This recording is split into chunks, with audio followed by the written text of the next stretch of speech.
A man with short blonde hair and armor, sitting at a table with a tankard, asked his companion, "Hey, have you heard about the legendary blacksmith?" His companion, a bald man with tribal tattoos on his arms, holding his own tankard, turned to him and asked, "The legendary blacksmith? Who's that?"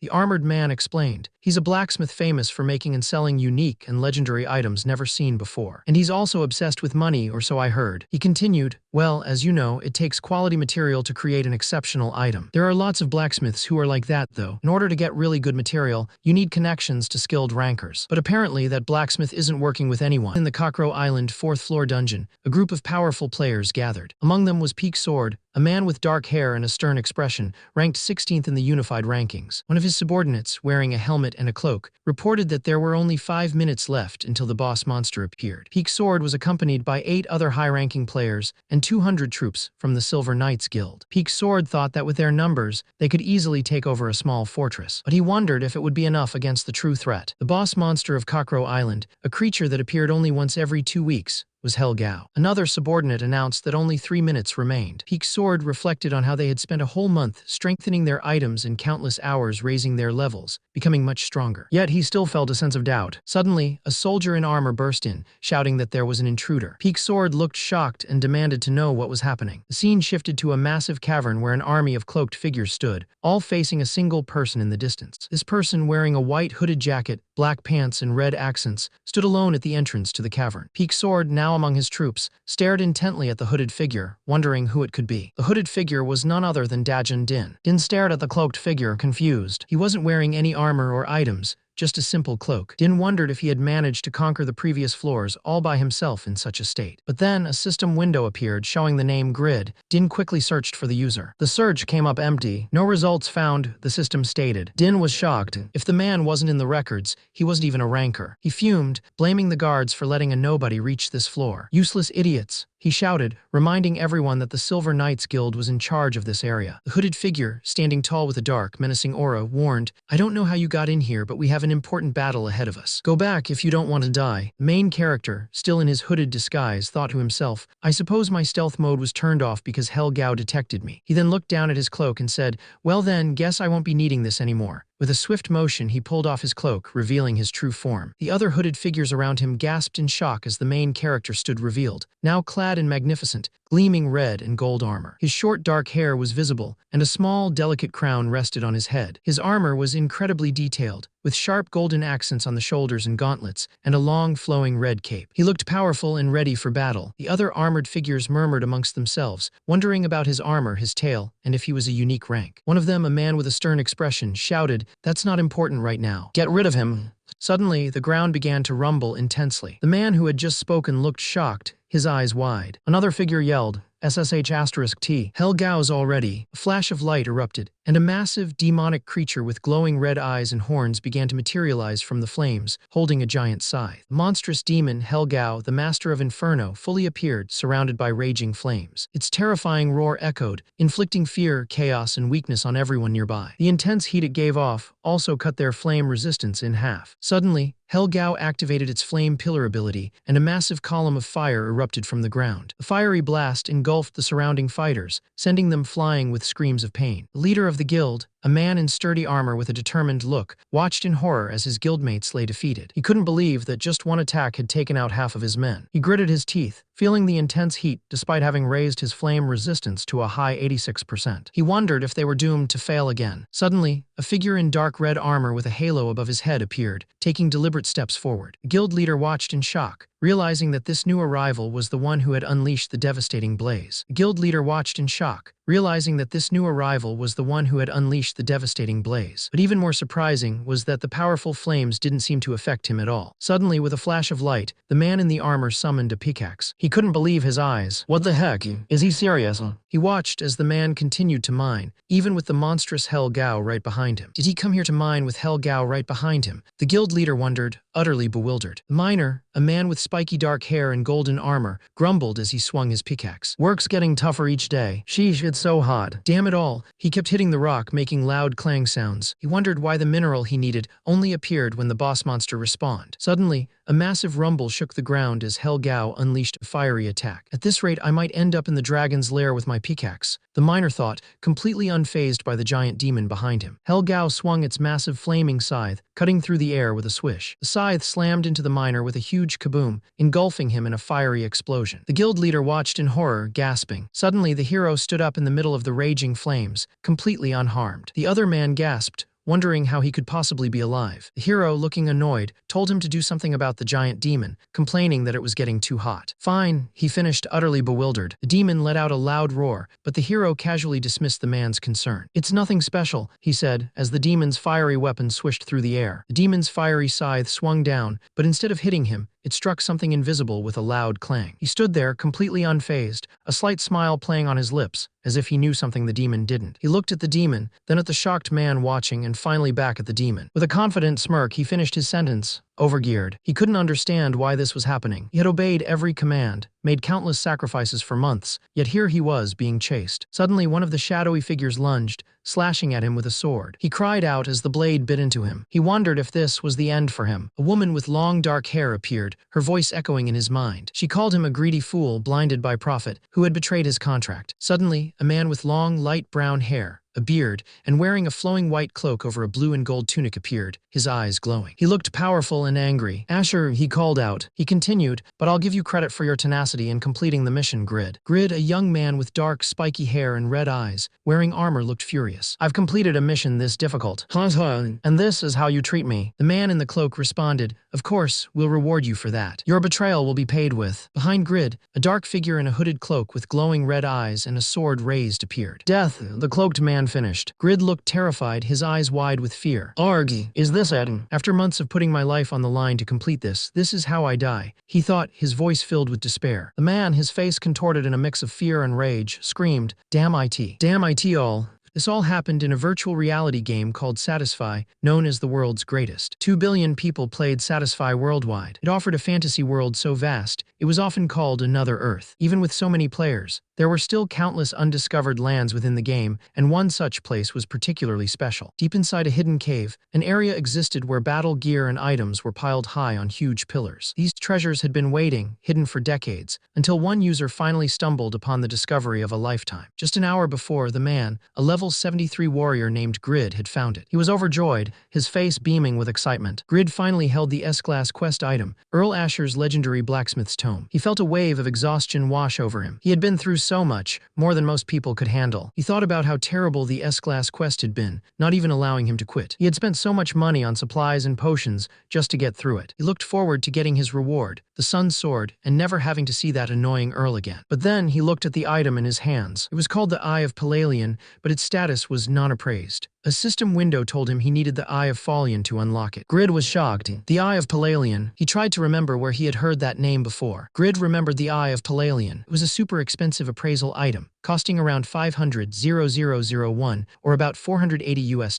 He grumbled about the game developers. He threw his hands over his head, frustrated. He had used up all his credit to play this game, so there was no way he could spend more money. But then a determined look crossed his face. He thought, why not? Bite the bullet and ride it out till next month. He decided to appraise the secondary craftsman's tome. Suddenly, a bright light flashed, and he looked shocked as electricity crackled around the book. A golden system window appeared, announcing, a legendary item has been found. The book, now glowing intensely, was identified as Pagma's tome. Another system window popped up, explaining that this book contained the techniques of Pagma, a blacksmith who had gone beyond human limits. If he used it, he would become Pagma's successor, a legendary class, and gain plus 500 fame across the continent. Grid stood there, a bright light surrounding him, holding the incredible book. Suddenly, his eyes widened and he gasped, covering his mouth in shock. What? A legendary class change. His face lit up with excitement. For real? A valid legendary class change book. That means I can acquire an ultimate job. He then tried to calm himself down. Yeah, right. Wake up. I'm just here to complete the S-Class quest. Besides, it'd be bad to leave a quest unfinished. But the thought of the book's value quickly took over. He let out a loud, excited laugh, holding the book high.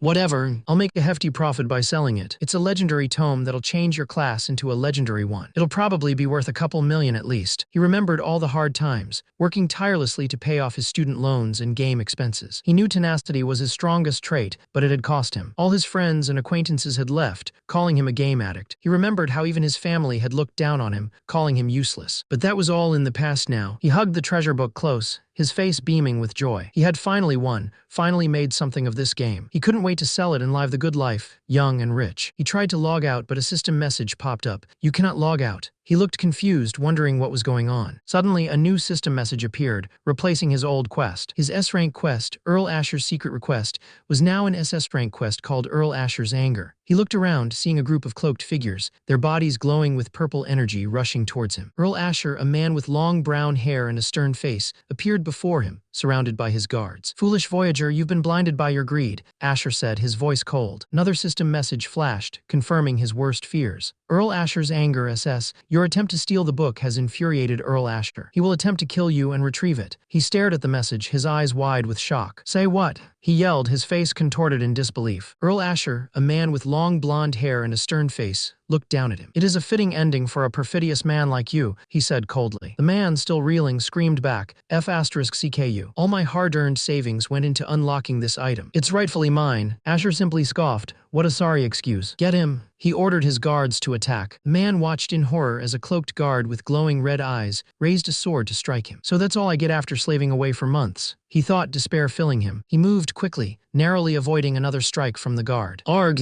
I might as well try to finish this damned quest, he thought, remembering his level. I'm an experienced level 73. I've picked up a few tricks here and there. He quickly cast a spell, shouting, first bind his feet. Stun! Guardian's shield. A bright blue light erupted from his hands, aiming at the guard. The guard, cloaked and masked, easily shattered the binding spell with a burst of pink light. The hero stared in disbelief, realizing his stun spell didn't even phase the enemy. The guard then slammed his fist into the hero. Even though the hero blocked it, a significant chunk of his HP bar vanished. He couldn't believe it. He knew Asher was strong, but he had no idea his men would be just as powerful. He realized this quest was impossible from the start. Frustration boiled over as he cursed the game and its developers, lamenting that it was too good to be true. He clutched the mysterious book. If he died here, would the book be destroyed too? He couldn't complete the quest, couldn't log out, and definitely couldn't sell this item for cash. If it was going to disappear from his inventory anyway, he realized he had only one choice left. The long-haired man with a beard screamed, realizing what was about to happen. He's trying to open the book. Stop him! But it was too late. The hero, surrounded by crackling purple energy, cried out, It's too late, you asshole. My poor money. This is all your fault, so don't blame me. He opened the book, and a powerful blue light erupted, engulfing him as the system announced, switching classes. He knew it was all or nothing. All his skills and stats would be reset, but this was a legendary class-changing book. He believed he could complete the quest once he became the highest class. A system window appeared, announcing his upgrade to Pagma's successor, the legendary craftsman. He acquired and mastered several master blacksmith skills, including craftsmanship, appraisal, disassembly, and repair. All master blacksmith skills were mastered to the highest level, unlocking legendary blacksmith skills. He grumbled about becoming a labor class, feeling like he was stuck doing manual labor even in a virtual world. But despite that, he felt incredibly powerful, a feeling that must have come from the class change. A new indomitability stat unlocked. He looked at the angry man in front of him and felt a surge of satisfaction, realizing this must be an amazing class. He declared that he would complete the quest after dealing with his enemies first. He felt a surge of confidence, proclaiming that it was over for his enemies. Another system message appeared, informing him that he had achieved the title of Legendary 1. He screamed, "Go to hell," as a system message popped up informing him that he was now level 1. Suddenly, a sharp blade sliced across his face and a new message appeared, "Your character has died." Later, in a modern office, a man in a white shirt and dark pants stood, looking out a window. He said that according to the system management's report, the player completed his class change just 5 minutes ago. Another man with short dark hair and a serious expression replied, "Understood. I'll head to the office." "Yes, sir. I'll have the reports ready." He then thought to himself, "Class change, huh?" The man, still on the ground, looked up at the powerful figure standing over him, glowing with energy. He scoffed, "Come on, you make me a noob and kill me for having second thoughts. What is it now? Didn't you want to take me down? So why the long face?" He continued to ramble, his body still crackling with energy. "Dirty scumbags,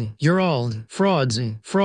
I say, don't play this game. They're frauds." With his last breath, he looked up and cursed, "Hasta la vista, you assholes."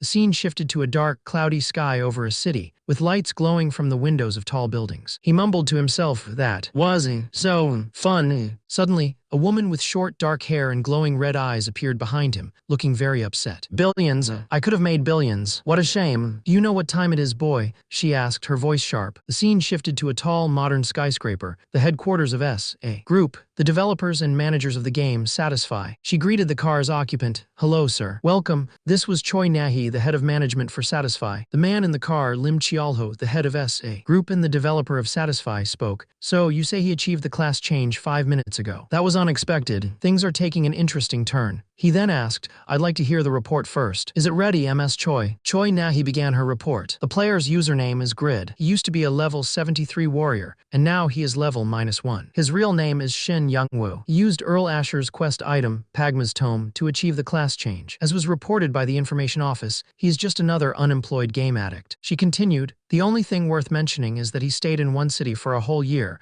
building a reputation for himself. He has died countless times in a single level 200 area, but he never gave up on playing. Given his dull and inefficient play pattern, I think his legendary class change was nothing but a coincidence and unworthy of reporting. You did require a direct report for every legendary class change, sir, but Lim Chialho leaned back, a thoughtful expression on his face. Is that so? But I believe luck and tenacity are both great traits. Choi Nahi responded, but he came across that class change item by coincidence rather than by his own skills. As the head of management, I do feel a little disappointed. The man, still facing away, explained that the coincidence was what made it so interesting. Choi Nahi looked surprised and asked him to clarify. He turned to face her, a serious look on his face. He reminded her that their supercomputer, Morpheus, and the development team had predicted that the North End Cave and Pagma's Tome wouldn't be found for at least 2 more years. But this man, Grid, not only found the place but also activated the quest and got the tome. He questioned if all of that could really just be written off as a mere coincidence. He then pointed out that there was another strange thing, the minus level. He explained that Asher's quest was meant for players level 350 or higher, but Grid, a low-level player, activated it and even opened the item because he was afraid they'd take it from him. In such a situation, a player's level would drop to level 1 as a penalty for getting such an extreme legendary class. On top of that, failing a quest usually makes you lose 2 levels. While beginners under level 10 are usually safe from this, Grid ended up at level -1 because he was already in a penalty state. The woman with glasses widened her eyes, realizing the implications. Hold on, does that mean? The man explained, you see, 10 stat points are given for each level up, and he is the only level -1 player that has ever existed. He continued, he has to level up twice from level -1 to level 1, but eventually, his basic stats will be 20 points higher than that of any other user. He then posed a question. Wouldn't you call one coincidence after another just inevitability? And if it was inevitability, wouldn't it be relevant to the player's ability as well? The man chuckled. It appears closer to a problem in the game, but you managed to make it sound quite nice. The woman, however, didn't seem convinced. Well, I don't think that's... The man continued, saying that the other person didn't need to worry too much about Jinwoo, calling him an inefficient amateur. He added that Pagma's successor had relatively weak combat powers compared to other legendary classes. A woman asked what was wrong, but the man quickly dismissed it, saying it was nothing. He decided to head home and asked her to call him if there was anything else to report. A man put his hand on Youngwoo's shoulder, telling him that people were calling for him. He advised Youngwoo to go if he wanted to get paid for his day's work, adding that he wanted to get it over with so he could go home. Youngwoo turned, a look of surprise on his face. He heard someone say, "Oh, right, I'm sorry." Then another person added, "I heard that kid is a game addict." Later, Youngwoo sat alone, counting his earnings. He thought, that should be enough for this month's game subscription. He looked at the money, a slight frown on his face. I can't believe all I can think of using this money for his games. And I don't even feel an ounce of shame for it, unfortunately. He slumped against a wall, his thoughts heavy. Still, I could have turned my whole life around if I'd sold that item. What was I thinking using it? That thing was worth billions. He lay there, thinking about how he had thrown away a fortune. He had dedicated his life to the game, reaching level 73, but for what? Now he was level -1. Inside the car, a man in a suit was talking to someone. He said, "This user doesn't seem to have any special talents, sir." Maybe you're right. He paused, then continued, but I think that's exactly where his strength lies. But that's up to him to figure out. Meanwhile, the young man sat on the curb, feeling defeated. He thought, ugh, maybe I should try something else in life. I should at least have something that I'm good at. He threw his head back, letting out a frustrated groan. But what do I have in my life that I can do better than other people? Arg. Under the starry night sky, a young man with dark, messy hair and tired eyes, wearing a simple t-shirt, lay back in a gaming capsule. He knew he had messed up big time, but he figured he should at least check out this new class he'd gotten. He reassured himself that as long as the capsule stayed intact, he would be fine. He closed his eyes, urging himself to hang in there. His eyes snapped open, now filled with determination. He was going to make the best of this situation. With a surge of energy, he declared he was ready. A blue system window appeared, showing him connecting to the game Satisfy as it began loading. He found himself in a desolate gray landscape with gnarled, bare trees. A strange, glowing blue hexagonal shape floated in the air. Suddenly, a boy with light blue hair and simple clothes appeared in the center of the gnarled trees, as if teleported there. He looked around, startled. Where the hell is this? This definitely isn't that cave from yesterday. Did they kick me out of the area? He couldn't believe it. I mean, come on. I've been working in the Patreon area for so long. I can't believe they banished me for something like this. Rotten bastards. He walked around, confused. Where am I? Where are the signs? Then he gasped, his eyes wide with surprise as he spotted something in the distance. It was a massive, jagged tower, rising sharply into the sky, its surface scarred with holes and rough textures. It looked ancient and imposing. Meanwhile, elsewhere, a group of cloaked figures stood around a woman lying on a stone slab, surrounded by purple energy. One of the figures, wearing a red visor, held out his hand, casting a powerful purple spell. Meanwhile, the cloaked figures continued their ritual around a monstrous, horned figure, with fiery red eyes and flames erupting from its head. The air crackled with dark energy. Suddenly, a young man with dark hair and wearing only shorts and a t-shirt found himself in a dark, cave-like area. He looked around, feeling completely out of place. Well, what is this place? It's damn creepy, he mumbled. He looked worried. Crap, this place looks dangerous. Usually, dungeons like this are for users over level 150. Another system window popped up, showing his stats. His username was Grid, and his level was -1 with 0/20 experience. His class was Pagma's successor, and his title was Legendary 1. His HP was 14/14, MP 3/3, and all his stats like strength, stamina, agility, intelligence, dexterity, composure, indomitability, dignity, and insight were a measly 1. He had 0 stat points and his weight was 0%/20. A new blue system message appeared. Weight limit has exceeded 200%. Movement speed reduced by 100%. Limits have been placed on skill use. Increased probability of status abnormality weakness. He looked horrified. I'm weaker than a fly, so I guess I really am level -1. I don't think this is a glitch. He looked at the system window, which showed options like increased probability of item enhancement. All gear can be equipped with penalties, and increased probability of gaining fame and approval. He decided he would use the enhancement skills to make money, but first, he wanted to try on the gear. With a loud ka-clunk, he equipped Mammon's greatsword and Mengel's plate armor. He was shocked because these were level 60 items that normally required at least 200 strength points. He had planned to sell them since he didn't have the stats, but a system notification appeared, showing penalties applied due to insufficient user requirements. Mammon's greatsword had a 30% damage penalty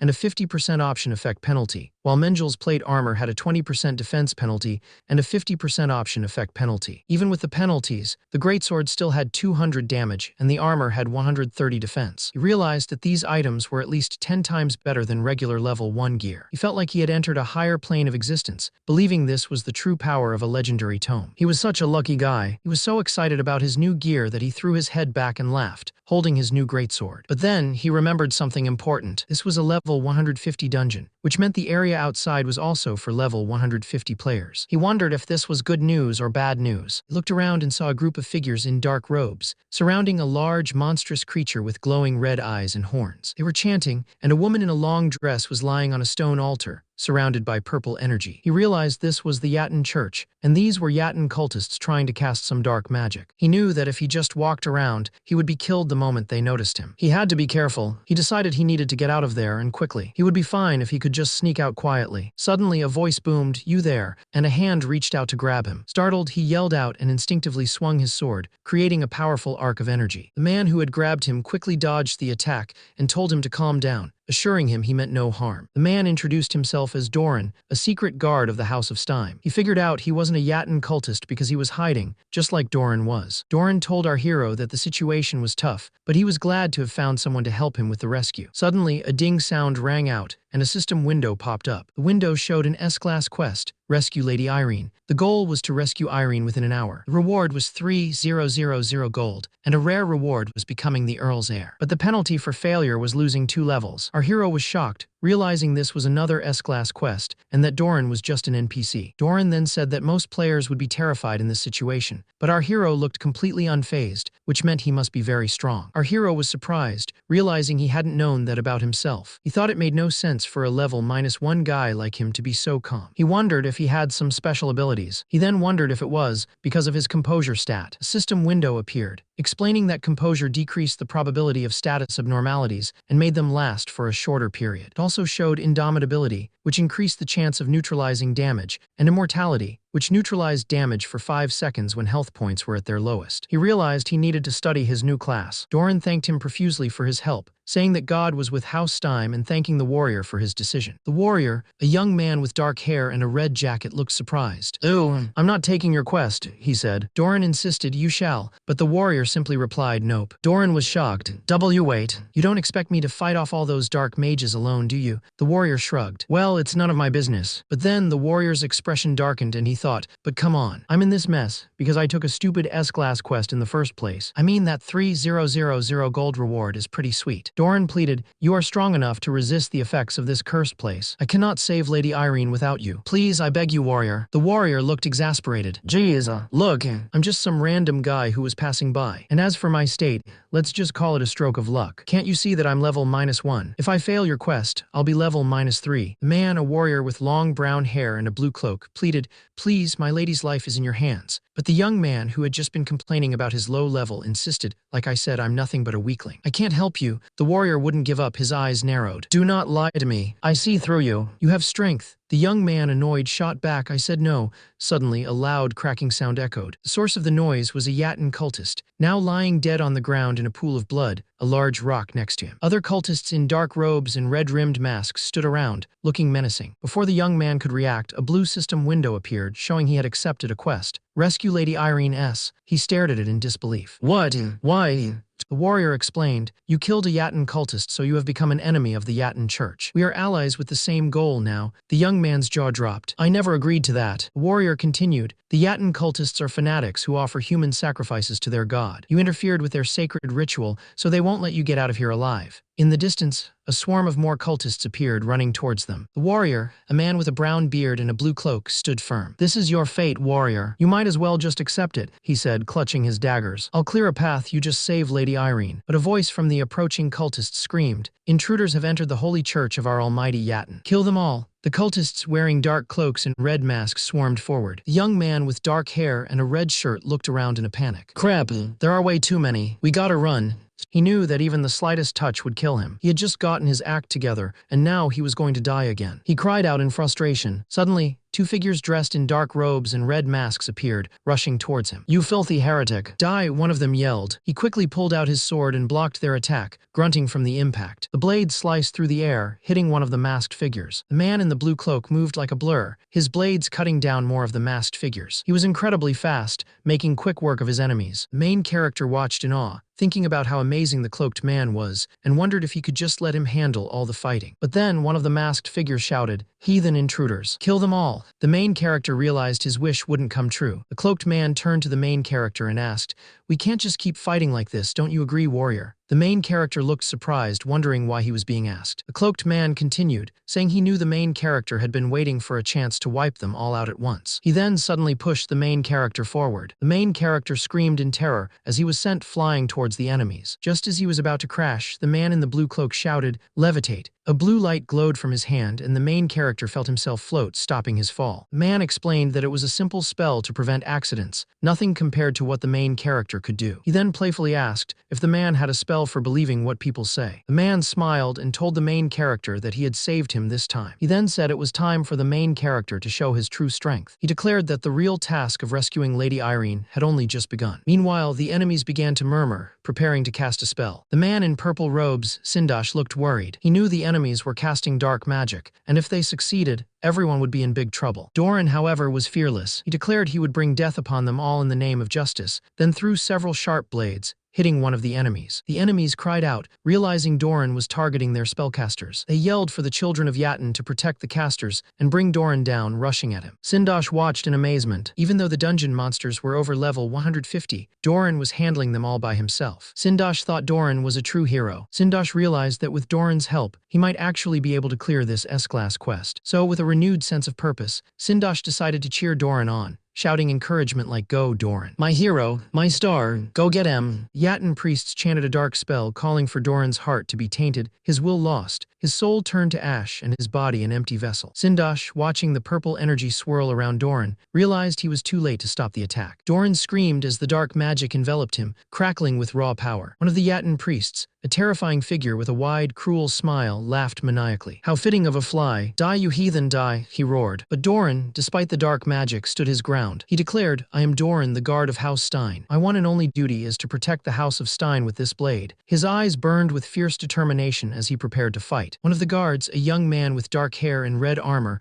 watched in disbelief, realizing Doran had broken the spell. The leader of the mages, a man with long brown hair and a blue cloak, snarled, ordering his followers to prepare the spell again. He vowed there would be no mercy for anyone who dared go against House Stein. The energy blades clashed against an invisible barrier, making a loud metallic clang. The mage leader looked stunned, realizing a shield had appeared to protect them. The mage leader looked shocked, realizing he couldn't afford to lose another sacrifice. A woman in a long black and red dress, with long brown hair, stepped forward. She carried a staff with an ornate orb at the end. She told them that protecting this ritual was her S-class quest. She was surprised to see a named NPC like Doran there. She introduced herself as Blood Witch Yura and declared she would be their opponent tonight. A system window appeared, showing his status. His username was Grid, and he was level 0. His class was Pagma's successor, and his title was Legendary 1. His HP was 14/14, and MP was 3/3. All his stats like strength, stamina, agility, intelligence, dexterity, composure, indomitability, dignity, and insight were at 1, except for strength, which was 1+5. He had 0 stat points. Another quest window popped up, Rescue Lady Irene S. The quest explained that Irene, the pure and beautiful daughter of Earl Stein, had been abducted by Yatan cultists to be a sacrifice. He had to rescue her within 1 hour. Rewards were 3,000 gold and becoming the Earl's heir, which would unlock the Grace stat, give +20 to all abilities, treat him as a Viscount, increase his authority and honor, allow him to attend noble gatherings, and earn extra monthly gold. This was a chance to leap into higher society. The penalty for failure was losing 2 levels. Meet Yura, also known as the Blood Witch. She's a Korean player, ranked number 1 in black magic and 5th overall in the game. She's famous for her beauty and gaming skills, even appearing on TV. Yura, with her long dark hair and striking purple eyes, looked at Doran with surprise. She couldn't believe he was one of the intruders. Doran was just as shocked, wondering why an ultimate player like Yura, known for her incredible control over black magic, was even here. A wave of red energy swirled around Yura as she prepared for battle. Meanwhile, the other intruder, a man with a dark cloak, was sent flying by a powerful blow, screaming in pain. Yura turned back to Doran, her expression serious. She asked if he was the one who activated the S-class quest. Doran just stared back, unsure how to respond. Yura explained that she had come to this place to test her new skills without being bothered. But now, thanks to Doran, she had a chance at a rare quest. Yura looked at him, surprised. Even with all his gear, she thought the quest seemed a bit challenging for a level 80. He realized she had his level wrong, but he was impressed by her perception as a ranker. Still, he knew there was no need to despair. He grinned, telling her not to get full of herself because Doran was a named NPC, a really tough opponent. Yura, surrounded by a powerful red aura, confidently stated that she was well aware of Doran's abilities. She added that since she was level 230, she thought she'd manage just fine. She then looked at him and said, "Warrior, let's go." Doran, as she prepared to face the challenge. The warrior, a man with brown hair and a blue cloak, moved with incredible speed, a red aura surrounding him. He thought that one should never hesitate in battle, and the quicker you move, the higher your chances of victory. The woman with long dark hair and a red and black outfit was impressed. She said that it was to be expected of a veteran NPC who had gone through 3 class changes, and that he was quite strong. Suddenly, she unleashed a wave of purple energy that wrapped around his legs, trying to trap him. She challenged him,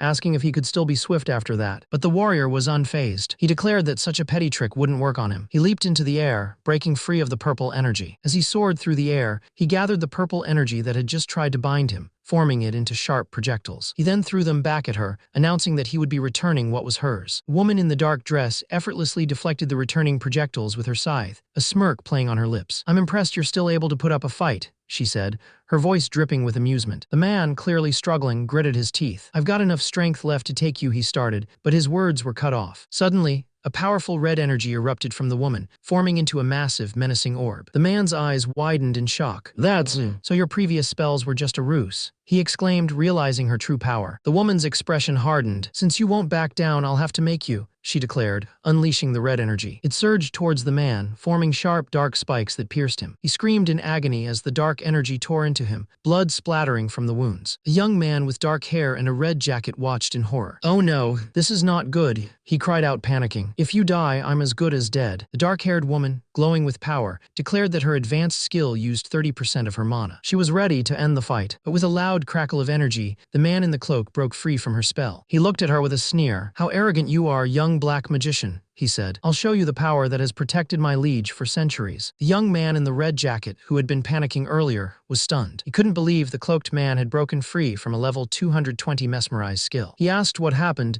and if the cloaked man was okay. The cloaked man held up his hand, showing off a ring. He explained that it was all thanks to the ring, which activated in times of danger. He said it wasn't perfect, but it shielded him from curses and healed his body. The cloaked man stared at the warrior, who boldly demanded the ring. The cloaked man said it was a bold request. He told the warrior that the ring wouldn't hold the woman off forever, and they needed to hurry. He urged the warrior to help corner her. The cloaked man threw several sharp daggers at the woman, who swiftly dodged them, the blades clanging off the ground around her. The woman realized he wasn't an easy opponent. She decided to save her strongest move for later and use her high-tier magic to finish him off. The woman thought that warrior player was the only wild card she couldn't handle, but she quickly dismissed him, wondering what a scared, low-level player could possibly do in such an advanced area. Suddenly, Doran looked shocked. The cult fanatics had respawned. He cried out to his companion, "Doran, those cult fanatics are back." The woman watched, thinking he was an amateur for relying on an NPC to clear the quest. But then she realized this was her chance. She began to chant, calling upon the almighty god of darkness to instill fear and reveal his power as a dark aura surrounded her. She glared at Doran, asking how he could look away when he was in the presence of the strongest dark magic spell. With a powerful surge of dark energy, she unleashed her ultimate attack, Dark Storm. The Dark Storm skill exploded outwards in a massive wave of energy, engulfing the enemies. One of the men, a warrior with red hair and a beard, looked on in horror, muttering,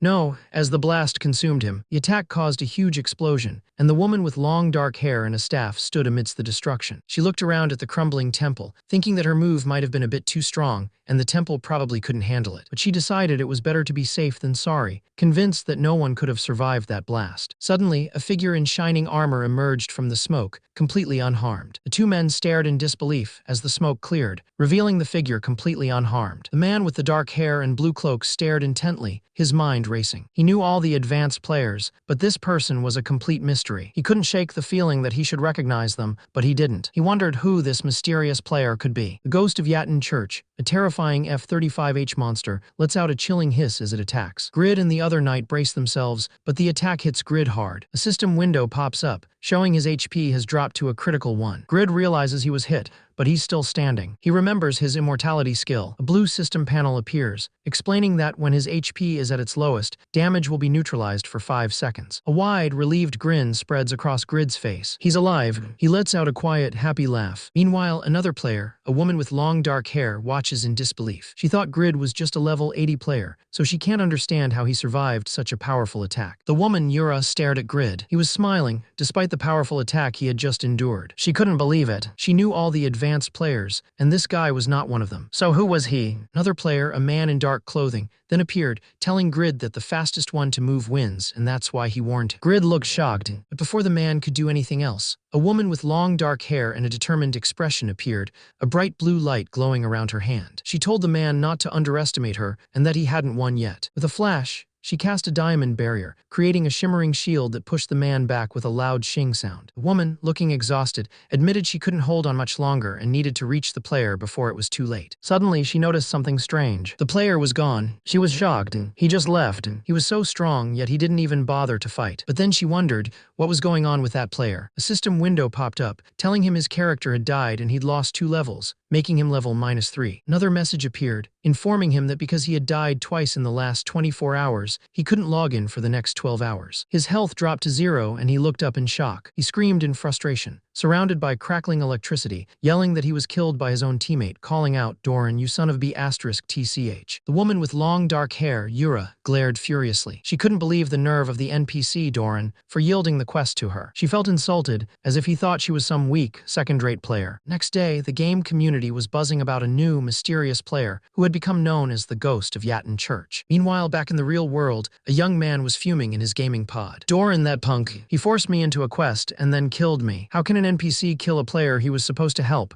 he yelled. He blamed Yura for everything, imagining her standing amidst flames, her eyes glowing red. This is all because of Yura. Everything would have been fine if it wasn't for her. He took a deep breath, trying to calm down. He knew this was a game where only the strongest survived. He decided to keep his cool and strategize. He started typing on his keyboard, heading to the player forum. He wanted to expose Yura, who he felt was a backstabbing trash player. He scrolled through comments from other players, some calling Yura ugly and others questioning her personality. He was completely consumed by his anger. His face twisted into a maniacal grin as he typed. He felt no mercy for Yura, shouting, "I'll take no prisoners. Die, Yura." He continued to type furiously, muttering, "Yura, you jerk," when suddenly a hand reached out and grabbed his shoulder. He jumped, startled, as his younger sister, Shin Sehi, a 17-year-old high school freshman, stood behind him. "Youngwoo, have you finally gone mad?" she asked, looking shocked. Sehi, a girl with short brown hair, wearing a loose-fitting yellow t-shirt and shorts, looked around his messy room. "Seriously, Youngwoo, you should clean up your room. It smells horrible in here." She continued to lecture him. "And take a look at yourself in the mirror. When's the last time you took a shower? When will you grow up?" Youngwoo, annoyed, tried to swat her hand away. "Hey, leave it, and quit nagging me, all right." Sehi sighed. Yeah. Anyways, can you really make money playing this game?"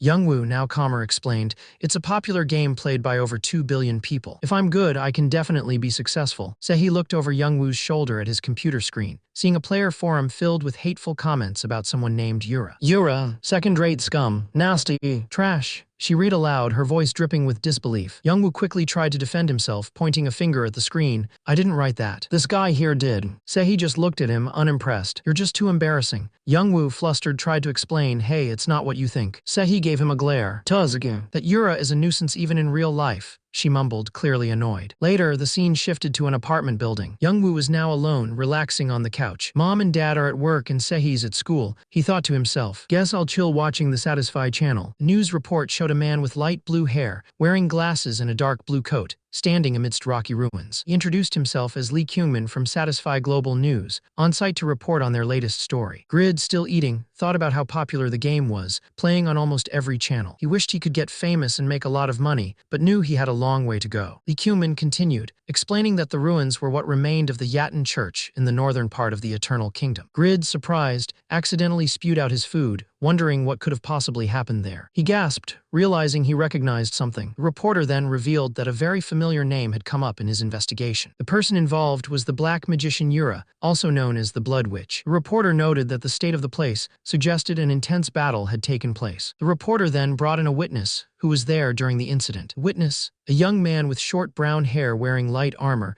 explained that he was being chased by a monster when he heard a loud sound. He then saw Yura, the Blood Witch, attacking some guy with her incredible spells. The reporter tried to keep him on topic, but the young man, with hearts in his eyes, couldn't help but gush about how gorgeous Yura was. He continued, saying that something shocking happened next, something that even left Yura stunned. She used one of her most powerful attacks on the man she was fighting, but it didn't affect him at all. The reporter, a man with light blue hair and glasses, was shocked. He realized this meant the man must be a high ranker. He wondered if the witness recognized the man's face, especially if he was famous. The witness, a small man with a bowl cut, explained he was too busy admiring Yura's beauty to notice the guy. He even added that she was seriously hot. The reporter sighed, understanding he wouldn't get any useful information from this person. Meanwhile, the man, Grid, sat on his couch watching the news. The reporter on screen asked, "Who is this mysterious player that has captured everyone's attention?" Grid, surprised, thought to himself, "I'm famous." A blue system window appeared before him, displaying his status. His username was Grid, and he was level -3 out of 20. His class was Pagma's successor, and his title was Legendary 1. His HP was 14/14, and MP was 3/3. He had 0 stat points. His weight was a staggering 3,035 out of 20. All his base stats, strength, stamina, agility, intelligence, dexterity, composure, indomitability, dignity, and insight, were at 1 with an additional +5 to strength. The system window continued, detailing his class benefits. Increased probability of additional options when making items, increased probability of item enhancement, and the ability to equip all gear, though penalties would apply based on each item's limits. He also had an increased probability of gaining fame and approval. However, there were severe penalties due to his excessive weight. His weight limit was exceeded by 200%, his movement speed was reduced by 100%, limits were placed on skill use, and he had an increased probability of status abnormality, specifically weakness. A man with light blue hair, wearing glasses and a blue and black coat, introduced himself as Lee Kyungmin from Satisfy Global News. He was on site to report on a breaking story. He stood amidst the rubble, explaining that they were looking at the remains of the Yatin Church, located in the northern part of the Eternal Kingdom. The person involved in this incident was the black magician Yura, also known as the Blood Witch. The sheer destruction of the area suggested a truly intense battle had taken place. Kyungmin then turned to a young man with short brown hair and a pink and white outfit, who was a witness to the events. The witness explained that he had stumbled upon the scene while being chased by a monster. He heard a massive sound and then saw Yura attacking someone with her powerful spells. He added that something shocking happened next, something that even left Yura stunned. She had used one of her ultimate attacks on this mysterious person. Yura's powerful attack landed, but the mysterious player was completely unfazed. He didn't even flinch. Back in his room, the player sat on his couch, eating from a bowl, and realized that everyone was now talking about him. He was famous. He jumped up, his eyes wide with excitement. This was a jackpot. He couldn't believe it. Things were finally looking up for him. He quickly grabbed his phone. He called the operator, eager to report to Global News that he was the guy from the Yatin Church. When asked for his ID, he shouted his name with pure joy. Grid. The person on the other end of the phone asked about his level, and Grid, still beaming, shouted, "Level -3." But just as he said it, the call abruptly disconnected with a beep. Grid slumped to the floor, feeling defeated. He thought about Yura, wishing she was there. Meanwhile, a news report played on his TV, asking for information about a recent incident and promising to release a clip. Grid scoffed, thinking it wouldn't help. It was Doran, and he had rescued Irene. Grid realized his actions had indeed saved her. Grid looked at Doran, who seemed to be in rough shape. He knew Doran had faced Yura all by himself, and it looked like he hadn't made it. Irene cried out, clutching Doran's lifeless body. Grid felt a pang of regret, thinking Doran was a good guy, even if he was just an NPC. He thanked the warrior for his sacrifice. Then, a mischievous smirk spread across Grid's face. He eyed a shiny ring on Doran's finger. He thought to himself, he should have given it to me. A nice guy with a really nice ring. On a TV screen, a female host with bright green hair announced the next segment, Satisfy Hot Topics. She introduced their guest, a player who had been getting a lot of attention lately. The green-haired host turned to her guest, a man with spiky black hair and a confident smirk, wearing red and black armor. She asked him to greet the viewers. The man, Katsu, introduced himself. He was a level 203 warrior from Japan. Meanwhile, the main character, still in bed, recognized Katsu as a famous jerk, rumored to be the son of a rich tycoon. He felt Katsu certainly sounded like one. Back on the show, the host told Katsu that he had shot up to 53rd in the unified rankings, and everyone wanted to know his secret. Katsu just smirked, asking if that was true. The host confirmed it, pointing out that he had jumped 30 levels in just 3 months. This news shocked the main character, who couldn't believe it. He yelled in disbelief, wondering how it was possible, as it had taken him years to reach level 70. The broadcast continued, focusing on Yura, the top-ranked player in Korea. The host confirmed she was indeed the best. Suddenly, a man with dark hair tied back, wearing red and black armor, pointed at the screen with a confident smirk. "Listen up, Yura. Your days are over. I'll utterly crush you and become the #1 ranker in Satisfy." Grid, watching the broadcast, was shocked. A 53rd ranker challenging a 5th. He must be insane. He then reluctantly admitted, "I hate to admit it, but she's a monster." The man on screen, still smirking, held up a large black and red sword. "So you wanted to know my secret? Well, it's this sword." Grid looked confused, thinking it's a nice sword and all. But how is that the secret behind his leveling up? The man's eyes narrowed, and he declared, "I'll prove it to you right here." With a loud buzz, the sword began to glow with a menacing red energy. The man with dark hair and wide eyes stared at the glowing sword, asking, "What the hell is up with that sword?" The other man with the glowing red sword explained that it was his passive skill. "It transforms my weapon so that it consumes the health of my opponents according to how much damage I inflict," he said. "So the more I attack my opponent, the faster my health and speed rise." The woman with green hair looked shocked. "But I've never heard of such a skill." The man with the sword just smirked. "Of course you've never heard of it. I gained it 3 months ago." He continued, "It was all thanks to becoming the Blood Warrior like it. It's the name of my epic class." He explained that an epic class was right below unique and 2 classes below legendary. The dark-haired man's eyes widened. "Another hidden class, and it's a class that can boost your levels immensely." He then looked determined, saying, "I also want to utilize my class." As Pagma's successor, the scene shifts to a bustling town with tall stone buildings and a clear blue sky. Suddenly, Grid appears in the middle of the town square, surrounded by other players. He looks around a bit confused and says, "Huh." He realizes this is the place he needed to go for Asher's quest. He thinks the church probably wasn't rebuilt, because of its bad relationship with the Yatin cult. He overhears someone shouting, "Warriors at level 130 heading to Mubade Ruins are welcome to join." And another player announces, "We're recruiting level 200 players for the Guardian of the Forest raid. Our mission is to find the ultimate mineral, Blue Orichalcum." Grid is amazed. Wow, they're all raid parties for super high-ranking players. He laughs, realizing it makes sense since all the monsters near this village are above level 100. Grid looked worried, realizing he'd probably starve to death with his low level in this high-level area. He decided he needed to find a village better suited to his level. He spotted a carriage and thought it would be a safe way to get there. He approached the carriage driver, a burly man with a beard, and asked if he could get a ride to the closest, safest village. The driver, looking relaxed, suggested Winston Village for beginners. Then the driver dropped the bomb. "It's 10 gold for the ride." Grid's eyes widened in shock. He stammered, asking for a second to check his finances. A system window popped up, showing his current assets: 3 gold, 11 silver. He groaned, realizing he was way short. Grid tried to explain, but the driver just cut him off, telling him to get lost. Grid tried to explain, but the driver cut him off, guessing he wanted a discount because his mom was sick. Grid admitted it, but the driver just told him to get lost. He clutched his head, frustrated. "Damn it, I'm dirt broke because of Asher. How much did I spend on that quest? My class change was useless, and now I'm level -3. Then a thought hit him. Wait, but my class is Pagma's successor. That means, if I create an item, I can make money and also level up. His eyes widened, and a grin spread across his face. I see hope.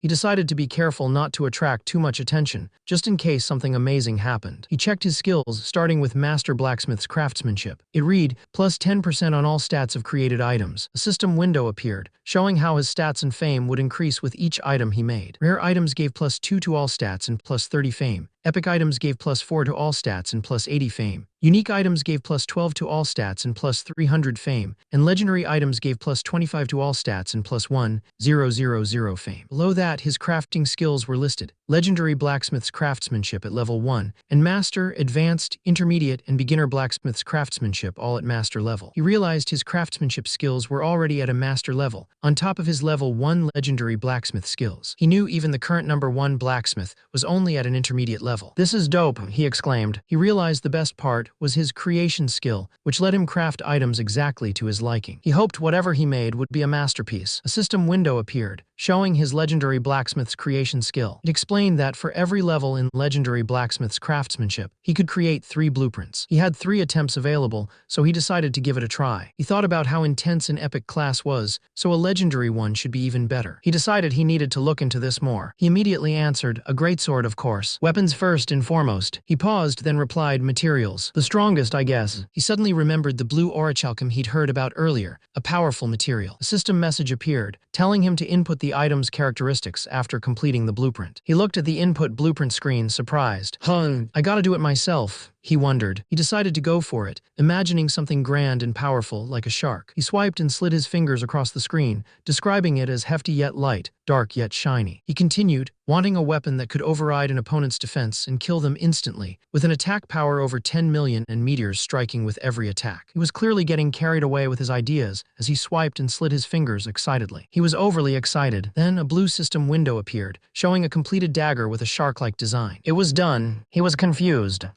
Auto-calibration. He watched as the dagger began to calibrate itself, surrounded by strange numbers and words. "It's calibrating my item on its own. Was it that bad? What's with all the numbers and words?" Then with a whoosh, a powerful energy burst from the dagger, startling him. A system window popped up, declaring auto-calibration complete. He suddenly felt like he could understand all the information around him. He thought about how he'd never worked with blueprints before, realizing this must be a perk of his new class. He felt like a real blacksmith. He looked at the sword, its stats now clearly displayed. Durability at 1090, attack power at 1820, defense 80, and agility plus 50. He was amazed. The settings on the sword had changed, offering more options. Now had a low probability of blocking enemy attacks, an average chance of activating a 5-joint attack skill, and a high chance of activating a cutting skill. Plus, it dealt 20% more damage in dark places. The user requirements were level 300 plus. He looked at the item's description again and realized the user requirements were insane. Level 800 plus, Strength 5000 plus, and Advanced Sword Mastery level 8 plus. He knew even the top-ranked player was only level 250. He thought about it, realizing that even if he put all his stats into strength, he'd never reach 5000. And the best blacksmith player was only an intermediate, let alone someone with Advanced Sword Mastery level 8. He slumped down, feeling like all his priceless skills had just created a grand, powerful, shark-shaped pile of garbage. But then a thought sparked in his mind.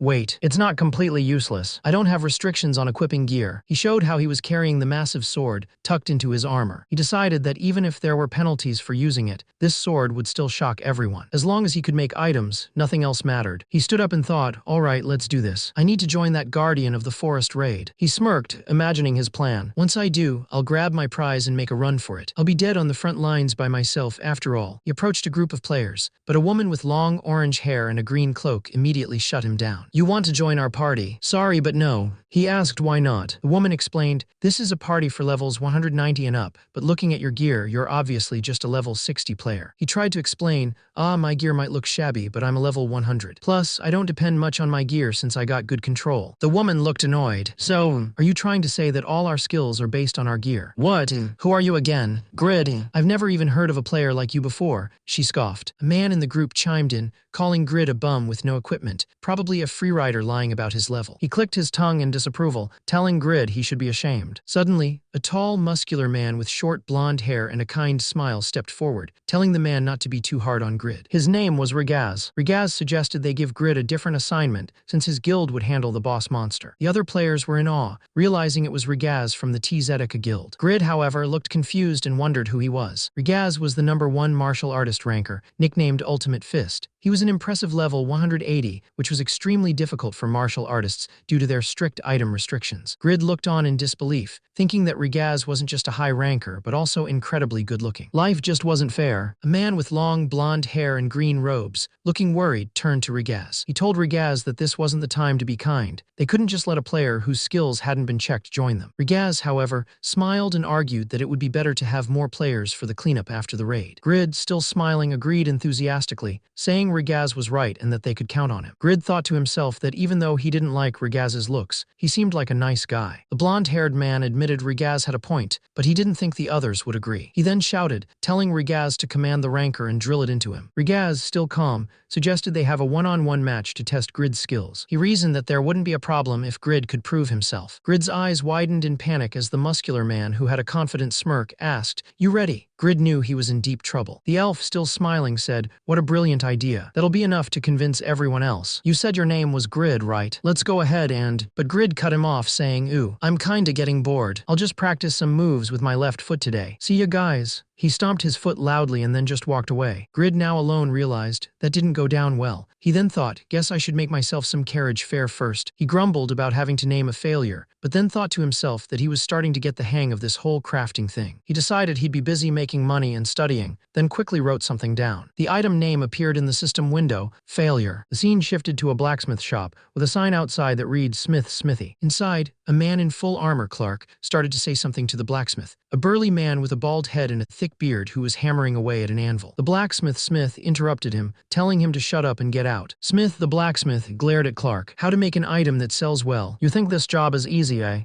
He slammed his hammer down, the sound echoing loudly. You're a disgrace to us blacksmiths. Just another halfwit who's after the money. Clark tried to reason with him, a hint of a smile on his face. It's not like I asked for anything bad. Come on, help me out. Cut me some slack. Smith turned his back, still fuming. You're not the only one who thinks of this work as some joke, so let me tell you something. He looked over his shoulder, his eyes narrowed. People like you who underestimate everything others do are not cut out for real work. He pointed towards the door, his voice booming. You don't have what it takes to be a blacksmith. Now get the hell out. Clark just stood there looking annoyed. Clark slumped against the building, feeling completely defeated. He thought this was his only shot to earn enough money for the carriage fare. He wondered if this was it for him, stuck in this village forever. He wished his heart was made of steel so he wouldn't feel so bad. Just then, the blacksmith, a burly man with a thick mustache, peeked out of the door. The blacksmith told Clark to stop whining in his yard, saying it would bring bad luck. Then he tossed a piece of wood to Clark and told him to go get some firewood. Clark, wearing his armor, stood ready to chop wood. He thought about how long it had been since he had a normal quest like this. Just chopping wood and he would level up. But then he remembered how realistic this game was. He could actually fail to chop firewood. He decided to appraise the axe first. A system window appeared, showing the axe's stats. Appraising old axe. Class normal. Durability 6/6. Damage 4-7. Another message popped up. You have achieved 100% understanding of old axe. You have learned how to create old axe. Clark was shocked. Whoa, 100% in a single try. Is it cause of my passive skill? He wondered. He thought that knowing how to do something and actually doing it were two different things. Just then, a glowing red line appeared on the log he was about to chop, with arrows pointing to it. Clark looked at the glowing line on the log. You want me to hit that spot? He asked, confused. He grinned, feeling a rush of excitement. I did it in one try. This understanding thing is awesome. If I achieve 100% understanding of legendary items, I'll be freaking rich pretty soon. He laughed, continuing to chop wood with ease. This is so easy. I could do this all day. But his enthusiasm quickly faded as he collapsed to the ground, surrounded by chopped wood. He groaned, exhausted. He hated being level -3, feeling weaker than a piece of paper. He had only managed to chop 150 pieces. With another groan, he pushed himself up, knowing he still had to finish the task for Smith. He gritted his teeth, determined to finish the task. He swung his axe again and again, telling himself he had to get his act together to leave this town. He just had to hang in there. He kept going, chopping log after log, pushing through the exhaustion. Suddenly, a system message appeared before him, persistent stat unlocked. He looked around, confused. What was that? Something weird just popped up. A blue system window appeared, detailing his new stat. You have mastered perseverance. Weight carrying capacity has increased. You feel satisfaction for longer. For every 10 points of persistence, earn 1 point of indomitability. He was shocked. Whoa, is this a special stat for legendary classes? He looked at his axe, feeling a sudden surge of energy. I don't feel exhausted anymore. If anything, I feel super hyper. He took a deep breath, feeling ready to tackle the rest of his task. All right, I think I can finish this. Let's break some wood, he declared, spitting to the side with determination. The blacksmith looked at him in disbelief. You chopped 1,000 pieces of firewood in only 6 hours, he asked. Our hero sprawled on the ground amidst the wood, let out a tired but satisfied laugh. It was a piece of cake, he said, clearly exhausted but proud of his accomplishment. The man, still looking a bit shifty, declared, like I told you, I'm a blacksmith myself. The burly blacksmith, holding a pickaxe over his shoulder, scoffed, Blacksmith my ass. But then, a system window popped up for the man. Mining iron ore, mine 80 pieces of iron ore. Reward plus story is crazy, but you know what sucks? Waiting a week for the next chapter. Stop waiting and get the Dungeon Crawler Carl audiobook for completely free on Amazon. It is the highest rated series I have ever seen. With over 180,000 positive reviews, it has everything we love. Dungeons, systems, and a crazy talking cat. And the best part, it usually costs $25, but you get it for free. And it is yours to keep forever. Click the Amazon link in the description to start listening. 55x 50 bronze. The blacksmith challenged him. I might believe you if you can finish this. These are the basics for blacksmiths. The man's eyes lit up, a grin spreading across his face. Nice. All those experience points will square me to level 0. Yes, sir, he exclaimed, pointing excitedly. He immediately got to work, the sounds of his pickaxe echoing through the cave as he mined ore. Later exhausted, he leaned on his pickaxe, sweat dripping down his face. I can't believe it took me 3 hours for a 30-minute walk.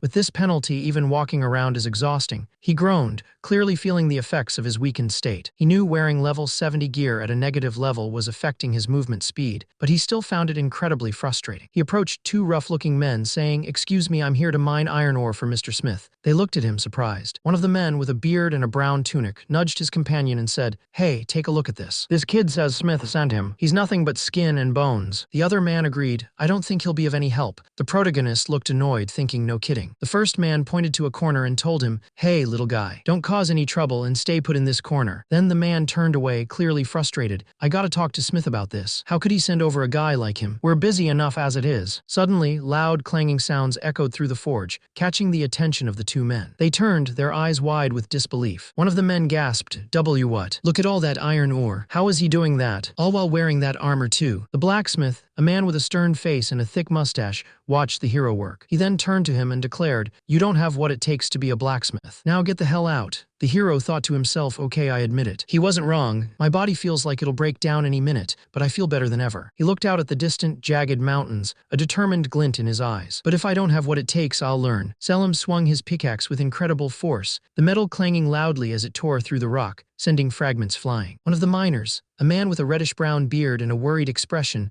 watched in awe. He said, "The little guy's seriously amazing. I thought he'd be an incompetent idiot. But God, was I wrong." Another miner, a man with a blonde mustache and a red bandana, chimed in, "I've never seen anyone like him before. He'll be a great miner." Selim continued to mine, his pickaxe striking the rock face repeatedly. A blue system window appeared before him. "You have acquired 170 iron ore." Selim, panting from his efforts, let out a tired ha.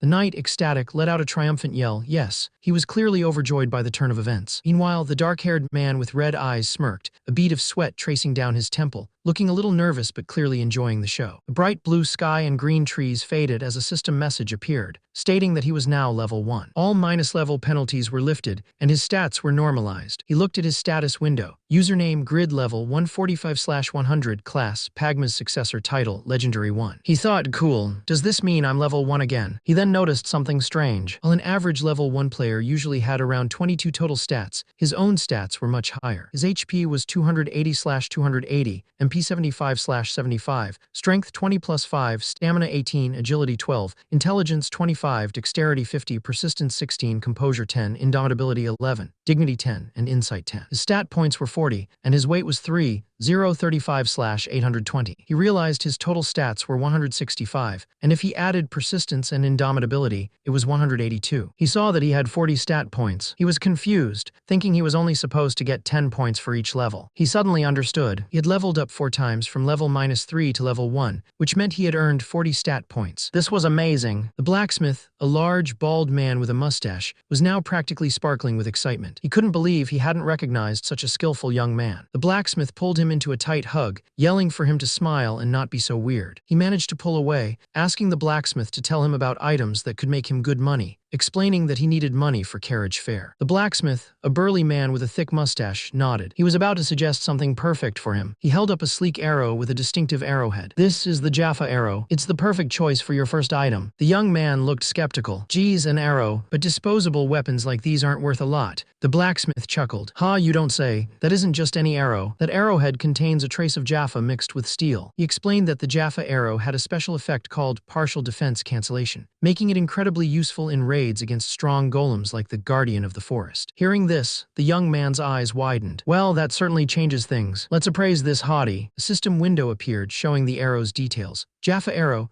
a normal class item dealing 20-26 damage, weighing 0, 1 and priced at 6 silver. Below that, a message popped up. You have achieved 89% understanding of Jaffa arrow. You can now skillfully use Jaffa arrow. He scoffed, HMPH, only 89%. But this is just an arrow. I gotta hit 100% to learn how to make it for myself. The burly blacksmith with a blush on his face offered, I can show you how, so why don't you follow me inside, young smith? He then noticed the boy's reaction. Why are you blushing? Inside, the blacksmith demonstrated the process. First, you must throw the correct ratio of ore in the furnace and keep on bellowing, he instructed as flames roared. Then you must filter out the slag from the limestone and iron. He explained, slag is the impurities produced from smelting ore. You see this stuff? This is pig iron. It's not suitable for making weapons yet. It needs to go through an extra process to become steel we can use. He turned to the boy. So now that I've shown you the smelting process, you want to try it out for yourself with some Jaffa ore. Finding the correct ratio for the alloy can be tricky for first-timers. The boy, with a determined grin, exclaimed, of course. Bring it on. He thought about how he had been carefully watching the blacksmith's movements and skills. Even though the game could be too realistic, learning class-related knowledge was actually pretty easy. He then realized the best part. He had a correction guide for class-related tasks. As he worked the bellows, he figured the arrows appearing on screen were telling him how fast to keep going. He lit the furnace in less than 5 minutes. A system notification popped up, explaining that, as Pagma's successor, he was sensitive to temperature and could sense the exact heat of the furnace. He saw the temperature climb. 700 degrees C, 720 degrees C, 730 degrees C. This was amazing. The game was telling him the exact temperature, making him confident that this attempt would be a success. He poured the molten metal. He cheered, pumping his fists in the air. I did it. The blacksmith, however, was a little too excited, drooling and making a suggestive comment about the hot work. He recoiled, telling the blacksmith not to do that. The blacksmith then praised his work, calling it brilliant for a beginner. The blacksmith continued, saying he was more than just skilled and reminded him of Pagma himself. He smirked, thinking that he was close, as he was Pagma's successor. The blacksmith then told him he would show him how to make arrowheads, reminding him to pour the pig iron into the framework mold. The blacksmith explained that after letting the pig iron cool for about 40 minutes, an arrowhead would form. But that was just the beginning. The real art, he said,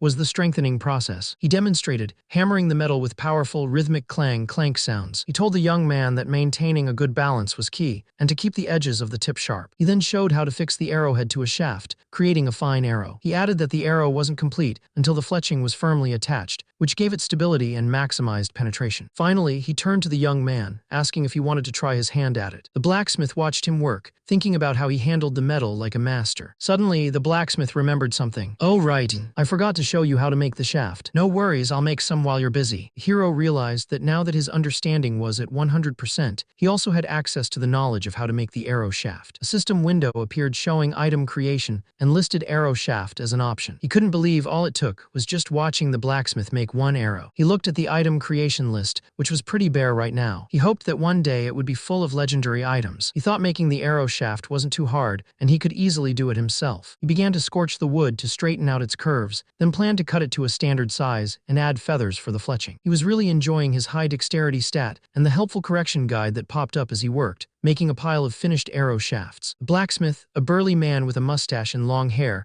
watched in amazement, thinking how unbelievable it was that the hero had such great intuition and was such a fast learner. But then he saw something that made him gasp. He yelled at the hero, asking what he was doing as the hero dipped the arrowhead into water. The blacksmith warned him that doing so would make the arrowhead fragile. The hero, however, calmly told him not to worry. He explained that he was performing a tempering process and was about to heat it up again. The blacksmith, a burly man with a thick mustache and long hair, looked at the hero with a mix of awe and concern. He admitted it was impressive that the hero knew about tempering, but he worried it was too much work for just one arrow. He pointed out that the hero wouldn't be able to make many arrows if he spent so much time on each one. The hero, still focused and sweating, replied that he valued quality over quantity. He explained that higher quality items always sold for more. He then added that he had nothing right now, and the only way for him to keep getting better was through hard work. The blacksmith, now beaming, congratulated him. He declared it was the hero's very first arrow and praised him as a man of many talents. He held up the newly crafted arrow, feeling a sense of satisfaction. He thought about how physical labor was his real-life job, but he never expected to actually enjoy it in a game. He looked at his work, thinking he was almost finished and wondering if his quest was complete. Suddenly, a blue system window appeared, announcing that the breath of the legendary blacksmith skill had activated. He looked shocked, wondering what was happening. A status window popped up, showing his username as Grid level 3 and his class as Pagma's successor. He had the title Legendary 1 and his stats were displayed. HP 336/336, MP 87/87, Strength 24 plus 5, Stamina 22, Agility 16, Intelligence 29, Dexterity 55, Persistence 21, Composure 14, Indomitability 16, Dignity 14, and Insight 14. He also had 60 unspent stat points. He was almost finished with his work, wondering if he had completed his quest. Suddenly, a blue system window appeared, announcing that the breath of the legendary blacksmith had been activated. This skill at level 1 gave a 5% boost to all stats of created items and a small chance for a special trait. He stared wide-eyed as the arrow glimmered. An epic item. He was speechless. Forget the level up. He had actually made an epic item. The blacksmith stared at the arrow, completely blown away. He called it incredible. A perfect arrow made by someone who wasn't even an apprentice yet. He even asked if the tears in the young man's eyes were tears of joy. But the young man was actually crying tears of regret. He couldn't believe he had used an epic-grade material on an arrow when he could have made a sword instead. The blacksmith, confused,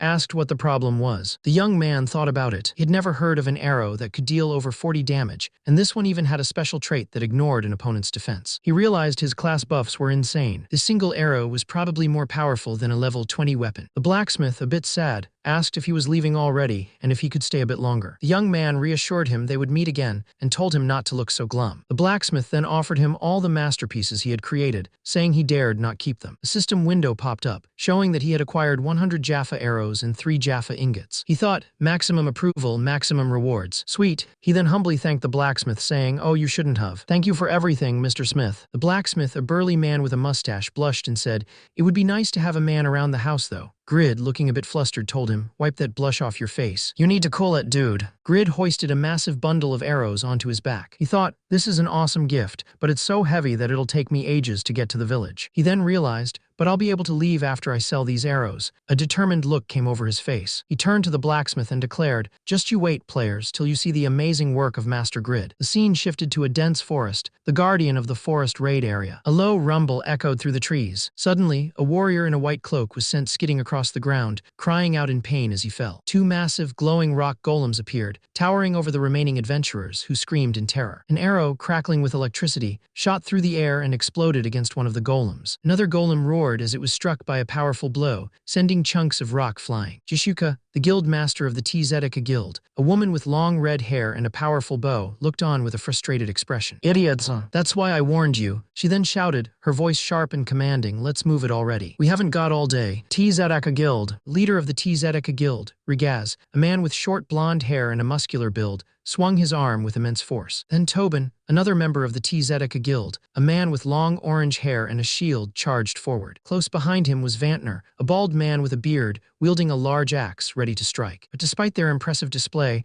the red-haired woman stood alone amidst a field of fallen bodies, all members of the Tzedaka Guild, their forms glowing faintly as they lay defeated. She looked around at the carnage, a grim expression on her face. Damn it, almost everyone died, she muttered, her brow furrowed in frustration. But just how dumb do you have to be to get killed by mobs after defeating the boss? The woman with long red hair stood, looking at the destroyed boss. She mumbled that considering all the damage, they might as well have lost the raid. She then said that at least it was over and asked about their loot. They had gathered 30 black iron, 7 orichalcum, and 1 blue orichalcum. A man with short blonde hair and a muscular build, wearing only arm wraps and a loincloth, complained that they still didn't get an amethyst shield. He thought the drop rate was too low. Another man with a beard and heavy armor acknowledged they got blue orichalcum, but felt that it was barely enough to cover their expenses. The red-haired woman then asked Tobin how many people they had lost. Tobin, a man with short brown hair and a green cape over his armor, replied that they had lost 75 people, including guild members. He explained that a swarm of golems had spawned while their key members were busy fighting the boss, causing most of the damage. The red-haired woman, who wore a revealing outfit and sat on a fountain, looked frustrated. She said that the S-class follow-up quests were incredibly difficult and that they needed to come up with a better plan. The scene shifted to Barren Village, a town with sturdy stone walls and wooden houses. The red-haired woman continued, explaining that their 4th raid had also failed. She worried that the Guardian of the Forest quest was losing popularity, and soon only average or below-average players would be willing to join their raids. She then explained that their guild, Tzedaka, was made up of only high-ranking players. However, despite their skill, they weren't well known because they had so few members. The guild had only 17 members, all of whom had been together since an older game called LTS. Because their numbers were so small, they often had to include average players in their raids. But even that was becoming a struggle. A woman with long, light brown hair, wearing green and gold armor, spoke up. She said they couldn't finish their quests without the amethyst shield. She suggested they stop raiding for a while and focus on improving their battle skills first. A man with a bald head and a thick beard, wearing purple and white armor,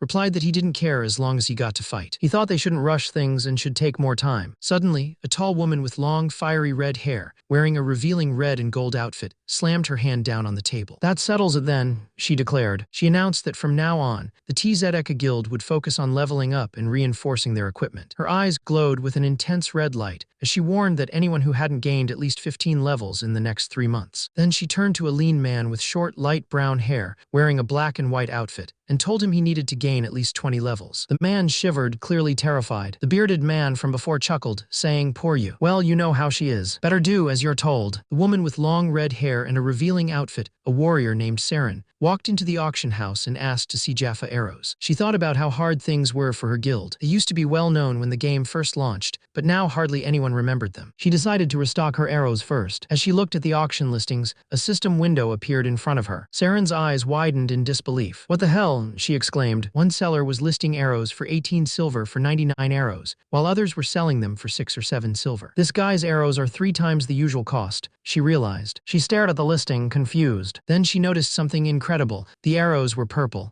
Purple, she gasped. "This is an epic item." A system window popped up, showing the details of the special Jaffa arrow. Class Epic Damage 35-42, weight 0. 1. It also ignored a portion of enemy defense, and had an average probability of ignoring enemy defense entirely. "What the?" she gasped, her eyes wide with shock. She trembled, her hand hovering over the arrows. She had asked countless blacksmiths to make her arrows before, but she had never, ever heard of such a high-grade arrow. The arrow's special traits were incredible and would make a huge difference in high-level battles. The system description explained that the arrow was made by a master with great skill and potential, but who lacked experience and fame. A mix of iron and Jaffa increased its penetrative ability, allowing it to partially ignore enemy defense. She knew she had to make an offer for these, but she wondered who in the world could have made them. She thought about the top-tier blacksmiths, Panmir or Steng, amazing, but couldn't imagine them making something like this. A man looked at a list of arrows, his hands trembling. He thought about how many blacksmiths he had asked to make arrows for him, but this was the first time he'd ever seen such a high-grade one. A system window appeared, showing the details of the special Jaffa arrow. It was epic class with 35-42 damage and a weight of 0.1. The description said it was made by a master with great skill and potential, but lacked experience and fame. The arrow's combination of iron and Jaffa gave it increased penetrative ability, letting it partially ignore enemy defense. He realized its special traits were amazing and would make a huge difference in high-level battles. He knew he needed to make an offer for it, but wondered who in the world made it. He thought that if it wasn't one of the top blacksmiths like Panmure or Steng, then there might be a blacksmith who had already surpassed their level. The title card for episode 13 appeared, The Mysterious Blacksmith. Meanwhile, two men sat at a table. One, with dark hair and a sleeveless top, looked distressed. He wondered how he was supposed to gain 20 levels in 3 months. The other man, with a beard and armor, told him to think hard. The first man said that he knew how she was, and he was pretty sure she was serious about the whole execution thing. The armored man offered to pay for his last meal,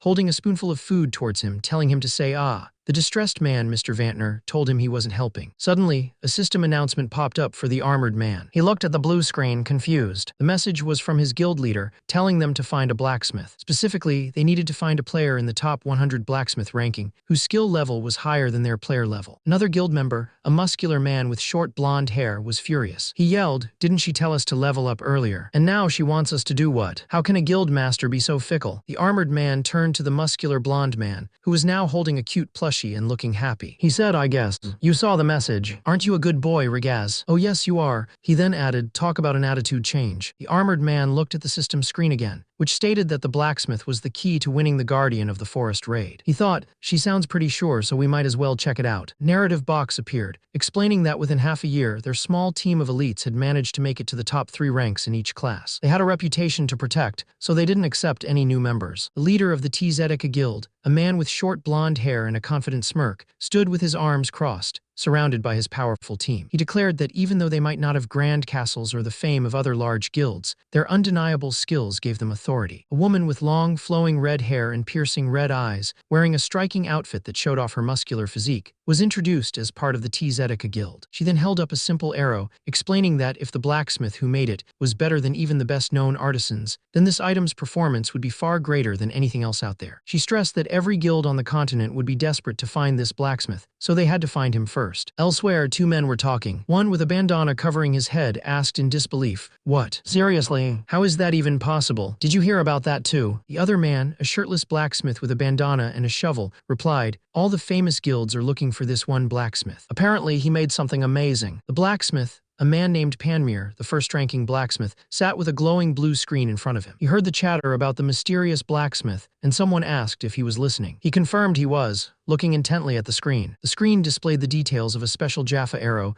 an epic-class item with 35-42 damage and a weight of 0.1. The description read, "This arrow was made by a master who has great skill and potential, but lacks experience and fame. The combination of iron and Jaffa increases its penetrative ability, which lets it partially ignore defense." Panmure was surprised that even he, a top blacksmith, hadn't earned the master title on his items. He thought about how he was the first blacksmith to create an epic item, even if it was only twice. He always prided himself on working harder than anyone else, but it seemed he wasn't the only one with such dedication. Meanwhile, the main character was eating a cup of fried udon. He let out a big yawn, wishing the agency would open already. A man in a baseball cap stood outside a building marked Employment Agency, addressing a group of workers. He told everyone to be careful on site and said he would go over the list of jobs. First up, he announced that 4 workers were needed at the Shinwoo building construction site. Our main character, a young man with spiky dark hair, tried to volunteer, but an older man elbowed him hard, cutting him off and declaring he would go instead. The main character grumbled to himself, thinking the older man was cold-hearted and should have let a younger fella go first. The man with the baseball cap continued, announcing that 3 tilers were needed next, and they had to be experienced. Again, the main character tried to speak up, but the older man slammed his hand down, cutting him off and loudly declaring his availability. The main character, annoyed, shouted that he was also trying to make a living and questioned their manners for cutting in line. A man wearing a black cap, who was in charge, quickly interjected, telling everyone there was no time to argue. He announced the next job, They needed one person for cable pulling and the pay was 110,000, which was about $100. The main character thought the money was good, but he knew from experience that the work was brutal. He remembered doing it last year and spending all his earnings on medical bills. He decided to pass on the job. Suddenly, the older man who had cut in line grabbed the main character's arm and raised it, effectively volunteering him for the cable pulling job. The main character looked shocked. The older man then started dragging the main character away, telling the others they had lots to do. The main character struggled, yelling at the man, but the man just ignored him and kept pulling. They left the chaotic scene and were now outside, walking past large apartment buildings under a clear blue sky. The man looked utterly exhausted, muttering, "See you later."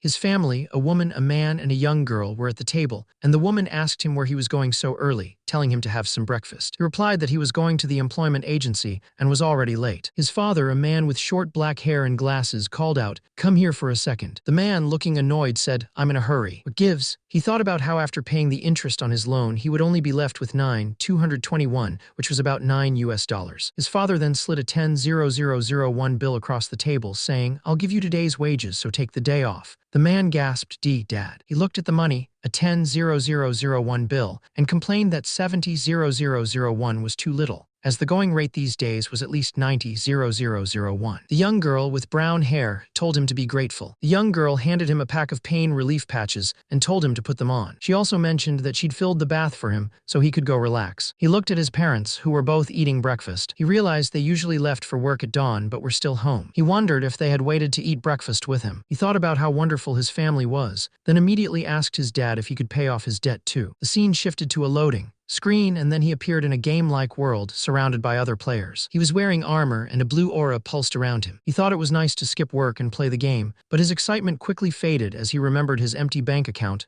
and all his debt. He thought about his one and only asset, the arrow he'd put up for sale. He wondered how much it was going for and knew he needed to hurry to a different village. He stared at the message in disbelief. It was a sale complete notification for 99 special Jaffa arrows, each selling for 72 silver. He couldn't believe it. How could an arrow sell for so much? He quickly did the math. 99 arrows multiplied by 72 silver was a whopping 71 gold and 28 silver. That was about $78 or 80,001 in just 6 hours. He was ecstatic. Overjoyed, he declared that he wouldn't have to go to the employment office anymore. He dashed towards the auction house, shouting for his money, all 71 gold of it. At the auction house, the clerk informed him that he would only receive 60 gold and 59 silver. A hefty 15% commission fee was taken for epic items, a fact that made him grumble about capitalism. He then thought about staying in the village, realizing he could make money by crafting items. But he quickly dismissed the idea, deciding it was too risky. He needed to move on and he needed a ride. He found a carriage driver who charged him 8 gold and 90 silver for a ride, which he thought was a complete ripoff. The driver, a man with a thick beard and a stern expression, defended his price, saying he'd even given a discount and that driving a carriage was hard work. As they rode, he asked if the beginner's village was called Winston. The driver confirmed it, adding that it was being upgraded to a city because of its growing population. Apparently, the heir of the Stein family was set to become its new ruler. The driver then pointed ahead, telling him they were almost there and asking if he could see it. In the distance, a grand castle stood nestled among green hills, with a winding path leading up to it. Finally, they arrived. He looked up at the sky, smiling, happy to have reached his destination. He then checked his status, which showed his username as Grid Level 3 with 60 stat points available. His class was Pagma's successor, and his title was Legendary 1. His HP was 336/336, and MP was 87/87. His strength was 24 plus 5, agility 16, dexterity 55, stamina 22, intelligence 29, persistence 21, indomitability 16, composure 14, dignity 14, and insight 14. He also had a skill called Legendary Blacksmith's Creation, with 2 out of 3 uses available. The Legendary Blacksmith's Creation skill gave him an increased chance of getting additional options when making items, but a decreased chance of item enhancement. It also allowed him to equip any gear, though penalties would apply if the equipment limits weren't met. He also had an increased chance of gaining fame and approval. However, his current weight limit was exceeded by 200%, which meant his movement speed was reduced by 100%, and he couldn't use skills. He also had an increased chance of status abnormalities, which was called weakness. His inventory showed 34 intermediate HP potions, 27 advanced HP potions, 2 intermediate agility potions, 2 intermediate strength potions, 3 Jaffa ingots, and a special Jaffa arrow. The arrow had a damage of 35-42, high penetrative ability, and a chance to ignore enemy defense entirely. As the cart rumbled along a winding path, Grid spotted a large town in the distance. He asked the driver if he saw it, his voice filled with anticipation. Grid looked up at the sky, a wide grin on his face. "We're finally here," he exclaimed. Entering the village, Grid was amazed. "Well, this place is at least 4 times bigger than Barren Village," he thought. The streets were bustling with people, making it feel much livelier. He decided he wouldn't fool around in this new town. His first priority was to clear his inventory. The weight of his items was really bothering him. He planned to travel light, which meant putting most of his items into storage. He checked his inventory,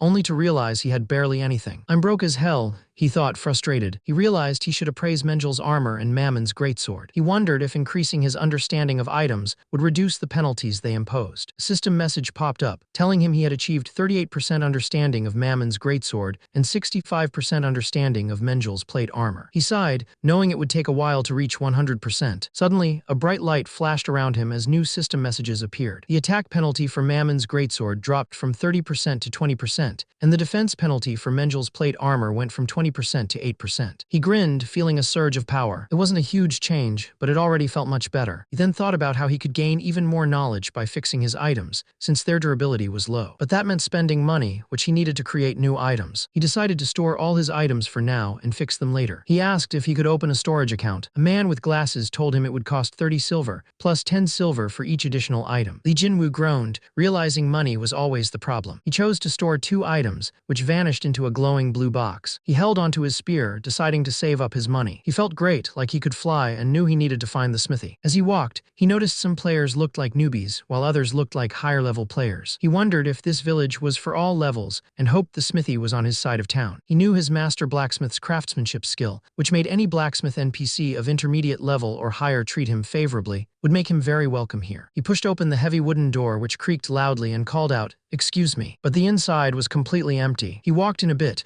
looking around the dusty, deserted space, and called out again, "Hello." Suddenly, he heard a rustling sound from the back. "Who's there?" he asked, then smiled. "Oh good. Somebody's here." A large, older man with a long white beard and gray hair, wearing a blue shirt and dark pants, sat up in bed. "What do you want?" he grumbled. The young man explained, I'm trying to make some items that'll sell well in this area. Can you help me?" The old man just sighed, "Ugh." The old man continued, "The merchants from Miro released stock from a huge smithy in some other village at a cheap price. Thanks to that, selling items has become hard, and this smithy's been out of business for a long time, so I can't help you." The young man's eyes widened in surprise. "What?"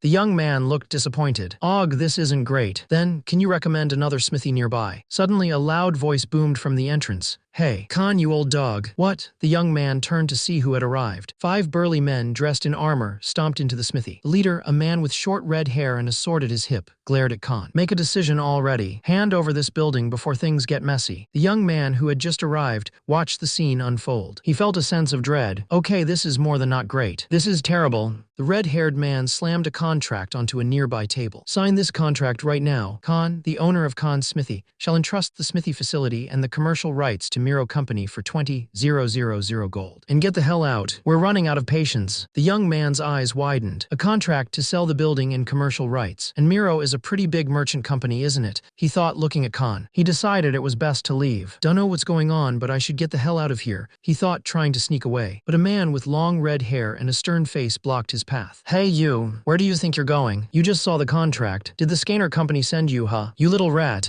He realized the man must be a mercenary, hired by Miro. He knew these guys were dangerous, and heard they even killed players. Looking at the group, he figured they were all at least level 35. He decided it was time to get out of there fast. Putting on a fake smile, he tried to play it off. "Of course not. It's my first time in Winston, and I had no idea this place was out of business." The red-haired man just scoffed. "HMPH, looks like it. Get the hell out of here, you bum." Suddenly, an old man with a long white beard and a stern face appeared, holding a paper. "You savage bastards. This place was built and run by my family for generations," he yelled. The red-haired man turned to the old man. "Shut your trap. Do you know what kind of trouble you made for us, huh? We should take half of your payment to compensate for the mess you caused." Another man with a bald head and an axe on his back added. The main character, still trying to slip away, thought to himself, "That's a bit harsh." The smug mercenary continued to taunt the old man, saying he heard his son was dead and asked why he even stayed. unless this was where his son was buried. The old man, Khan, exploded in anger, yelling at the mercenary not to speak ill of his son with his filthy mouth. The main character tried to convince himself to stay out of it, reminding himself he wasn't the type to get involved in other people's business and that they should just leave to make some money. Another system window popped up detailing the quest: defeat the Miro Company mercenaries and destroy the contract. The reward was huge, curing Khan's alcoholism and earning his maximum approval. There was even a special reward for accepting the quest, acquiring Blacksmith's Rage, which was a new skill. But the failure penalty was severe. Khan would die from anger, and all follow-up quests would be deleted. Grid was surprised. He thought, whoa, I get a class-related skill just for taking the quest. I gotta do this thing. What are my chances of succeeding? He realized his best bet was his skill, Legendary Blacksmith's Patience, which would boost his HP, defense, and dexterity by 200% for an hour. He also had a passive skill that made him immune to all damage for 5 seconds when his health was critically low. Plus, he had the stats of an average level 20 player. Then he remembered something important. Hold on, I do have a weapon, and it's an epic weapon at that, he thought, as a special arrow materialized in his hand. It was a special Jaffa arrow, an epic class item with 35-42 damage that ignored a portion of enemy defense, and had a chance to ignore it entirely. He knew it wouldn't do massive damage, but if its special trait activated, it could be a game changer. The thug, a burly man with a stern face, looked at him with disdain. You thugs better watch your mouths, he sneered. The old man, looking distraught, questioned his actions. Young man, why? He stepped forward, the Jaffa arrow held firmly in his hand. Why is this moron still here? I get that the old man owes you something, but you're going too far, assholes. The thug's eyes widened in disbelief. What? Assholes? We gave you a chance to leave in peace. What are you going to do with that puny arrow? He mocked, his face contorted in anger. He grinned, a mischievous glint in his eyes. Oh yeah, then let me give you a taste of this puny arrow. System message popped up. You have acquired the skill Blacksmith's Rage. He felt a surge of power as he prepared for battle, the skill details appearing before him. Level 1 plus 10% damage plus 30% attack speed for 20 seconds with a 60-second cooldown. Bring it on, you bastards, he yelled, ready to fight. The enemy warrior lunged, swinging his sword in a wide arc. The hero barely dodged, a flash of light indicating the near miss. Yikes, he thought, realizing how fast this low-level NPC was. He had to find a better spot to fight. He spotted a narrow staircase and decided that was his best bet. He dashed up the stairs, a spear now in hand. Now who wants their eyeballs plucked out? He taunted. The enemies followed, stomping up the stairs. You filthy little blacksmith, one of them yelled, raising his axe. What are you going to do with that arrow, huh? Another shouted, swinging his weapon. The blacksmith's eyes glowed red as a system message appeared. Blacksmith's Rage activated. Increased attack speed and attack power for 20 seconds. He moved with incredible speed, striking one of the attackers with a critical hit. The other attackers stared in disbelief. What? One of them stammered. The man who was hit cried out in pain. Ugh. How? It was just an arrow. The blacksmith grinned, his eyes still glowing. Does it still look like a puny arrow to you? Serves you assholes right. A system window popped up, displaying a new quest, Blacksmith's Rage B. The objective was to defeat the Miro Company mercenaries and destroy their contract. The reward for success was curing Khan's alcoholism and earning his maximum approval. There was also a special reward of acquiring Blacksmith's Rage upon accepting the quest. But the penalty for failure was dire. Khan would die from anger, and all follow-up quests would be deleted. The adventure was far from over, with more challenges and mysteries waiting to unfold. The hero, with dark hair and red eyes, pulled back his bowstring, a golden arrow glowing with energy. A system window appeared, announcing that Blacksmith's Rage had activated, increasing his attack speed and power for 20 seconds. He fired the arrow, which struck with a massive explosion of light and power. A system message flashed, critical. The two men watching were stunned, their eyes wide with disbelief. What? One of them gasped. The man hit by the arrow was writhing in agony, surrounded by a blue, crackling aura. Ugh. How? It was just an arrow, he cried out. The hero, now smirking, looked at the injured man. Does it still look like a puny arrow to you? Serves you assholes right, he retorted. He held up his bow and arrow, the energy still radiating from them. The Blacksmith's Rage timer was counting down, 2019-18. He couldn't believe it. The attack speed boost from his skill let him land 2 hits in one go. Both were critical hits, and the special trait activated, canceling the enemy's defense entirely. This was amazing. A system window popped up, confirming he had defeated a Winston outlaw. He gained 60 fame in Winston, but also became an enemy of the Winston outlaws. More importantly, he got a massive 300 experience points, causing him to level up not once, not twice, but 5 times in a row. His eyes went wide as another system message appeared. He was now level 8. Whoa, he shouted, stunned by the sudden power surge. He realized this huge jump was his reward for defeating a level 35 enemy while he was only level 3. He checked his status screen. His username was Grid level 8, and he was Pagma's successor, a legendary one. His HP was 316, MP 87, and he had a whopping 110 stat points to distribute. His current stats were Strength 24, Stamina 22, Agility 16, Intelligence 29, Dexterity 55, Persistence 21, Composure 14, Indomitability 16, Dignity 14, and Insight 15. He couldn't believe how many stat points he had. He looked at the remaining thugs. They had strong attacks but low stamina. To finish them off, he decided to invest his points in strength and agility, planning to overwhelm them with speed and power. With 4 more thugs to fight, he decided to use all 110 points. He allocated 50 stat points to strength and 60 stat points to agility, ready to unleash his newfound power. A system window appeared, reminding him that only 10 seconds remained for Blacksmith's rage. He lunged forward, a blur of motion, his dagger slashing through the air. He thought, I'll take down one for now. With incredible speed, he struck. He kicked one of the thugs, sending him flying backward with a powerful blow. The thug crashed into another, sending both sprawling. "Ugh," one of them cried out. "Praga, you all right?" Praga, the one who was kicked, groaned, "Ugh, I'm fine. It wasn't a fatal blow." He then thought, then he must have just gotten lucky before. Another thug, a man with red hair and a sword, said, "Still, his attack speed is way too fast. We can't fight him with big weapons in that narrow staircase." He panicked, realizing that even with all his stats invested, it wasn't enough. No critical hits, and his special trait hadn't activated. He knew he wasn't lucky this time. One of the thugs, a burly man with a sword, taunted him, telling him to come down from the stairs. He knew he had no choice but to face them head-on, even as the thugs laughed and called him a wimp. He took a step down the stairs. He thought that if he got surrounded, he'd be dead in just a few hits, but then a plan sparked in his mind. He was low on health and had almost no defense, but he realized that if they surrounded him, it also meant he could hit them all at once. All he needed to do was manage his health until he could deliver one powerful blow. He vowed to make them wait. He thought about his skill, legendary Blacksmith's patience, which would boost his HP, defense, and dexterity by 200% for an hour. He knew he could finish them all with this skill. One of the enemies, a man with a sword, stepped forward. "Unlike that old geezer, you don't seem to waste time. You'll pay the price for killing our friend with your life," he yelled, drawing his sword. "All right, come at me," he shouted back, then tried to activate his skill. A blue system window appeared in front of him. The window explained that legendary Blacksmith's patience gave him plus 200% health, defense, and dexterity for 1 hour. It also said the skill didn't cost mana, but couldn't be activated by the user. It was randomly activated when he practiced patience. The enemy leader, a grim-faced man, asked, "Are you ready to die?" He looked panicked as the system window confirmed,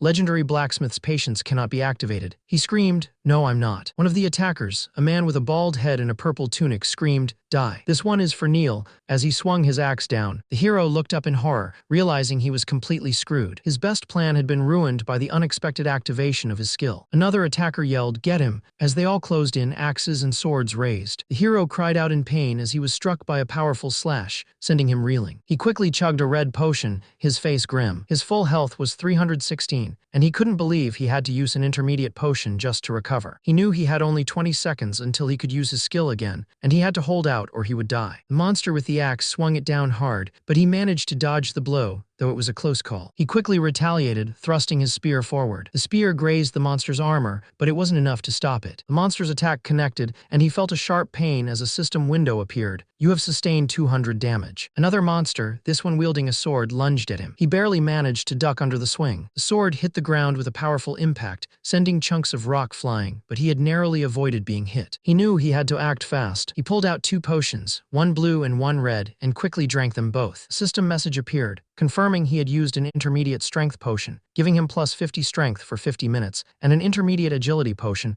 granting him plus 50 agility for 50 minutes. He grumbled, thinking about the cost. Each potion was 10 gold, which was a lot of money. He could have bought an entire pizza with that. The enemies, a group of men with rough faces and weapons, were closing in. "Corner him," one of them yelled, their eyes wide with aggression. He moved with incredible speed, dodging their attacks. He was a blur, weaving between their swings. "Let's see how long you can keep dodging us," another enemy shouted, clearly frustrated. He felt the pressure as they launched a coordinated pincer strike. Even with the potion buffs, it was almost too much. He twisted and turned, barely avoiding their blades as they sliced through the air. He thought he needed to buy some time for his leg to heal, sliding across the ground to evade an attack. Suddenly, a young man with dark hair and a red jacket, who looked like a hunter, appeared before them holding a sword. The 2 men he was fighting looked surprised. The hunter smirked. "What do you think? Not so wimpy after all, huh?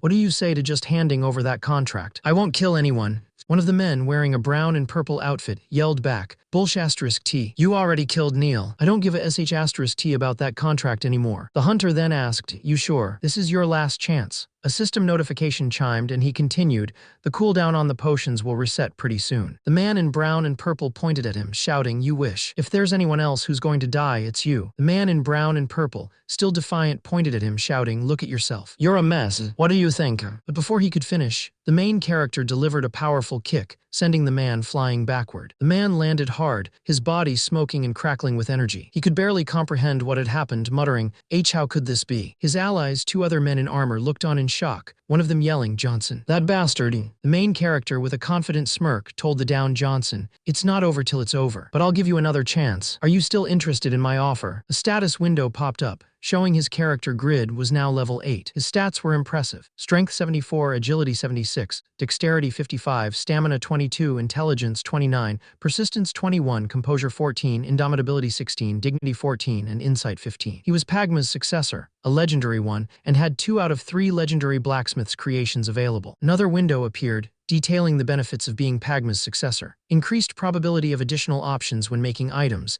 increased probability of item enhancement, and all gear could be equipped, though penalties might apply. He also had an increased chance of gaining fame and approval. Then a new quest popped up, Blacksmith's Rage B. As Pagma's successor, he was tasked with helping Khan, an old blacksmith who had lost everything to the Miro Company. The quest required him to defeat Miro Company mercenaries and destroy their contract. The reward was curing Khan's alcoholism and earning his maximum approval, along with a special skill, Blacksmith's Rage. If he failed, Khan would die from anger and all follow-up quests would be deleted. Finally, a skills window appeared, showing 2 new abilities. First was Blacksmith's Rage level 1, which gave him plus 10% damage and plus 30% attack speed for 20 seconds, costing 50 MP with a 60-second cooldown. The second was Legendary Blacksmith's Patience level 1, which boosted his HP, defense, and dexterity by 200% for 1 hour. This skill didn't cost mana and couldn't be activated manually. It would randomly trigger when he practiced patience. The man, still holding a glowing blue energy in his hand, told the hero it wasn't over yet. He said he'd give him another chance and asked if he was still interested in his offer. The man stomped his foot, furious, realizing the hero's speed came from a potion's effects. He called him a sneaky little roach. He screamed, "Die, you potion junkie," and swung his sword down with a powerful whoosh sound. But the hero effortlessly dodged the attack, asking if the man was really coming at him without any defense. He revealed he was now level 11, and things had changed. Man looked shocked as the hero swiftly thrust his hand forward, a glowing blue energy piercing through the man's chest with a loud stab. The hero, still reeling from the attack, looked at the man who had just shot him. The man, with a sinister grin, said he would turn the other cheek for the hero. Suddenly, the man's expression twisted into a snarl, and he declared that they wouldn't let the hero die in peace. 2 more figures, armed and angry, appeared behind him. Before the hero could react, a powerful blue cross-shaped attack slammed into him, cutting deep. He cried out in pain as blood splattered from his wounds. The 3 attackers closed in, ready to finish him off. From a distance, an old man with a long white beard and worried eyes shouted, asking if the hero was okay. The hero gritted his teeth, knowing he had to escape and find time to drink another potion to heal his severe injuries. Suddenly, a bald man in a purple tunic grabbed him from behind, snarling, "Running again, you sneaky roach." He struggled, 2 more men with swords and chains quickly closing in. "Shit, I'll really die this time," he thought, panic rising. He felt a sharp pain and looked down to see a spearhead sticking out of his chest. "I'm finished," he thought, his vision blurring. But then, he noticed something hanging from a railing above. "Is that armor?" he wondered, a sliver of hope sparking. The hero, still impaled, used the spear to push the bald man back, creating a bit of distance. One of the other attackers, a man in red armor, shouted, "You punk. You can't get away from us." The hero, still impaled, used the spear to push the bald man back, creating a bit of distance. The spear then flew out of his hand, spinning through the air. One of the other attackers, a man in red armor, blocked the flying spear with his sword, shouting, "NGH, what force." The hero, bloodied, then leaped up a set of stairs, trying to escape. The man in red armor scoffed, running up there again. "Tuz again. That was a critical hit just now." He then mocked the hero, "Haha, you must be an idiot to have thrown away your weapon. Or were you just that desperate?" The hero, still climbing the stairs, simply replied, Yeah, keep talking." He then turned to another person off panel, his eyes wide and desperate, and yelled, "Khan, do you want to protect this smithy?"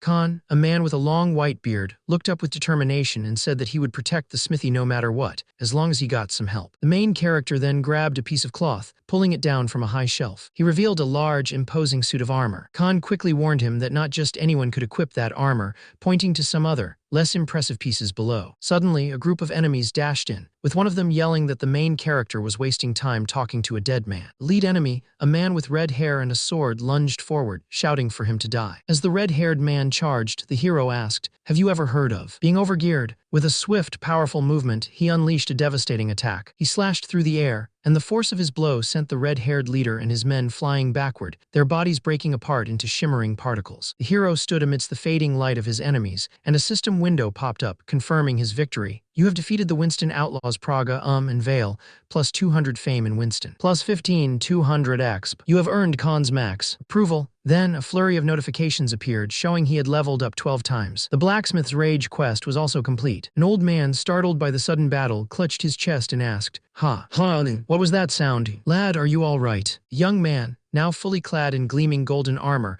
and holding a magnificent sword, grinned. Phew, this is really amazing, Gramps. Never would have expected to find such good items in a countryside like this, though. A system window floated in front of him, detailing the armor he was wearing. Valhalla class. Unique. User requirements. Level 250 plus, Strength 800 plus, Stamina 1000 plus, Advanced Heavy Armor Mastery. Creator Albertino. Another system window showed the sword. Daneslave Reproduction Class. Unique. User requirements. Level 250 plus, Strength 1 800 plus, Advanced Sword Mastery. Creator Albertino. He thought, this Albertino guy, he's incredible. The old man flinched, his jaw dropping. Why, young man, you recognize the value of those items, and you know about their creator. The young man tapped his chin playfully. Well, yeah, I can figure that out with just one look. The young man looked down at the old man, who had suddenly collapsed onto the floor. He wondered if the old man had high blood pressure, or if he was just drinking too much at his age. He thought about how he had cleared the quest, and should move on to the next one. He waited patiently for the old man to give him the next quest, but as the silence stretched, he realized the old man wasn't moving. His face twisted in frustration as he demanded the follow-up quest. He shouted at the unconscious old man, who was now foaming at the mouth, urging him to wake up and give him the next quest. Eventually, he left the old man behind and found himself outside a grand mansion with a large gate and a crest on the wall. Inside the mansion, a man with a red beret mustache and rings on his fingers slammed his fork down. He was furious, demanding to know what happened to the mercenaries they sent to the smithy. He suspected they ran off with the money. A nervous man, wearing a blue tunic and a green cloak, apologized, saying they were the best mercenaries they could find. The man in the beret cut him off, yelling that he didn't care who they were, only who would pay for the losses now. He then pointed a finger at the nervous man, saying that a merchant couldn't have debt, and that he should compensate for the advance payment and commission fee. The nervous man, Beale, looked terrified, pleading that he didn't have that kind of money and begged for another chance. The man in the beret, Valmont, leaned in, his expression cold. He told Beale that if he didn't have the money, he should go make some, suggesting that selling his family on the slave market would fetch a pretty penny. Valmont then ordered someone to get Beale out of his sight. Beale cried out, begging Valmont to reconsider as he was dragged away. Valmont, a stout man with a red beret and a neatly trimmed mustache, sat at a table and asked his assistant, Rabbit, what exactly had happened. Rabbit, a woman with glasses and a serious expression, replied that she wasn't sure. The man had made it to the smithy but then went missing. Valmont slammed his fist on the table, frustrated. He declared that only one smithy was allowed per village, and they had to take that one no matter what. He couldn't believe those fools were so incompetent. He then asked about the blacksmith, Khan. Rabbit explained that Valmont hadn't hesitated to fire a loyal employee who had served him for a decade, calling him arrogant and cruel. She added that Khan had been taken to a clinic by an unknown man 2 hours ago. Valmont stroked his chin, thinking, a stranger, he mused. Perhaps this stranger knew what happened to his missing men. He then clenched his hand, adorned with several large rings, and revealed their plan. They had imported cheap weapons to put Khan out of business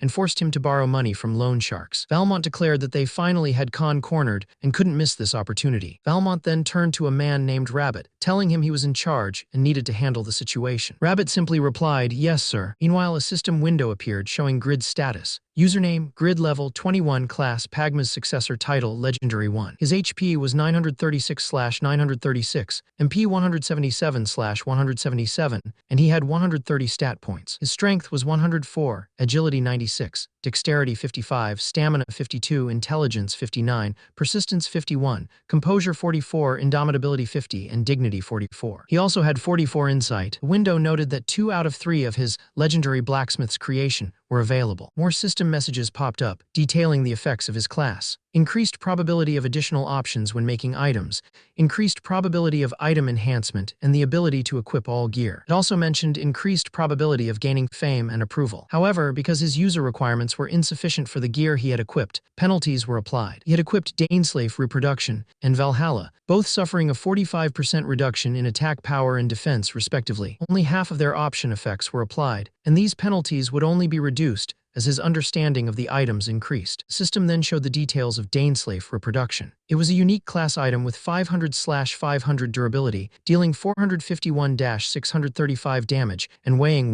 580. This weapon was created by Albertino, the first human to be called Master Blacksmith before Pagma. It was a reproduction of the mythical weapon Daneslave, though it still fell short of the original. Still, Albertino had made it a masterpiece in its own right. It was praised by Lauren, King of the North and founder of the Eternal Kingdom, as the greatest masterpiece in human history. The legendary blacksmith Pagma was greatly inspired by it. The weapon also dealt additional damage equivalent to 10% of the enemy's defense, increased damage based on the number of enemies defeated, and acquired the skill Golden Flash. The user requirements were level 250+, Strength 800+, and Advanced Sword Mastery. The system stated that the item had no hidden traits, and that Grid did not have enough knowledge and experience to understand its materials, blueprint, or creator's intention. Next, the system displayed the details of Valhalla. It was a unique class item with 701/701 durability, 872 defense, and weighed 712. This armor was also created by Albertino and was known as a walking fortress, praised as another masterpiece of human history by Lauren,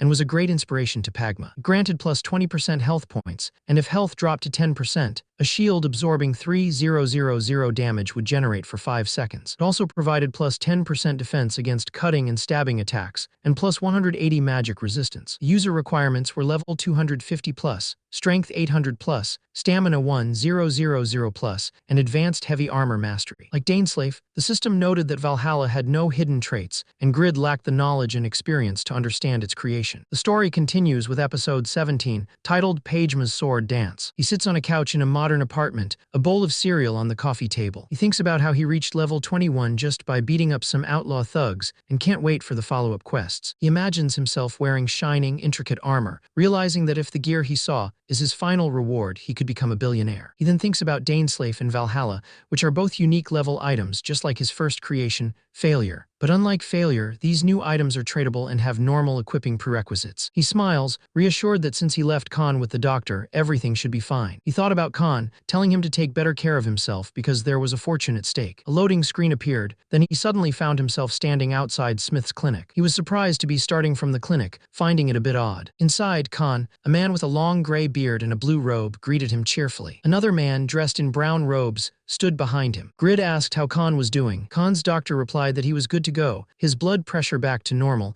and he'd be fine as long as he stopped drinking. The doctor considered it a blessing. Khan then looked at Grid, thanking him for everything he had done. Grid smiled, telling Khan it was no problem and that they had to help each other out. He then informed Khan that the bill for his treatment had been sent to his address, so he was free to go. Khan looked shocked and admitted he was short on money and couldn't pay for the treatment. Grid, with a mischievous grin, told Khan that they mustn't anger God, who might take away his blessings. He suggested Khan pay the 1 gold himself. Khan looked stunned, realizing God was apparently quite merciless. Khan, now back in his blacksmith shop, expressed his gratitude, saying he didn't know how to thank Grid. He explained that he finally had hope again and almost failed his forefathers by giving up their family business. Grid, putting a hand on Khan's shoulder, told him he just did what he had to and advised Khan to get some rest, reminding him he was still a patient. Grid told Khan he was lucky to still have his place, otherwise, his health would have gotten even worse from stress. Khan agreed, saying he was fortunate to have met Grid, especially since he wouldn't have made it to the clinic if Grid hadn't been there when he passed out. Khan wished there was some way he could repay him. Grid looked at Khan,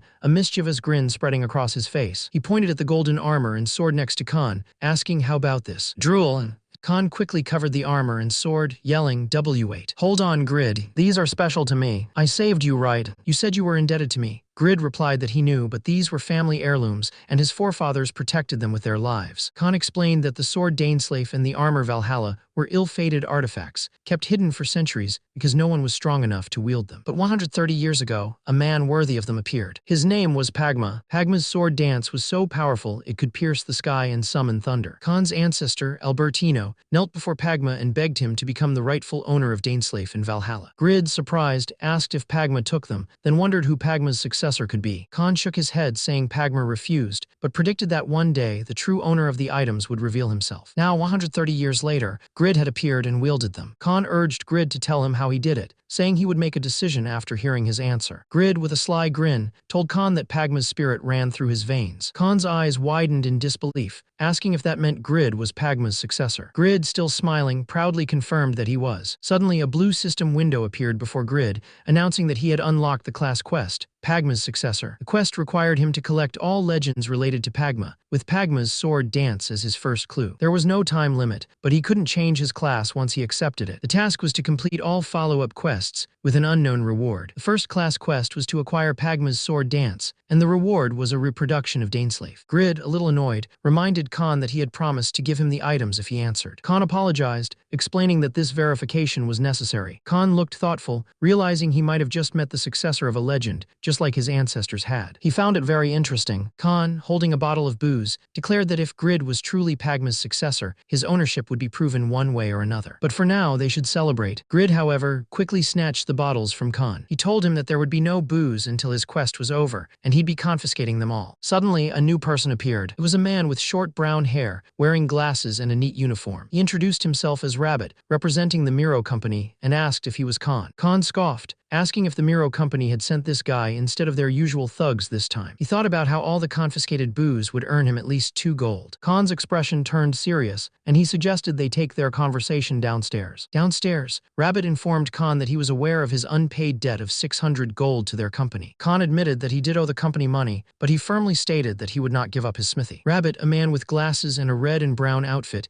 then said he wasn't there to talk about the debt, but to offer an opportunity. Rabbit explained that if Khan handed over the smithy, the company would give him generous compensation and management rights. Khan scoffed, asking if Rabbit wanted him to become the company's lackey. Rabbit, unfazed, pointed out that this new offer was much more profitable than the previous one. But Khan, a man with a long white beard and a blue robe, declared that profit wasn't his main concern. His duty was to protect his family's business. Rabbit acknowledged Khan's stubbornness and proposed a different idea. He suggested an item forging match between Khan and a blacksmith from their company. If Khan won, the debt and the contract would be voided. Rabbit then asked if it made sense that the better blacksmith should own the smithy. Rabbit thought this was a sneaky move, suspecting the company had a much more skilled blacksmith ready to compete against Khan. Khan agreed, saying it made sense. But then he seemed surprised by something, exclaiming, "What?" Khan explained that he'd been out of work for a while and wasn't in good health, so his successor would compete instead. He asked if that would be acceptable. Rabbit looked confused, saying he was told Khan's son had passed away. Khan then pointed to Rabbit, declaring him his successor. Rabbit was totally shocked, yelling, "Me." Rabbit was furious, asking Khan, "The hell, old man? I never agreed to this." The company's leader looked at Rabbit, thinking he seemed like a nobody, and asked Khan if he was sure about this choice. Suddenly, a system window popped up in front of Rabbit, announcing a new quest. Match against Miro Company. The task was to defeat the blacksmith champion from Miro Company. The rewards were tempting, plus 500 fame in Winston, approval from Winston residents, and 600 gold. But the penalty for failure was severe. His fame in Winston would drop to the minimum level,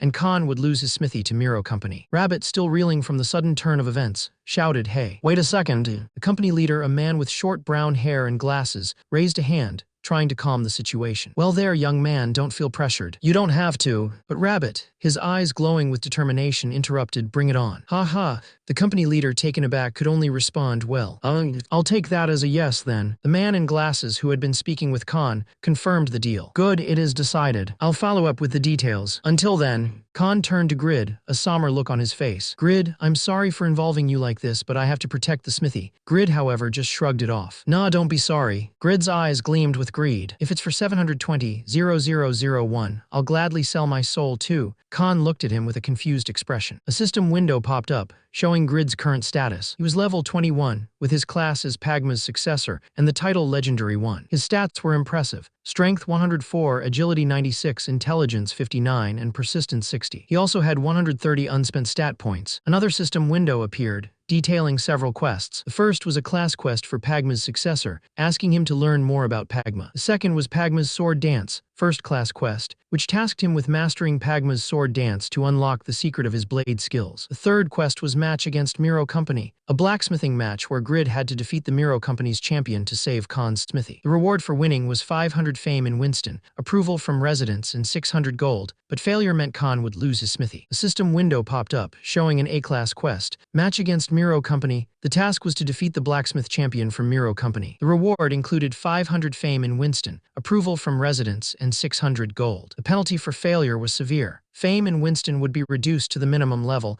and Khan would lose his smithy to Miro Company. He knew that if this quest required actual battle, he wouldn't stand a chance. But he was a legendary blacksmith capable of creating epic items, and he was earning a good sum for it. He grinned, thinking this quest would be a piece of cake. Khan offered to supply materials for his training, explaining that since he'd been out of business for so long, he had plenty left over. He looked at Khan, who had his back turned. He then asked Khan why he hadn't notified the person in charge of Winston about the situation. Khan, holding a torch, explained that the Lord of Winston was secretly working with Miro Company and had taken a huge bribe. He looked surprised, saying he thought Winston was under Earlstein and suggested going directly to him. Khan explained that he had sent letters and even planned to visit himself, but the Lord of Winston always blocked his attempts. The young man smiled, telling Khan not to worry because he was going to win. He knew Khan trusted him to be his champion. Khan agreed, saying that if his own son were alive, he would have been a fine young man just like him. A tear welled up in Khan's eye as he spoke. The young man quickly tried to cheer him up, promising that Khan would be incredibly happy once he saw him fight. He then thought to himself, wondering why he was being so kind. It wasn't like him. He figured it must be because he had a lot to gain from Khan. But then, he realized that Khan strangely reminded him of his own grandpa. He thought about Khan's warm words and kind demeanor, realizing that in moments like these, working with fire and steel alongside someone he cared for, the game felt just as real as his own life. He sat by the window, watching the sunrise, and thought about Khan. He really missed him and wanted to learn more from the master blacksmith. He shook his head, thinking, damn it, I must have really lost it. As he walked into the kitchen, his mom, a woman with curly brown hair, greeted him cheerfully. Good morning, y'all. Oh, Youngwoo. Good morning, Han. You got up so early today. His dad, a man with glasses, chimed in.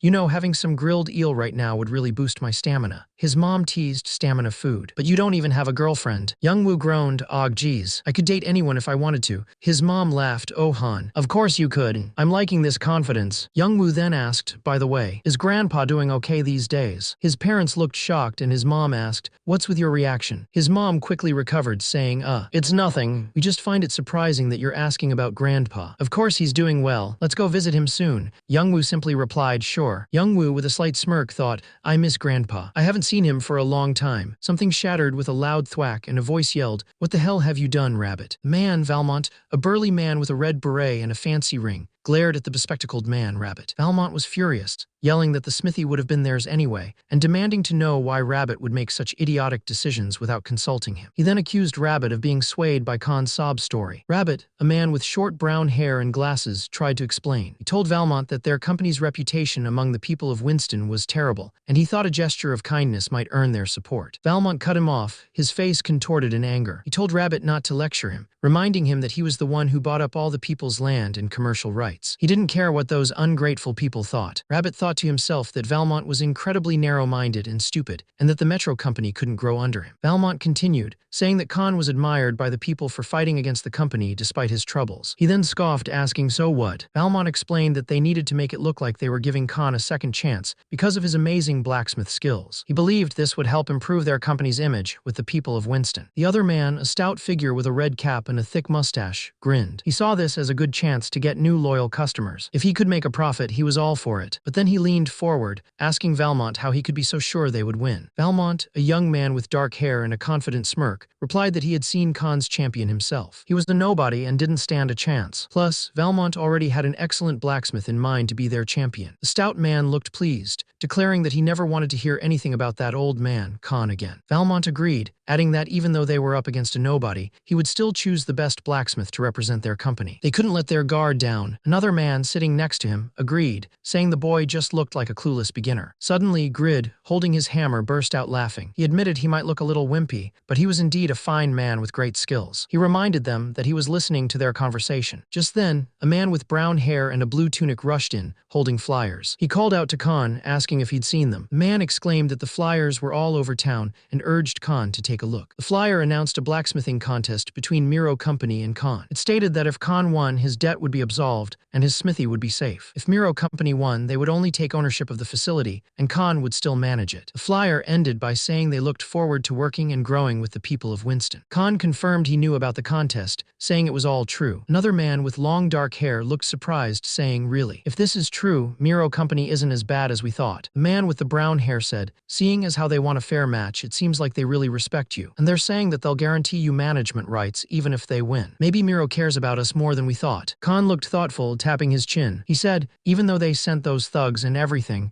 this really is quite a considerate proposal. Maybe Miro isn't as terrible as we. Suddenly, a pair of hands tore the flyer to shreds. An old man with a long white beard and a blue tunic yelled, "Don't you forget. Miro Company dragged us all into poverty by monopolizing the local market. I can't believe you're buying this nonsense. Have you forgotten the pain we've gone through?" The crowd started to agree with the old man, realizing they had been too easily swayed. "I suppose you're right," one man said, looking thoughtful. Another added, "How stupid can you be? Those cunning bastards have done nothing but cheat us." The main character, a young man with dark hair and a serious expression, listened intently. He thought, damn, he's right. I almost bought that crap too. Suddenly, a hand shot up, stopping the commotion. A new character, a young man with brown hair and a confident smile, wearing light blue and brown armor, stepped forward. "Excuse me," he announced, holding up a hand. He continued, "As far as I know, Miro bought commercial property from the people of Winston at a very cheap price because nobody was aware of the upcoming development plans. You all agreed to sell your property and nothing was forced, correct?" Then he noticed something strange. A glowing green light hovered above the man's head. He has a green light above his head. He must be a player, he realized, recognizing the sign of another player in this game-like world. The man with the green light above his head, who we now know is a player, started talking to the crowd. He told them that before they even heard about any development plans, they were all eager to leave Winston and sell their properties to Miro Company. He pointed out that their current bad situation wasn't Miro's fault, but their own greed. One of the angry villagers shouted, "You know nothing. You're not even from this town. Are you a spy from Miro?" The player calmly replied that he didn't want to fight, he just wanted to go over the facts. He explained that Miro Company also needed the people of Winston to succeed. He continued, saying that Miro's goal was to grow together with the people, because any company needs a strong local customer base to do well. The villagers started to think about what he said. He's right," one of them said. "If Miro thrives, maybe it will help all of us." Jinwoo watched the player, amazed at how easily he was swaying the crowd. He wondered, it's like he's leading them by the nose. Who is this guy? Suddenly, a blue system window popped up, showing a new quest. It was called Match Against Miro Company, and explained that Miro Company had challenged Khan to a blacksmithing match. If Khan lost, he'd lose his smithy, but he was too sick to compete himself. The quest tasked Jinwoo with defeating Miro Company's blacksmith champion. The reward was pretty good. 500 fame in Winston, the approval of the town's residents, and 600 gold. But the penalty for failure was harsh. Jinwoo's fame in Winston would drop to the lowest level, and Khan would lose his smithy to Miro Company. The old man, with a long white beard and a blue tunic, looked at the young man in green and pink armor. He asked, "You're one nosy lad, aren't you? What is your name?" The young man, feeling a bit embarrassed, replied, "Oh, excuse me, sir. I got a little carried away there." He then introduced himself with a confident smile. "My name is Huroi." Another man with dark hair and red eyes watched the exchange, wondering, it's like he's leading them by the nose. "Who is this guy?" The old man conceded,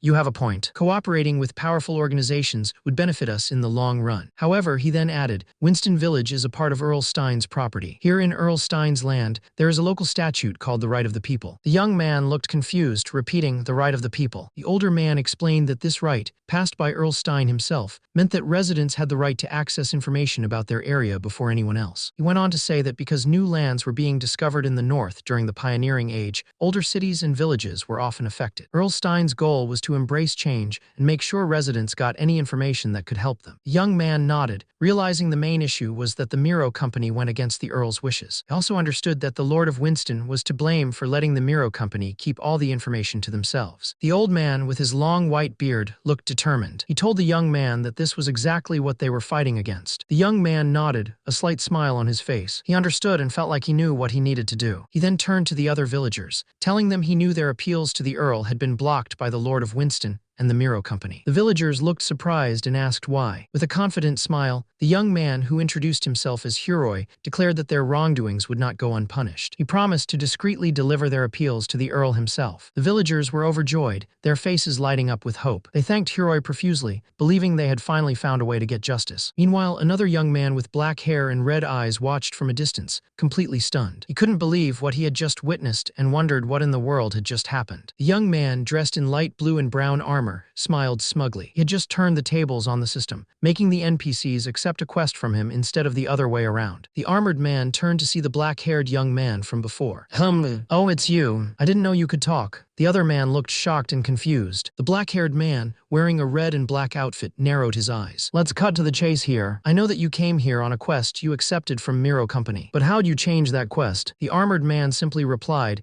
Is that the big question? Then, with a ding sound, he shared his quest information. A blue system window appeared before the black-haired man, displaying the quest details. For the residents of Winston Village A. It read, You have betrayed the company for the residents of Winston Village. Flee the company's pursuit and report to Earl Stein about the situation in Winston. Receive an audience with Earl Stein. The black-haired man's eyes widened as he saw the rewards for the quest. A title of Apostle of Justice, maximum approval from Winston residents, max fame in Winston, and a gift from Earl Stein. He couldn't believe how awesome these rewards were. The other man, wearing light green armor and a red scarf, tried to play it cool, saying he wasn't jealous. But he really wanted to know how the black-haired man got a hidden quest. The black-haired man pointed out that his face clearly showed otherwise. The man in armor smirked, realizing the black-haired man had noticed his eagerness. He decided to explain, saying that if you get deeply involved with an NPC's story, you can get additional quests. He explained that it's all about using the game's high degree of freedom, and only players who have been playing since the beginning know about this trick. He added that someone would probably write about it on the internet soon, but for now, only early adopters knew about this option, so the black-haired man shouldn't be too disappointed. Suddenly, the man in armor noticed the black-haired man had gone quiet and asked what was wrong. The black-haired man, looking shocked, confessed that he had also played the game since the very beginning. The man in armor, surprised, asked how he could not know, saying everyone who played long enough knew. He then laughed and suggested they be friends. Suddenly, the black-haired man screamed, "Screw you," and logged out of the game. With a flash of light, he vanished. The man in armor looked around, confused, and wondered what that was all about. Shaking his head, he decided to forget it and hurry on, thinking he didn't have time to waste. He then revealed that despite playing 18 hours a day since the game's release, he was still only level 127. He explains that his class, Orator, is the reason for his slow leveling. Since his main attack skills are limited to Eloquence, it's been incredibly hard to level up compared to other classes. He has limited weapons, low health, low strength, and low skills. But the worst part is having no evasive skills, which is a fatal flaw. That's why he needs a stat that gives him a damage infliction and defense bonus for every 10-point increase. He sees a system message about the Courage stat, which unlocks with the title Apostle of Justice and gives a +10 bonus when acquiring the skill Unbreakable Will. He realizes he can't become a top player just by talking NPCs into giving him quests. He thinks he definitely needs to get past the gate to reach Earl Stein, looking at the guards standing before a large wooden gate. He approached the guards at the gate, trying to be polite. "Good evening, sirs. Could you kindly point me to the exit?" he asked, scratching his head with a friendly smile. He knew this was maximum security, and he'd have to talk his way out. "I'm just a traveler. Could you let me through?" he tried, still smiling. The guards didn't budge. They stood like statues, spears held firmly, their faces hidden by their helmets. He frowned, a bad feeling creeping in. They weren't responding at all. Suddenly, a new voice spoke from behind him. "They won't converse with you, sir, for you are what they're guarding against." He turned around in shock. "Rabbit!" he exclaimed, surprised to see the nobleman standing there. "What's he doing here?" The nobleman, wearing glasses and a stern expression, looked at him sharply. "You were supposed to report to me after stirring up the Winston residence, Mr. Hurol," he said. Hurol, a young man with short brown hair and a blue and pink scarf, realized this was bad. He needed to use his persuasion skill. He thought that if he used it correctly, he could manipulate most non-player characters. A blue system window appeared, showing his passive skill, Persuasion, had activated. Hurol smiled, trying to sound innocent. "I just wanted to enjoy some scenery while planning the instigation." "It'll be good for me," he said. The nobleman's expression remained unchanged. "It seems as if I put too much trust in you," he said, looking disappointed. He continued, "The commotion caused by the flyers was enough to get the job done. And yet, here you are, running away like a traitor." Hurol's eyes widened in shock. His persuasion skill didn't work on the nobleman. The nobleman, a man with short brown hair and glasses, looked at Hurol with a smug expression. "My experience has taught me to always take precaution against disloyalty and betrayal," he said, gesturing to the guards. "I'm sure you understand why I have to lock you up now." Hurol struggled, grunting in pain as the whip tightened. He thought, darn it, the only weapons orators carry are books. Still better than nothing. He quickly grabbed a thick red book from his side. With a powerful swing, he smacked the book into the face of the guard holding the whip, who cried out in surprise. He knew fighting them was pointless, so he decided to bail out and tried to log out of the game. But a system message popped up. "You cannot log out." He looked shocked. The man in glasses, Mr. Hurol, smirked. "Resisting is useless at this point, Mr. Hurol. Didn't you know we can stop your logout spell?" He continued, "Killing you would just let you revive, so we're locking you up instead." Then he ordered his guards, "Throw him in the dungeon." A new system window popped up, titled The Wait S. It explained that Rabbit had captured him and locked him in Winston's prison. The task was to not log out for 50 real-time hours, and if he endured, the Apostle of Justice he never got to become would save him. Warning flashed that this was an extremely dangerous quest, advising the elderly and those with health problems to decline it. He stared at the screen, a prompt asking if he wanted to forfeit the quest. He couldn't believe it. What? 50 hours? That's impossible, he exclaimed. He remembered playing for 20 hours straight once. But the game capsules system would force a logout if playtime exceeded 20 hours and then prevent login for another 6 hours as a penalty. In game time, that meant he'd be locked in a prison cell for 8 days and 8 hours. He realized that even if he succeeded, it would seriously endanger his psyche. But then he thought about his life. He was just an unemployed, single loser. It wasn't like anyone would come by to disturb him. He considered switching the capsule to trance mode, hoping his body could handle the strain. After all, this was a hidden follow-up quest that had been upgraded to S grade. With a determined look, the young man declared, "Let's do this." A system window popped up, confirming he had accepted the quest. Had just under 50 hours to complete it, and the rewards were huge. A secondary class called Apostle of Justice's partner and a title, one who triumphed over adversity. These would unlock new stats like courage and indomitability, give him a plus 20 bonus to all stats around the Apostle of Justice, and teach him powerful skills like unbreakable justice, sacrifice for justice, and strong will. The best part: there was no penalty for failing. The capsule began switching to trance mode, which would monitor his brain waves for any irregularities and log him out if he was in danger. If he showed any signs of physical distress, the SA group would send staff and medical help. He desperately pleaded, "Please, whoever helps me finish this quest, you will have my undivided loyalty." The man, Hural, lay in bed, his eyes closed as if waiting for someone. A status window appeared, showing his username as Hural, his level at 127, and his class as Orator. Then a detailed quest window popped up. It explained that the residents of Winston Village were suffering because of their lord and the Metro Company. Hural, who was part of a hero company, couldn't ignore their pleas. Now he had to escape his company's pursuit and head to Earlsteim's capital to report the situation. It was 11:33 p.m. at the S.A. group building. A towering skyscraper lit up at night. The game, Satisfy, was a huge online world where everything players did could change the game itself. With so many players, problems were bound to pop up. To keep things running smoothly, it was super important to catch every single error. Suddenly, a man with glasses sitting in front of multiple computer screens received an urgent message. "Mr. Lim, Quest B408 has been activated. Please grant permission to summon an emergency board meeting." Mr. Lim looked surprised, then quickly replied, "Permission granted. I'll see you there."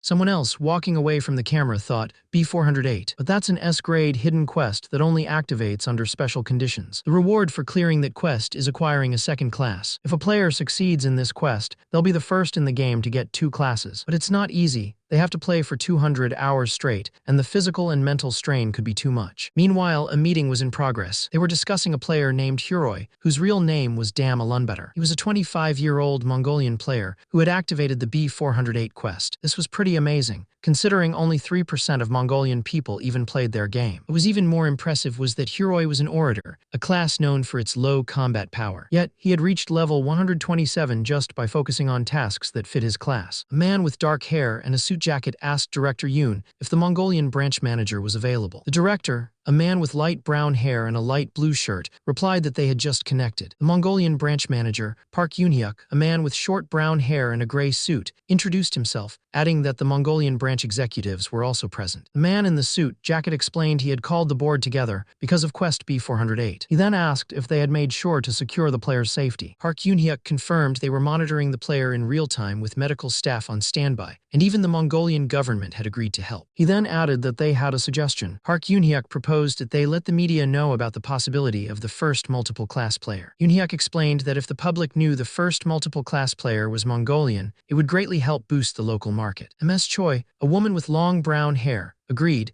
saying it was a great idea given how hard it had been to get people interested in the Mongolian market. She added that many Mongolians were wary of the game because they didn't like being confined in the game capsules. But a bald man with glasses, Mr. Kim, looked worried. He asked if Yoon-hyuk wasn't being too optimistic. He pointed out that if the player failed the quest after they got everyone's attention, they would all become a laughingstock. Yoon-hyuk just smiled, saying that was one thing they didn't have to worry about. Mr. Kim looked at him, confused. Yoon-hyuk reassured him, saying that unless the player logged out due to health issues, there would be no problem. He revealed that they had designed the quest to be quite easy to clear. Ms. Choi, who was now sitting at a large conference table with other staff, asked if Yoon-hyuk had analyzed the success probability. He hesitated, saying, "Well, that..." A woman with short brown hair and glasses, wearing a white shirt, spoke to a man in a blue sweater. She told him she had uploaded the files and asked him to take a look, but then hesitated, saying, "It's just..." The man with short brown hair and a beard looked up from his glowing blue screen and asked, Just suddenly, his eyes widened in shock as he saw something on the screen that made him gasp. Is only 9%, he exclaimed, slamming his hand on the table. Hold on. The player is supposed to be rescued by a hidden NPC in Quest 8408. He explained that in the dungeon, the player meets a mysterious Apostle of Justice. This Apostle of Justice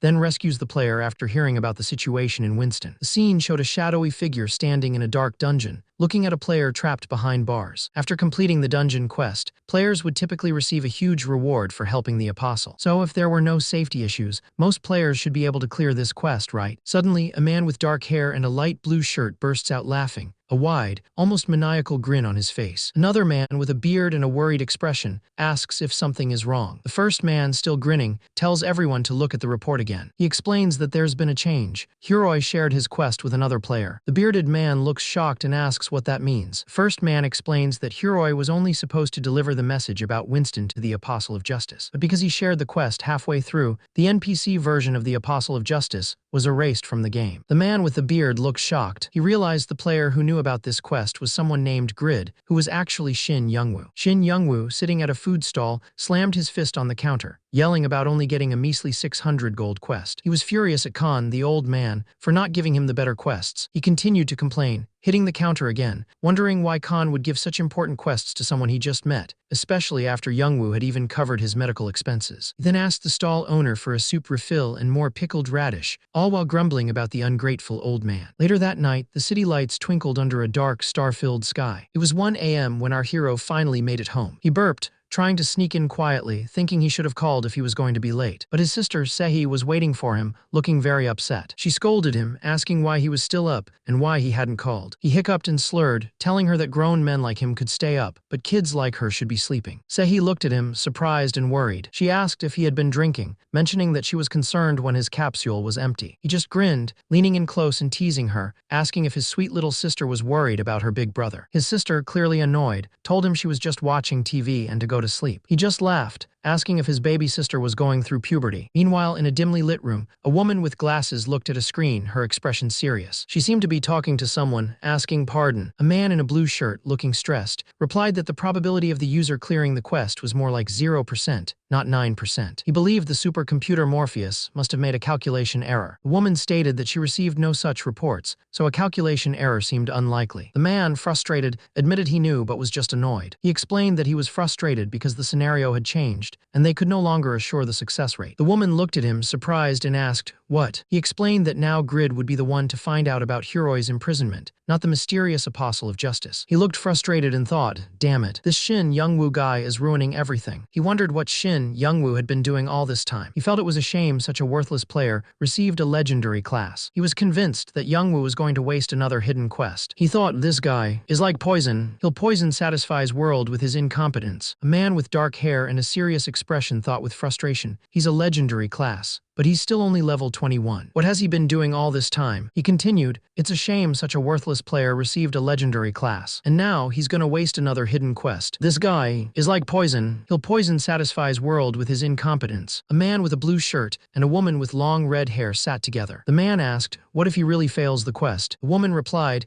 then we can kiss the perfect marketing opportunity goodbye. The man in the blue shirt mumbled in agreement. Another man, wearing a white shirt and a tie, thought to himself, so all that you've done since switching over to a legendary class is make an arrow and activate a class quest. The man thought that this player was certainly unpredictable, but he was also incredibly amusing. He was so lame that it was funny to watch. In the game Satisfy, there were 3 types of epic classes. The Blood Warrior class had just appeared, but the other 2 classes were still a total mystery. Players didn't even know about the very first epic class, and rumors said that Agnes, who ranked 7th in the unified rankings, had achieved the second one. Naturally, everyone on the player forums loved to talk about epic classes. The biggest question was always, what are the 2 remaining epic classes? The story continued with episode 21, titled The Very First Epic Class. The scene opened to a vast, open sky filled with fluffy clouds. It was the Akero dungeon, specifically Earl Steim's realm, a massive, imposing structure that rose into the sky. Suddenly, a group of players surrounded someone, all clamoring for attention. Join our party. I bet you need party members to help you, one shouted. No, over here. We'll let you have more items, another yelled. A third player with hard eyes declared, no, choose us and we'll give you everything. A woman with long, dark hair and a wide-brimmed hat, accompanied by another woman with short pink hair and glasses, watched the commotion. The woman in the hat thought, nobody gave a sh*T when I joined the party. She then wondered aloud, Wotilda, what's all this fuss about? The men with hearts in their eyes cheered, you promise. Yeah.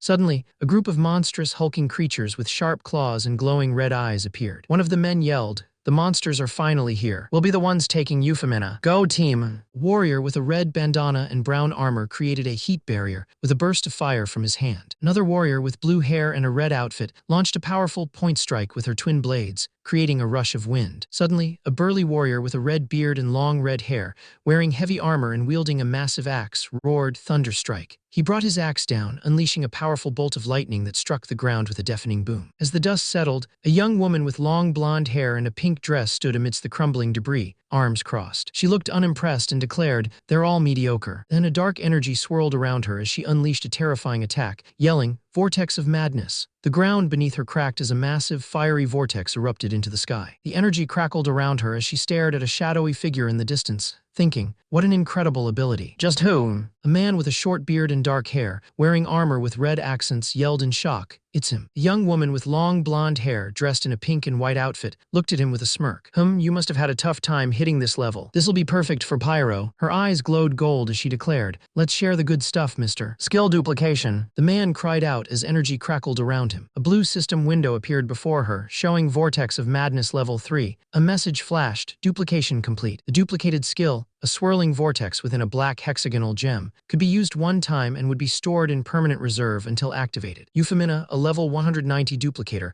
held the gem in her hand and smirked, saying, I'll be counting on you next time, too. A man with red hair and a beard wearing armor wiped his brow and asked, that was tough. Now, will you join our party, Miss Euphemina? Another man with green hair and the red-haired man both looked shocked, asking, Euphemina, huh? Euphemina stood before a massive, ornate door set into a rocky cliff. She had been preparing for 63 days straight, all to complete this S-class quest. She took a deep breath, telling herself, okay, head in the game. Quest. A soft ding sound accompanied her thought as she prepared to enter. A system window popped up, detailing an S-class quest, Death to the Traitor of the Red Knights. It explained that Pyro wounded a Smoffle and betrayed the Red Knights, and the player needed to defeat him in Kesson Gorge. The reward was the title Agent of Revenge, which would unlock a cruelty stat, deal 100 damage, and grant the skill Murderous Impulse. The penalty for failure was harsh, 2 levels lost in the loss of a Smoffle's trust. Still, the girl with long blonde hair and a pink and black outfit looked determined. All right, let's do this, she exclaimed. She knew S-class quests were incredibly difficult. To make it worse, her opponent was a named NPC with serious skills. As she walked down a dark corridor, she thought about her opponent. They say he's stronger than most dungeon bosses, but let's see how things go. Suddenly, a system message appeared. Pyro the Eternal Hermit has appeared. She saw him sitting on a throne at the top of a grand staircase,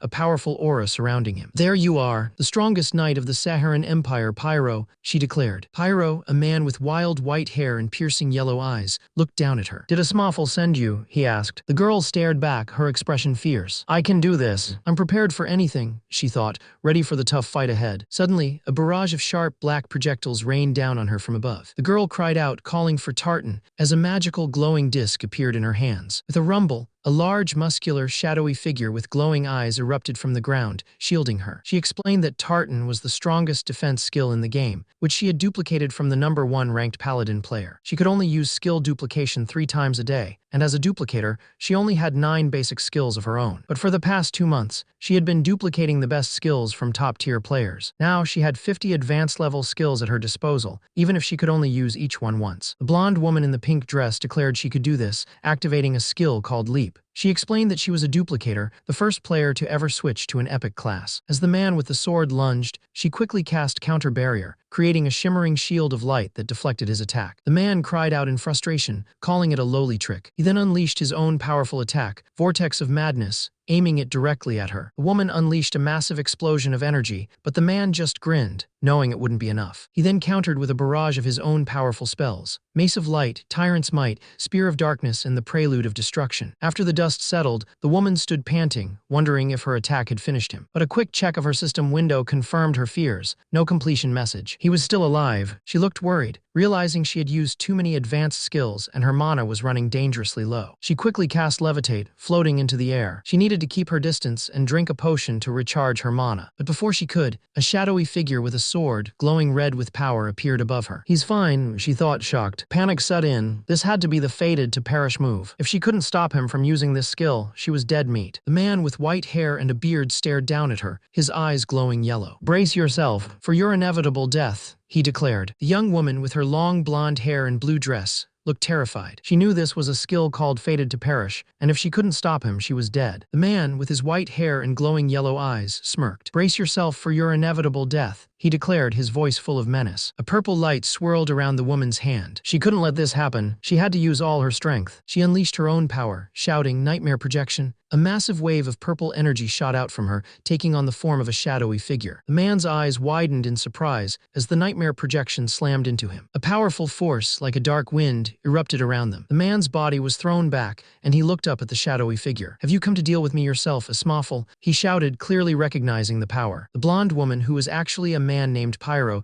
used her ultimate skill, nightmare projection, to make her opponent hallucinate. Pyro, now back to his true form as a man with long white hair and red eyes, trembled. He thought that this skill was his emergency countermeasure against fated to perish. He knew it wouldn't last long, but it would buy him time while the other man hallucinated about fighting Ismafil. This was his chance to recover mana and then finish him off with a final ultimate skill. Another system window appeared, stating that skill use was temporarily prohibited and all his stats were reduced by 50%. Pyro's eyes widened in shock and fear. He couldn't believe it. He was so close to completing his quest. The blonde-haired woman, wearing a pink and blue dress with pigtails, looked panicked. She thought, wait, if Pyro hasn't recovered yet, I might still have a chance. But then, a dark, imposing figure with long white hair and a flowing cape appeared, holding a sword. The woman gasped, realizing her hope was gone. She looked away, defeated. "He's already recovered. What a beast," she mumbled. She knew she couldn't win. "I'll never be able to beat him in my current state. Damn it."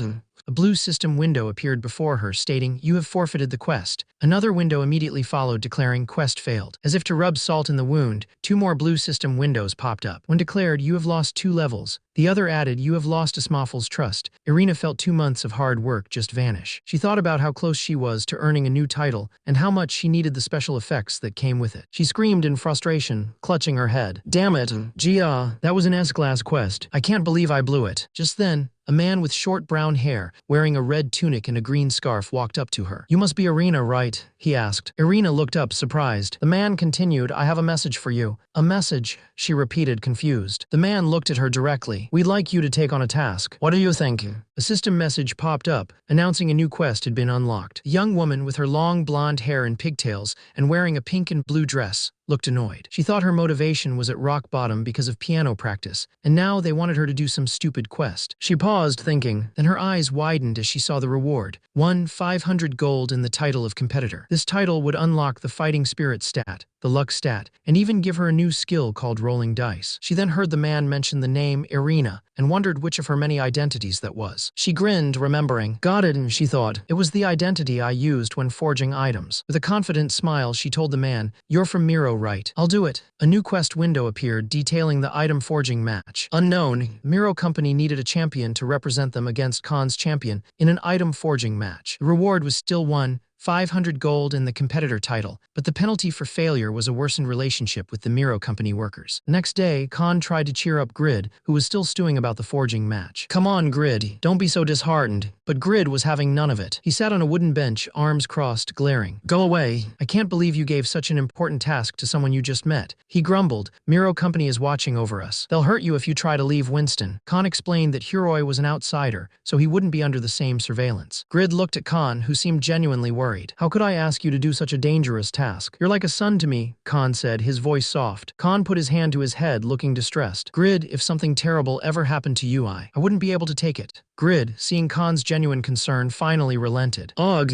geez, okay. He stood up, ready to move on. "Let's just get back to training. When's the date of the match?" he asked. The old man looked at him, saying the match was in 2 days and asking if he'd be ready. He grinned excitedly, declaring he was ready to show everyone what he's got. He continued his intense training, practicing his skills, feeling himself getting more experienced. With every attempt, his movements became more refined and efficient. He forged an epic item, gaining +2 on all stats and +30 fame across the continent. Then he forged another epic item, which gave him +4 on all stats and +80 fame across the continent. Blue system windows popped up, showing his dexterity and persistence had increased. He was absolutely thrilled with his rapid growth. After all that training, he was completely out of breath, panting heavily in the room. He lay slumped on the bench, completely exhausted, surrounded by various swords and armor pieces. "I've been burnt to a crisp," he gasped, still panting. He pushed himself up, a determined look on his face. "Let's see how good my skill expertise is now," he thought, and a system window appeared. But a moment later, he looked confused. But I've forged at least 30 items. Why is this still so low?" The system showed Blacksmith's craftsmanship level 112, 7% in breadth of the blacksmith level 18, 9%. He remembered, "It went up real fast when I was working with Jaffa arrows though." He scratched his head. "Well, maybe it makes sense. We don't have any advanced materials here because of Miro. I suppose I could sell some epic items to get more material." He then looked at his overall stats. "But regardless of the stats, I definitely feel that I've improved a lot." A system window displayed his title as Legendary 1, with HP 936/936, MP 177/177, and 130 stat points. His strength was 104, stamina 52, agility 99, intelligence 59, dexterity 99, persuasion 44, and indomitability 50. And whoa, look at that, I've earned 130 stat points. He thought for a moment. Of course, I think I should invest these points in dexterity for the match. But I can't put all my eggs in one basket. He decided to put 60 points into stamina and 70 into dexterity. A blue light flashed around him as his stats updated. Stamina shot up from 52 to 112, and dexterity went from 99 to 169. This stamina boost also increased his HP from 936 to 530. He couldn't believe it. These weren't the stats of an average level 21 player. He realized that just looking at his stats, he was on par with someone at level 75.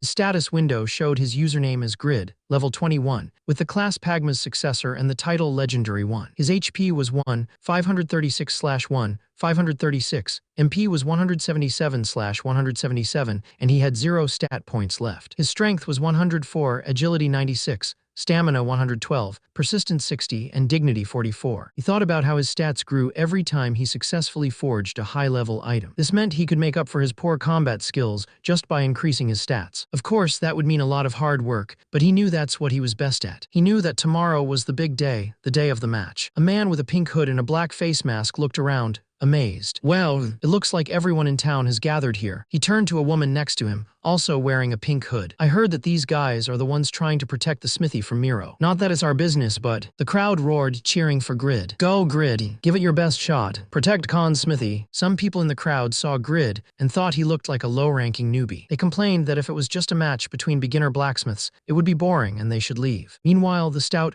older man on a fancy chair asked his assistant, Rabbit, if everything was ready. Rabbit, a tall man with glasses, confirmed that it was. The announcer, a man with long blonde hair and a stylish blue coat, then shouted, "Now, let me introduce to you the champions of today's match." He introduced Irina, a young woman with long, wavy blonde hair tied in pigtails, wearing a pink apron and brown gloves. She smiled brightly and waved to the crowd. The crowd, especially the men, went wild, yelling, "Whoa, she's super hot. I gotta see this match. Go, Irina. Yeah. Go, Irina. Whatever this is, we're rooting for you." Irina blew a kiss to the crowd, winking, and said, "Awa. Thanks, babes." "Moi." The crowd cheered her name even louder. As Irina basked in the cheers, Grid stood nearby, looking annoyed. He thought Irina was cute, but he also knew he had the support of the people of Winston. While Grid was still kneeling on the ground, a man with long blonde hair and a goatee, wearing a fancy blue coat, told him to get up. A young girl with long blonde pigtails and a pink apron, who was standing next to the man, smiled sweetly at Grid. "Hi, you must be Grid. I'm so glad to meet you. Best of luck today." Grid's eyes glowed red, and a dark aura surrounded him. He glared at the girl, his face twisted in anger. "Wipe that grin off your face. You're not my type, so don't you dare think about hitting on me, you brat." The girl, with her blonde pigtails and a sly smile, looked shocked. "Be brat? That's no way to speak to a lady," she exclaimed. Grid just scoffed. "A lady? Whatever. HMPH. I get that you're trying to win me over, but it ain't gonna work." Her eyes narrowed and a dark aura surrounded her. "Who is this jerk? No guy has ever treated me this way." She pointed at him, a determined look on her face. "I'll make a fool out of you in front of all these people." Then she added, "And by the way, I'm not that young. I'm 20 years old." Grid just shrugged. Yeah. Now let the match begin," she declared. A blue quest window popped up, showing two main objectives. The first quest, Death to the Traitor of the Red Knights S, explained that Pyro had betrayed his friend Asmoffel. Asmoffel, now ill, sought revenge and had chosen Euphemina as his agent. Her task was to find and defeat Pyro in Kesson Gorge. The reward was the title of Agent of Revenge, which would unlock the Cruelty stat, deal 100 damage, and grant the skill Murderous Impulse. Failing this quest would mean losing 2 levels and Asmoffel's trust. Second quest was an item forging match unknown. It revealed that the Miro Company, unaware of her true identity, believed her to be a mere blacksmith and had chosen her as their champion for a forging match in Winston. Her opponent was Khan's successor, a famous advanced blacksmith. Her task was to defeat Khan's champion with a reward of 500 gold and the title of competitor. This title would unlock the fighting spirit and luck stats and grant the skill dice roll. Failure would worsen her relationship with the Miro Company. The competition was heating up. A man with long blonde hair and a fancy blue jacket announced the next task,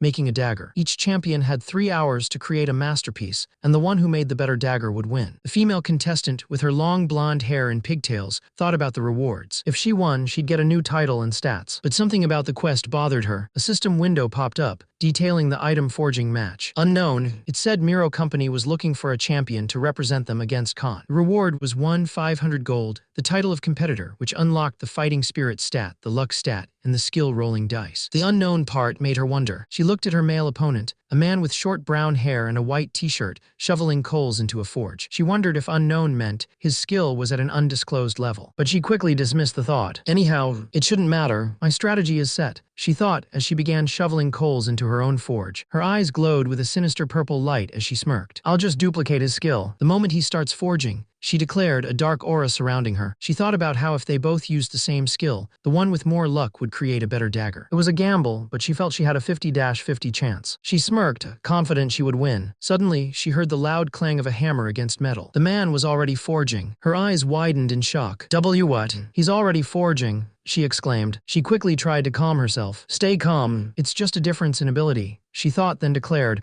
a nice tool will up my chances of victory. A system window appeared, showing the details of her weapon, a blessed blacksmith hammer. It was an epic class item with high durability and damage, significantly increasing the probability of making rare and epic items. But she knew that even with a great tool, it was useless without the skills of a blacksmith. He turned to her, a hint of blush on his cheeks, and asked, what the heck are you looking at? A blue system window appeared before her, stating, analysis failed. Level of skill observation is too low. She stared at the message, her eyes wide with shock. What? She yelled. She couldn't believe it. Her skill observation was level 7. She had even copied an advanced blacksmith skill when she was only level 5. This just didn't make sense. She wondered if the man was a master blacksmith, but even the top-ranked blacksmith was only an intermediate. This whole situation was baffling. Her eyes widened as a new thought struck her. Could he be an epic class? No, she quickly dismissed the idea. Only Agnes, Katsu, and she herself possessed epic classes. Then she thought, was he a unique class player? Whatever his class, she knew she had to do something or she would fail her quest. She called out, Rabbit. Irina turned to the man next to her, a stern look on her face. Is there a problem? That guy has a mentor, right? We should let him join the match. The man, looking a bit flustered, replied, are you asking to change the rules in the middle of the match? That's your problem. You said we have to win this match. Irina just stared at him for a moment, then sighed. I understand. Suddenly, a man with blonde hair and a green jacket, who had been standing near Khan, called out, Mr. Khan, please come to the stage. Miss Irina has granted you a special advantage. Khan looked confused. The man continued, she says it's only right for a mentor and his student to participate together. Irina, a young woman with long blonde hair tied in pigtails and wearing a blacksmith's apron, looked surprised. A 2-on-1 match. That's so nice of her. Irina, she exclaimed, looking out at the crowd. Khan, still looking confused, wondered, is she trying to make fun of me? The older blacksmith, a man with a long white beard, put a hand on Khan's shoulder and said, well, it's the lady's request. The old blacksmith continued, as a blacksmith who admires your work, I'm grateful for this proposition as well. I'd like to share in the glory of fighting for the smithy. Khan's confusion quickly turned to determination. Okay, let's bring her down a peg or two, he declared, a fierce look in his eyes. The old blacksmith smiled, looking at Irina. Perfect, this is it, he said, ready for the challenge. He then turned his gaze to Khan. You are my target. Let me borrow some of your amazing skills. He challenged, clearly excited for the fight. A system window popped up, telling her that the analysis was successful, and she had duplicated the advanced blacksmith's craftsmanship skill at level 2. Another window appeared, confirming she could use the skill once. Irina grinned, a determined glint in her eyes. I got it now, she declared. She faced Khan, her expression fierce. As long as our skill levels are similar, it'll just come down to the odds. Those won't change even if you're a master rank, she challenged. Khan looked surprised by her sudden confidence. Irina raised her hammer, ready for battle. It's not over till it's over," she shouted, swinging the hammer down with a loud clank and clang. Suddenly, a voice called out, "Irina! Irina!" The scene shifted to a large, ornate building. Irina looked over her shoulder, a little annoyed as the voice continued to call her name, Irina. Irina! Behind her, a man was hammering away at an anvil next to Khan, making a clink-clank sound. Irina looked at the other blacksmiths, thinking they were idiots for still hammering their blades while she was already done with hers. She felt confident, believing that as long as luck was on her side, she would win. Suddenly, a system message appeared. Legendary blacksmith's patience activated, plus 200% health, defense, and dexterity for 1 hour. He let out a satisfied clank as he hammered, feeling incredibly good. He thought his teamwork with Khan was amazing. He felt everything, the iron, the fire, the hammering coming together perfectly. Then another system message popped up. Breath of the legendary blacksmith activated. The item's stats have increased. He knew this was the moment it all became one. The old blacksmith beamed at the young man, saying, "This is incredible. It's my honor to have been able to create such a masterpiece with you." But then he winked, adding, "Haha, I'm not quite finished." He pulled out a large, curved minotaur horn. "I've prepared this minotaur horn for the hilt. I spent 10 gold on this." The young man's eyes widened in surprise. "Whoa,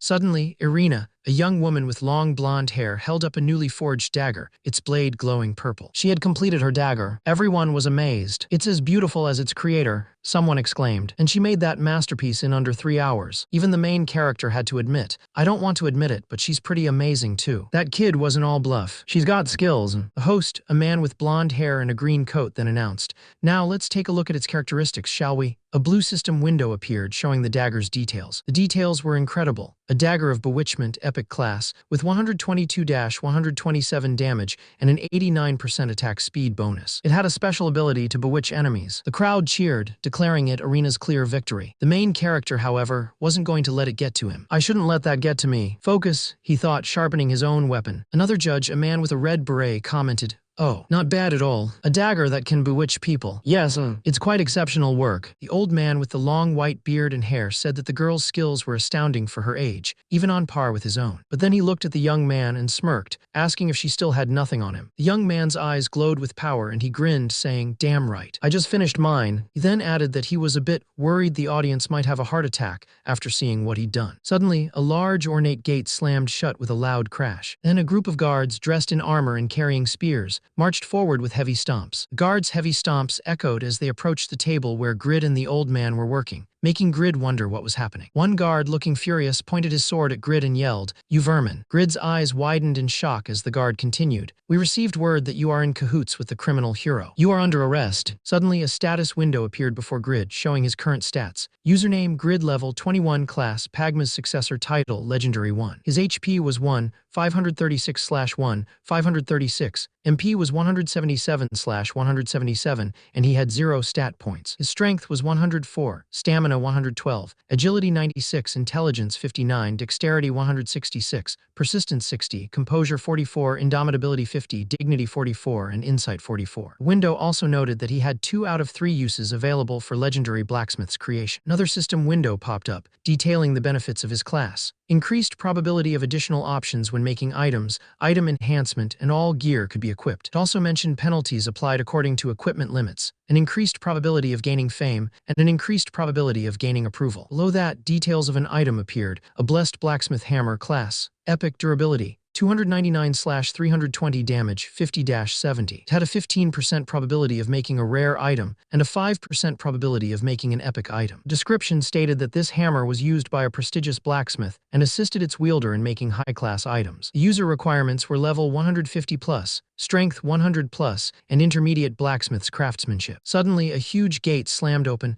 and a group of armored guards marched in, their heavy boots stomping loudly. The stomping stopped right in front of the young man and the old man. "Huh?" the young man said, surprised. One of the guards, a man in a metal helmet, pointed his sword at the young man. "You vermin," he shouted. He continued, "We received word that you are in cahoots with the criminal Huroi. You are under arrest." The old man and the other people around them looked shocked. "What? Huroi's been captured," the old man exclaimed. The man with the red beret just sighed and said, "HM. How unfortunate." The old man with the long white beard, looking furious, pointed at Valmont. "Valmont, so you're the one who planned all this. You knew you wouldn't be able to win, so you took measures to disqualify Grid." Huroi, being held by 2 guards, struggled and shouted, "Huroi, why the heck would I be working with that punk? Let me go." Valmont, a man with short brown hair and glasses, stood calmly. He began to speak. In my 20 years as a merchant, I've seen some excellent items. He continued, but I've never seen such a spectacular masterpiece before. Irina's work doesn't even come close. Without a doubt, we lost this match. Valmont looked at the man with the red beret and said, considering how great that dagger is, that was a close call. The man with the red beret looked surprised and said, Sir. The man in the red beret, Valmont, asked the man with glasses if he was the one who called the knights, adding that manipulating the match results would make them lose public support. Valmont scoffed, saying that considering the crowd's reaction to Irina's work, they wouldn't find it strange if she won. He then asked if the man really thought he would give up on the smithy, regardless of the results. The man with glasses told his subordinate to take the dagger and make sure no one found out about its quality. The subordinate replied, Yes, sir. The subordinate, a young man with dark hair, looked shocked and thought that with that kind of skill, Grid could be the best blacksmith on the entire continent. He repeated the name, the blacksmith Grid, huh? Valmont looked at the dagger and thought it was impressive, admitting that if Grid had really managed to complete it, he would have lost for sure. He then called out to Irina. Irina, a woman with blonde pigtails, replied that the crowd was convinced she won the match. Since she helped the company achieve its goal, she wanted her reward now. The man with round glasses agreed, saying that a deal was a deal. Suddenly, a system window appeared before Irina, announcing quest complete. She earned 500 gold in the title of competitor. 2 new stats, Fighting Spirit and Luck, were unlocked, along with a new skill called Rolling Dice. Fighting Spirit would increase her attack power and mentality when her health was low, and Luck would boost the chances of lucky events happening. Neither stat could have points manually allotted to them. Irina then looked at the description for the Rolling Dice skill. It was a completely random ability where a certain phenomenon would occur based on the number rolled. If the target was herself or an ally, rolling a 4 or higher would be good, but a 3 or lower would be bad. If the target was an enemy, a 3 or lower would be good, and a 4 or higher would be bad. She thought it was a strange skill, but at least it was better than failing the quest. She then asked the man if he was sure they arrested the right guy, as he looked terribly wronged. The man replied that for now, yes, he was the right one. Irina still felt a little bad, thinking that even though he was a jerk, she wanted to know more about him. She then realized that the blacksmith probably had no idea he'd be competing against someone who wasn't even a blacksmith. The man with the glasses then told her that her movements were sloppy, but they were similar to Khan's craftsmanship. He figured she must have duplicated them with a skill. She thought to herself, so he noticed, not bad for an NPC. He continued, explaining that the Metro Company's greed would eventually be reported to Earl Stein. Because of this, he planned to leave the company and look for new opportunities. He believed Khan's smithy would provide that opportunity, especially after seeing Grid's abilities for himself. He then explained that if he combined his connections and business knowledge with Grid's blacksmith skills, they could create a merchant guild as big as a mid-sized business. She was shocked, thinking that not even the #1 merchant, Bega, owned a company that big. She wondered if he was really that confident. The man then looked at her and asked if she would help him rescue Khan. Suddenly, a system window popped up in front of her, announcing it's a quest. The quest was called Help Rabbit's Enterprise S, and tasked her with rescuing Grid and bringing down the Miro Company and Winston's Lord. The reward for success was 5,000 gold and the approval of Rabbit and Winston residents. But the penalty for failure was harsh. 2 levels lost, Rabbit's death, and all associated quests would be destroyed. She smirked, thinking about all the titles and quests she'd been getting since meeting Grid. Sure, I'll help, she agreed. Back in the town, Rabbit asked the gathered people, does everyone have a weapon? One man with a bald head and a red shirt shouted, now that even Huroi's been captured, we need to make a move. Another man with a long white beard and a blue shirt added, yeah, we can't just leave everything to Huroi and Grid. The bearded man raised his fist in the air, rallying the crowd. For the future of Winston, for the freedom of Winston, he declared, and the others cheered in agreement. Suddenly, an arrow pierced the bearded man's back, making him gasp in pain as his body jolted forward. A man with a long mustache, wearing ornate armor, stood in the doorway with 2 armored guards. He smirked and said, leading a rebellion, I see. Just as I thought. Valmont, an older man with a long white beard, glared at the newcomer. You bastard, how dare you try to manipulate the results and take over this village? Did you not fear an uprising? The man in ornate armor turned to a portly man in a red vest next to him. Sir Phillipson, what do you think? Wouldn't the Lord of Winston be displeased with such violent behavior? Honestly, the portly man replied without a doubt. We should put them in their place. The mustached man then addressed Valmont again, a smug smile on his face. Just hand over the smithy and come quietly. I'd like to get this over with and rest. Suddenly, a guard shouted, ordering the arrest of Khan, the rebellion's leader. The guards stomped forward, causing the villagers to cry out in fear. Meanwhile, Huroi woke up in a dark, unfamiliar place, his mind hazy. He wondered where he was. He looked around, feeling disoriented, and wondered how much time had passed since he was last conscious. Weak and desperate, Huroi pleaded for someone to help him. In the real world, a team of people watched over Huroi. One of them said that Huroi's brainwaves were unstable, and if it continued, Ulunbatter's safety would be at risk. Another person added that it could be dangerous if they didn't make him log out of the game. Park Yoon-hyuk, the Mongolian branch manager, explained that the player had been logged in for 48 real-time hours. He believed it was time for them to help him achieve his goal. One of the staff members argued that it was too dangerous, especially since Grid, the only one who could rescue the player, had also been captured. They questioned if the company was still relying on a low-level player like Grid. The success rate for the quest was dropping, now less than 9%. However, Park Yoon-hyuk pointed out that with Grid captured, he was now closer to the dungeon, which meant there was still hope. He admitted the situation looked hopeless, but felt something good would still happen. Grid might be greedy and a bit rough around the edges, but he had incredible willpower and never gave up on his goals. Park Yoon-hyuk was sure Grid would find a way to make things work out. Yoon-hyuk, looking determined, decided to bet the remaining 2 hours on Grid. Meanwhile, in the Winston Castle's underground dungeon, things were not going well for Grid. He was tied up, being interrogated by a knight. "Tell me who Hiroi's employer is," the knight demanded. "Hell if I know," Grid replied defiantly. Another knight with a helmet and mustache leaned in. "Answer me, you peasant. Otherwise, we'll just go ahead with the execution." Grid scoffed, "As if I care. Go ahead, kill me."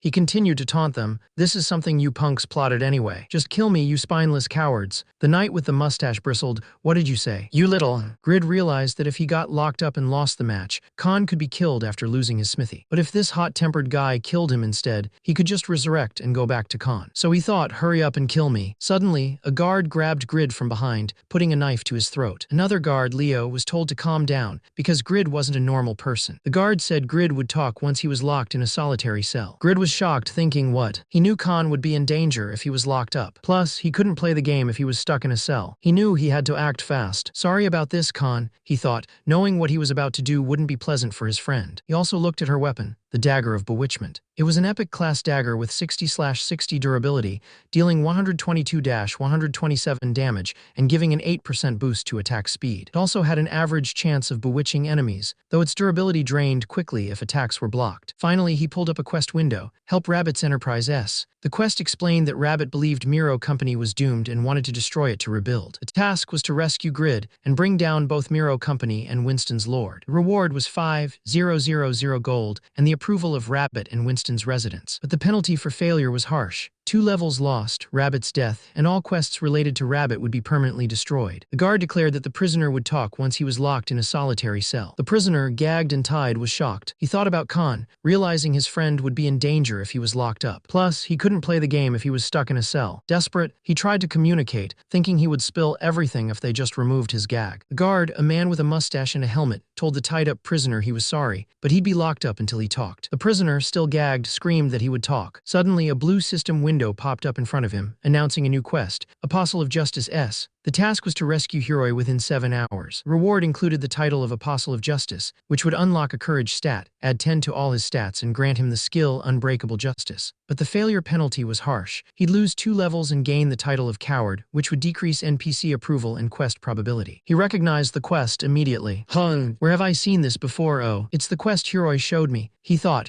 remembering the man who had first told him about the system. He panicked, still bound and gagged on the floor. How the heck am I supposed to rescue him in 7 hours when I'm stuck in here? He looked at the failure penalty again. Losing 2 levels and being branded a coward was unacceptable. And the failure penalty? No way. Like hell I'll do this, he declared, though only muffled sounds escaped his gag. But the system wasn't giving him a choice. Another blue window appeared, stating, "Quest cannot be declined. Quest will be accepted." He slumped, defeated. Why does this always happen to me? He thought, his eyes squeezed shut. 3 hours passed, and he was still stuck in the cell. He knew it was too good to be true, how everything had seemed to be going so well. He was just unlucky after all. He thought back over his life. I mean, in all my 26 years, I've never even been able to pick up a 10-1 coin on the street. I should have known that this was all too good to be true the minute I became a legendary class. He leaned against the cold stone wall, resigned to his fate. He slumped against the wall, feeling utterly defeated. Damn you, Lady Luck, he cursed, convinced his luck had run out. Suddenly, he heard a familiar voice calling out, "Grid. Grid." A young woman with long, curly blonde hair, wearing a red hooded cloak, appeared. It was Irina, looking around frantically. "Grid, where are you? Grid." He realized it was Irina. What the hell is she doing here? He thought, but then a spark of hope ignited. Whatever, she's my last ray of hope. Irina continued to search, muttering, gosh, where the heck is that sucker? That damn brat. A system window popped up, reminding him he only had 2 hours left to complete his quest. He knew he had to get her attention and fast. He slammed his body against the door, trying to make noise. The girl, wearing a dark hooded cloak with pink cat ears, heard the banging. She looked around, wondering if someone was there. She opened the small window on the door and screamed in surprise when she saw him, gagged and tied up inside. She gasped, "What the? You scared me, but I guess I found you." He mumbled through his gag. She smiled and said, "Hold on a second, I'll get you out. But before I do that," she held out a beautiful dagger with a blue glow. "Here, I'm giving this back to you. You put a lot of effort into making this." He stared at the dagger in shock. It was his. He couldn't help but think how kind and pretty she was. She wanted him to make an orb for her, one that could store as many spells as possible. He knew an orb was a magic tool, and he'd never made one before. He wondered why she was asking him of all people. He decided to agree for now, but she wasn't done yet. She had one more condition. She told him to stop calling her a brat and to use her actual name, Euphemina. A mysterious woman, wearing a dark cloak with cat ears and holding a sword, handed something to him. "Phew, I can breathe now. Here." He took the item, looking confused. "But why are you here to rescue me?" "No, wait. How in the hell did a blacksmith get in here?" The woman smiled. "Oh, I'm not a blacksmith." He stared at her, surprised. "Huh." She continued, a wide grin on her face. "I'm a duplicator. It's a hidden class. That's how I duplicated Khan's skill during the contest." He gasped, his eyes wide with shock. "Of H hidden class? I heard there were only 3 people who had that. So you were one of them?" He then asked, confused, "Why are you telling me about your identity when you tried to hide it using an alias?" She shrugged. "Well, I figured we'd end up finding out more about each other soon anyway." The girl with the pink hood turned to him, saying, "You're a hidden class as well, right? Or at least a unique class." He looked surprised and asked how she knew that. She then teased him, asking if he was interested in her, adding that she preferred voluptuous women. He looked shocked and yelled, "What the hell?" She quickly got serious, telling him she wasn't sure what class he was, but he'd better bring his A game. Otherwise, they would both die in there. Below them, a massive army of soldiers marched through an archway, their numbers seemingly endless. He looked horrified at the sheer number of enemies, asking if she had been followed by all those soldiers. He complained that he had already handled over 100 of them, and told her to pull her weight if she wanted to live. He looked down at the small dagger in his hand, realizing it was his only weapon. He wondered how he was going to help, a faint golden glow emanating from the dagger. A system window popped up, detailing the ideal dagger. It was a unique class weapon with 168/168 durability, 242/264 damage, and an 11% attack speed bonus. It also had a small chance of instant kill and granted the skills Wind Blast and Quick Movement. However, it required level 180+, agility 450+, and advanced dagger mastery. He gasped, amazed. "Whoa, was my dagger this good?" Another system message appeared, telling him that because he created the item, his understanding of it was 100%. But then a warning popped up, insufficient user requirements. Penalties have been applied. He stared in shock as the penalties were listed, -20% attack power, -50% option effects. "What?" he cried. He couldn't believe it. "There's a penalty even if I'm the creator." "Cheapskate." The girl who had been watching suddenly yelled, "What? Were you an assassin?" She continued, "Doesn't that have an advanced dagger mastery user restriction?" "Wait, but you also have Master Blacksmith's craftsmanship. How'd you do it?" He looked at her, a little impressed. He thought, this brat saw the details of the dagger. Should I give her props for not keeping it, even knowing all that? Suddenly, the girl's eyes widened. "Wait, here they come." He looked around, confused. Before he could react, a huge wooden club came swinging down, barely missing him as he stumbled back, shouting in surprise. He glared at the girl, thinking she should have given him more warning. He quickly pulled out his sword as a group of armored knights charged towards them. He spun around, creating a powerful gust of wind that swept through the charging knights. The knights cried out as they were all thrown into the air, spinning helplessly. He clapped his hands, impressed by his own move. "Well, that was awesome." He looked at the girl. "Hey, don't just stand there, Euphemina." Euphemina just smiled sweetly. "Well, saving you was my only job. I wasn't paid to do anything beyond that. And if you want to hire me, you'll have to pay a pretty price." The man was getting frustrated. He had a whole army of armored soldiers in front of him, and Euphemina was playing hard to get. He yelled, "Now is not the time to be playing hard to get." A blue system window appeared, reminding him that he only had 1 hour and 25 minutes left to complete his quest. He gritted his teeth, knowing he couldn't handle the soldiers alone. He stomped his foot in frustration, shouting, "Damn it. I don't have time for this. There's no way I can handle them on my own." He turned to Euphemina, holding a small dagger, and pleaded, "Euphemina, stop being stubborn and just help me rescue someone." Euphemina looked at him, surprised, and asked, "Rescue someone?" She then casually told him, "Oh, if you're talking about Khan, I already rescued him on my way here." The man was shocked. Khan was captured as well. He quickly composed himself and said, "Anyhow, good job. But the person I'm trying to rescue is Hiroi." The man, looking confused, asked who Hiroi was. The girl in the cape admitted she'd only met him once and didn't know much about him either. The man sighed, saying he didn't want to get involved in saving someone she barely knew. He grumbled that it was major overtime. Suddenly, the girl snapped, yelling that she didn't get involved in this by choice and demanded he listen, calling him a rotten brat. The man, taken aback, said he thought he'd made himself clear. A rumbling sound started, and the girl's eyes glowed ominously. Her eyes now glowing pure white, she warned him not to call her a brat. A magical energy began to swirl around her hands. With a powerful surge of magic, she unleashed a devastating attack called Spear of Destruction, sending a massive red and purple energy blast towards the man. The powerful energy blast shot forward, ripping through the air towards the armored knights. It exploded with immense force, sending the knights flying and shattering their armor into glowing blue shards. The man yelled to the knights, warning them to be careful because the attacks were dangerous. He realized how powerful the woman was, able to cast such a strong spell without even saying an incantation. He thought she was on par with Yura. He decided he had to help since he was there to rescue her. The woman, with glowing blue eyes and a smirk, told him she would really appreciate it if he didn't call her a brat. Next, an item window appeared for an ideal dagger. It was a unique class item with 168/168 durability, dealing 242-264 damage and increasing attack speed by 11%. The description said it was made by a master with great skills and potential, but who lacked experience and fame. It was created with the prominent Blacksmith Khan, not with special materials, but through the craftsman's skill and teamwork. The dagger offered a small chance of instant kill, plus 20 agility, and acquired the skills Wind Blast and Quick Movement. However, it had high user requirements, level 180+, agility 450+, and advanced dagger mastery. Finally, a quest window appeared, Apostle of Justice, S. The quest explained that Hiroi, who tried to inform Erlstein about corruption in Winston, had failed and was now imprisoned. He had been locked in the dungeon for a long time, and Grid was the only one who knew his situation and could help him. The task was to rescue Hiroi from the deepest part of the underground dungeon within 7 hours. The reward included the title of Apostle of Justice,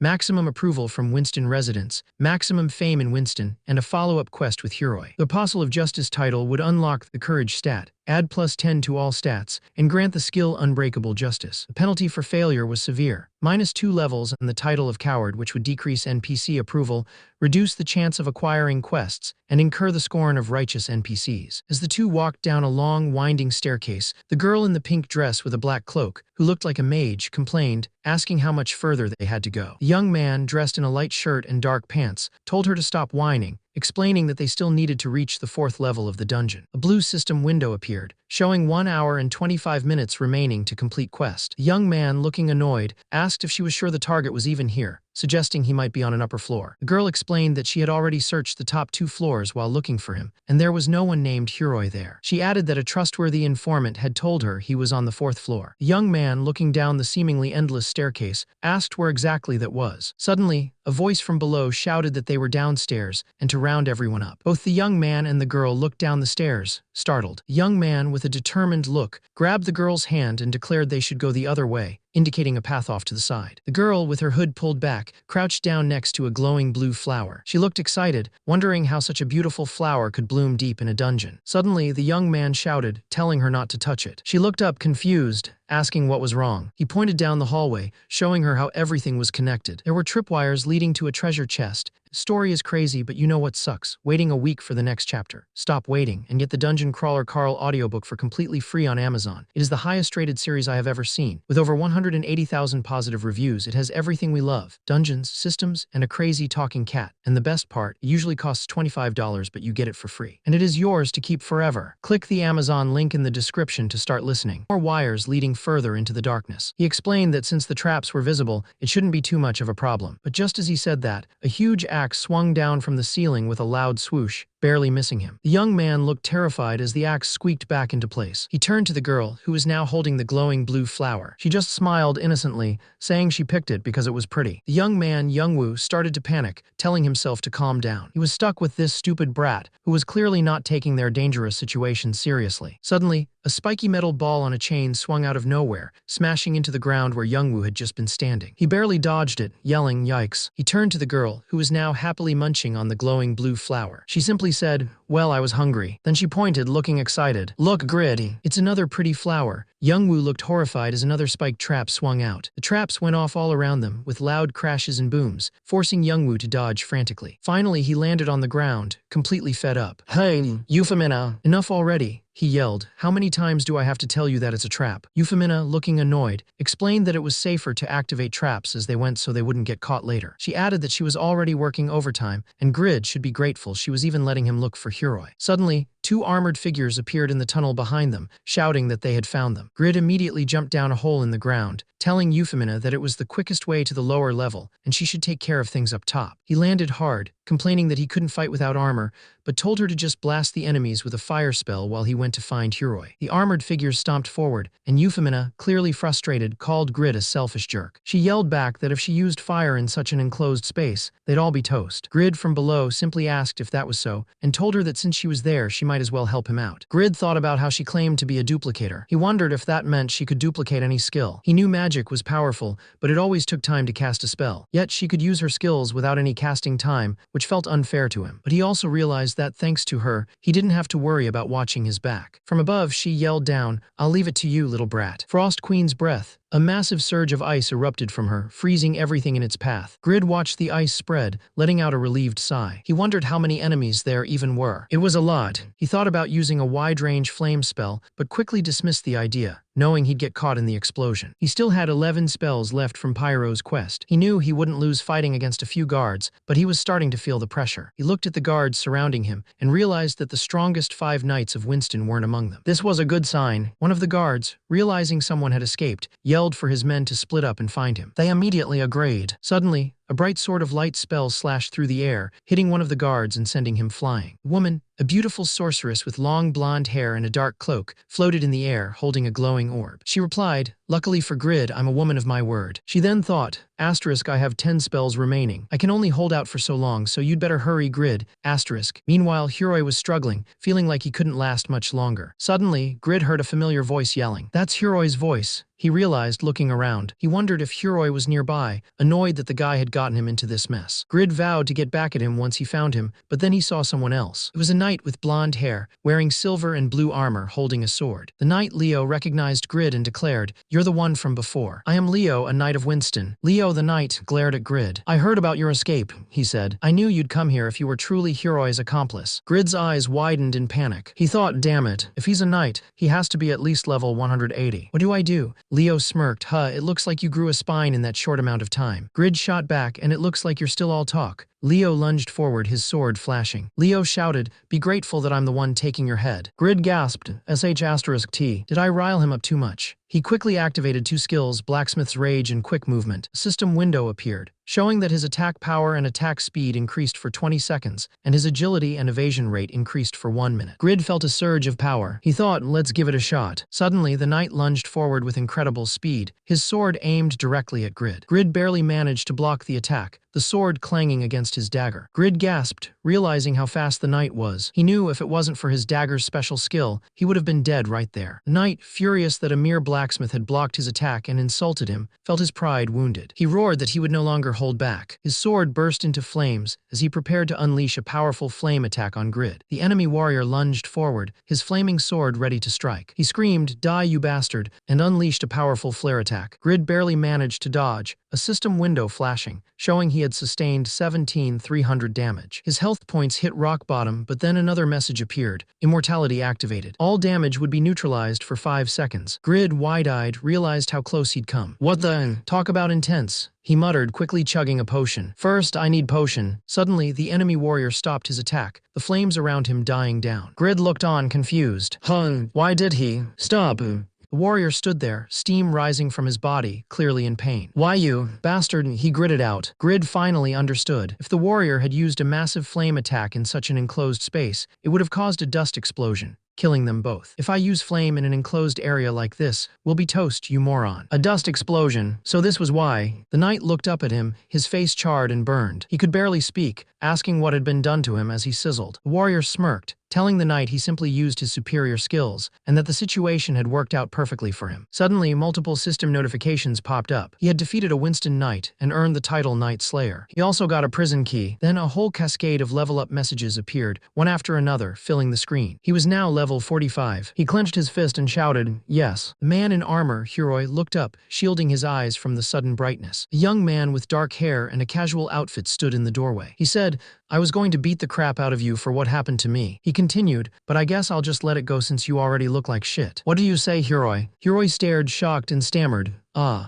"You're cons." Just then, a blue system window popped up announcing, "Quest complete." System window popped up, telling him he had acquired the second class, Apostle of Justice's partner. It also said his courage stat was unlocked. He gained the skills sacrificed for justice, and achieved the title One Who Triumphed Over Adversity, unlocking the indomitability stat. Khan, looking at him, realized, "So you were my savior." Grid looked confused, seeing the quest complete notification. And another system window appeared, announcing he had achieved the title Apostle of Justice. Grid grinned, saying, "Nice." This new title unlocked his courage stat, gave him +10 on all stats, and granted him the skill Unbreakable Justice. It also maximized his fame in Winston and the approval of Winston residents. Khan, still on his knees, looked up at Grid and said, "Lord Grid, I swore to myself." Grid looked down, puzzled. Khan continued, "That I would offer my loyalty to the one who helped me finish this quest. I, Dam Alunbatter, descendant of the Blue Wolf." He looked up at Grid with determination, declaring, "Swear on my life that I will serve you and repay this debt." Grid looked at the man who had just sworn his life to him, a little confused. "Okay, what's up with him?" he wondered. Suddenly, a status window popped up, showing Grid's current stats. He was level 45, a Pagma's successor, and had several titles like Legendary 1, First Unique Item Maker, Knight Slayer, and Apostle of Justice. His HP was 2,964, MP was 243, and he had 240 unspent stat points. His strength was 166.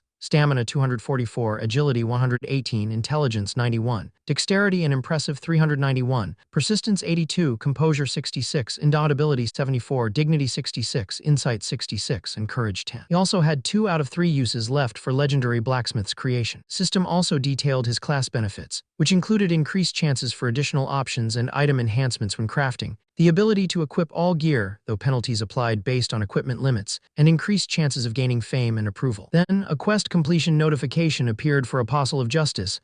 He had earned the title, maximized his fame and approval in Winston, unlocked the courage stat, gained +10 on all stats, and acquired a new skill called Unbreakable Justice. The duplicator class was super useful because it let players copy other people's skills and use all the cool stuff from other classes. If they combined skills just right, they could take down a huge boss all by themselves, or even fight a whole army alone. The catch was, out of their 9 basic skills, none were for fighting, and their physical strength was pretty low. Plus, they could only copy 3 skills a day, and each copied skill could only be used once. So a duplicator with lots of skills could become the strongest, but once they ran out of skills, they'd be at their absolute weakest. The battle continued, and the remaining soldiers were shocked. "This is unbelievable. She brought down all those soldiers by herself," one of them exclaimed. Now only the elite knights remained. The hooded woman, Yura, felt she had used up most of her skills, but she hoped this would make them hesitate before charging her. Meanwhile, another knight looked down into a dark chasm. There was a huge explosion, but he's not back. "He's most likely dead," he said, referring to Grid. He then told another person, "This is the quickest route to the lower level." The hooded woman, Yura, thought, "No, wait. Let's assume he rescued Hiroi. Even if he did, that doesn't guarantee that he'll come back to help me." One knight asked, "What do we do if that Grid guy got away?" Another knight replied, "That won't happen since Lord Lowe's bodyguards are stationed above ground. But we should take care of things down here." The first knight seemed a bit embarrassed but declared, "This is embarrassing. But let's attack from all sides and get this over with." Yura looked up, surrounded by the knights. Yura looked around at the knights surrounding her, a grim expression on her face. She knew this was it. She was doomed. She thought about her remaining spells, all fire-based. She could use them, but it would kill her too. Suddenly, a knight lunged forward, sword raised, shouting for her to die. Yura barely managed to block the attack with her staff, the impact rattling her. She cursed herself for trusting the person who led her into this mess. It was a pincer attack. The blonde woman in the red dress and hooded cloak knew she had to use a basic skill, or else she was done for. She quickly put her hands out, trying to create some kind of barrier. But it wasn't enough. The knight's attack shattered her defense, hitting her hard. She cried out in pain as she crumpled to the ground, defeated. The 2 knights stood over her, one of them laughing.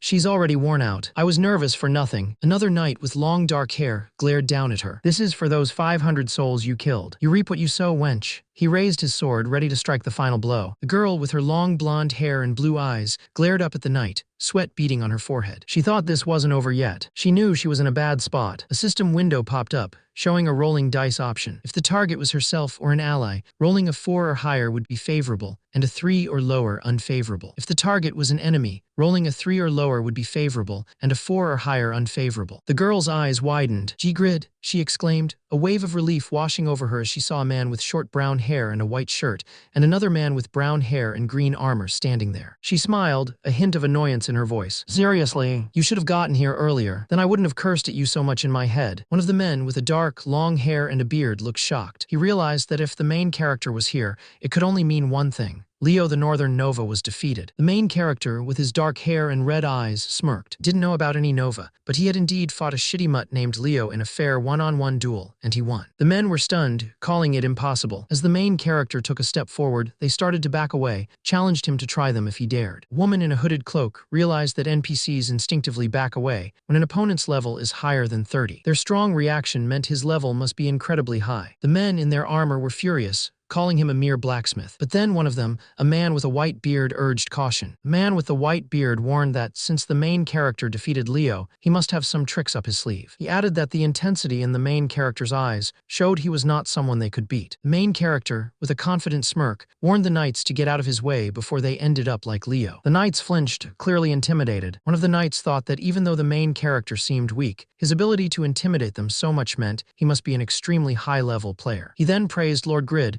calling him an amazing person. The main character laughed, feeling great. He dared them to make a move, then declared he would send them all flying. He quickly corrected himself, saying maybe not him, but Euphemina would. The knight with the gray beard looked around, his face filled with fear, and whispered, "No." He then turned to his companions, his voice filled with desperation. "Damn it. We've been pushed back to the stairs." Another knight, a man with dark hair and a determined expression, stepped forward. "No more. We won't be disgraced by a mere criminal," he declared, ready to fight. The young man with short dark hair and a smirk turned to the girl in the black hooded cloak next to him. "Ooh, is that so? Hey, Euphemina, give them a taste of your magic." "Destroy them," he said, clearly enjoying the situation. Euphemina, a girl with long blonde hair peeking out from her hood, looked a bit flustered. "About that, I can't at the moment, so why don't you handle them?" she replied, a small smile playing on her lips. The young man just stared at her, speechless, a thought bubble with ellipses appearing above his head. The cat-hooded figure turned to the young man, asking, "Are you kidding me? You defeated a knight down there." "Oh, come on. I kick their asses." The young man's eyes widened in panic as two knights charged forward, swords drawn. "No, this is different. Dash, Grid."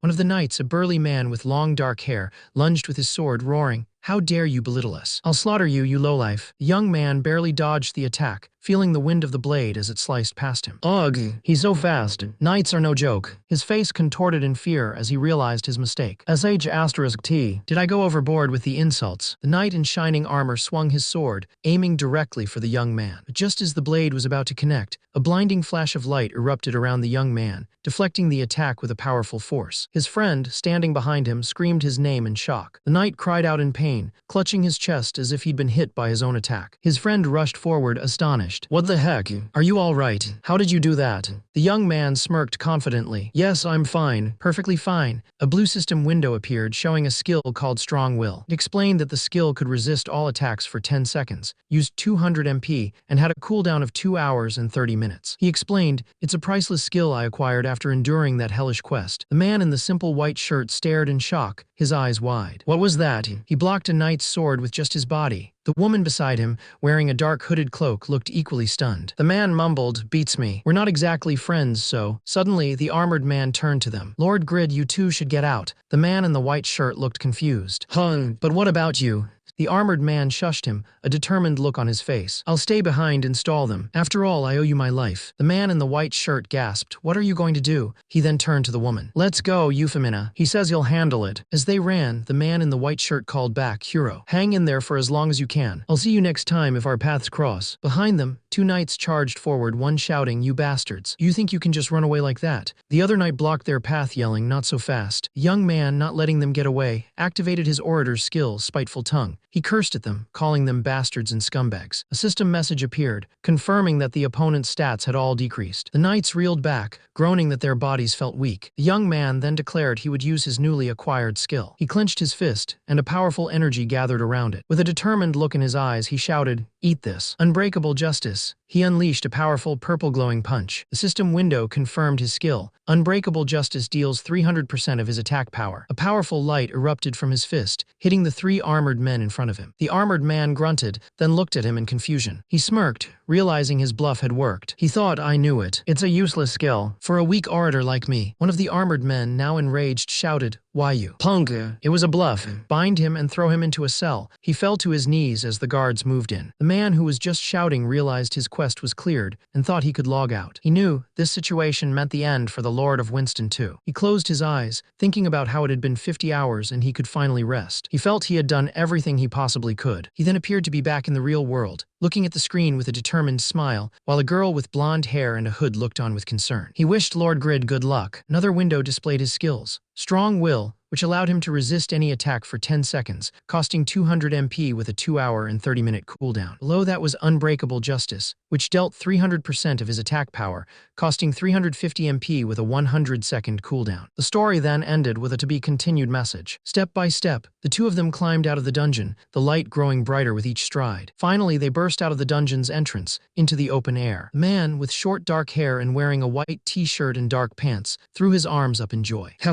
Freedom at last, he cheered. The woman, with long blonde hair and wearing a dark hooded cloak with cat ears, looked annoyed. Shut up. We're still in enemy territory, she snapped. She explained that there was still some distance to the gate, and if the knights from the dungeon joined forces with the Lord's guards, it would be a tough fight. The girl with the hood, clearly annoyed, grabbed the man by his shirt. I told you to be quiet. Shut up before I kill you, she yelled, her sharp teeth showing. The man, startled, quickly apologized. Yikes. Oh, okay. Sorry. She let go of him, thinking about how much he irritated her. He was a higher class player, but he acted like he was weaker, and it felt like he was mocking her. Suddenly, the man pointed towards a group of armored figures. Those guys over there aren't our allies, are they? He asked, a hint of worry in his voice. The girl looked over, confused. Before she could answer, a man with a beard and a fancy coat, surrounded by heavily armored guards, shouted, They're the Lord's bodyguards. You vermin. The man was Baron Lowe, the Lord of Winston. He couldn't believe his eyes. All his men had been defeated. The hooded girl, now furious, turned to the man. You caught their attention by yelling like that. See ya. It's all your fault, she roared, blaming him for their new predicament. The man, looking frantic, shouted that if the criminals got away, he wouldn't be able to stop the residents from reporting him to Erlstein, and that would be the end of him. He then ordered his knights to attack, telling them not to let the criminals escape alive. He then turned to Euphemina, yelling for her to hurry up and blow the enemies to pieces, asking if she could do that. Euphemina looked annoyed and thought to herself, ugh, how long is he going to keep up this I'm a weakling act? She floated in the air, surrounded by a swirling vortex of purple and blue energy. I can blow this place up, she declared, unleashing a massive blast of Demon King's tail fire. The powerful magic surged forward. The blast roared towards the armored soldiers, who braced themselves for the impact. A huge explosion erupted, sending the soldiers flying in all directions. The ground cracked and shattered under the force of the attack. One of the men, a burly figure with a beard, was thrown backward, skidding across the ground. NGH, what power is this? He cried out in shock. The burly man stared in disbelief at his fallen comrades, their bodies scattered around him. Impossible. My men, they all went down with one hit, he stammered. Girl, her voice calm, explained, I was pissed off because I ended up using all the skills I'd collected and had to put up with an immature jerk for hours. But thanks to you, I released some of my frustration. You have my thanks, Baron Lowe, she said, looking directly at the stunned man. Her expression hardened and she commanded, now follow us out of this damned castle. Baron Lowe, still reeling, thought, she's a terrifying brat. It'd be wise not to get on her nerves. But who's the immature jerk she's talking about? The group finally burst out of the castle, relieved to be free. The young man with dark hair and a white shirt cheered, we're finally out. Phew. A man with short dark hair and a long coat stood with his back to them, saying,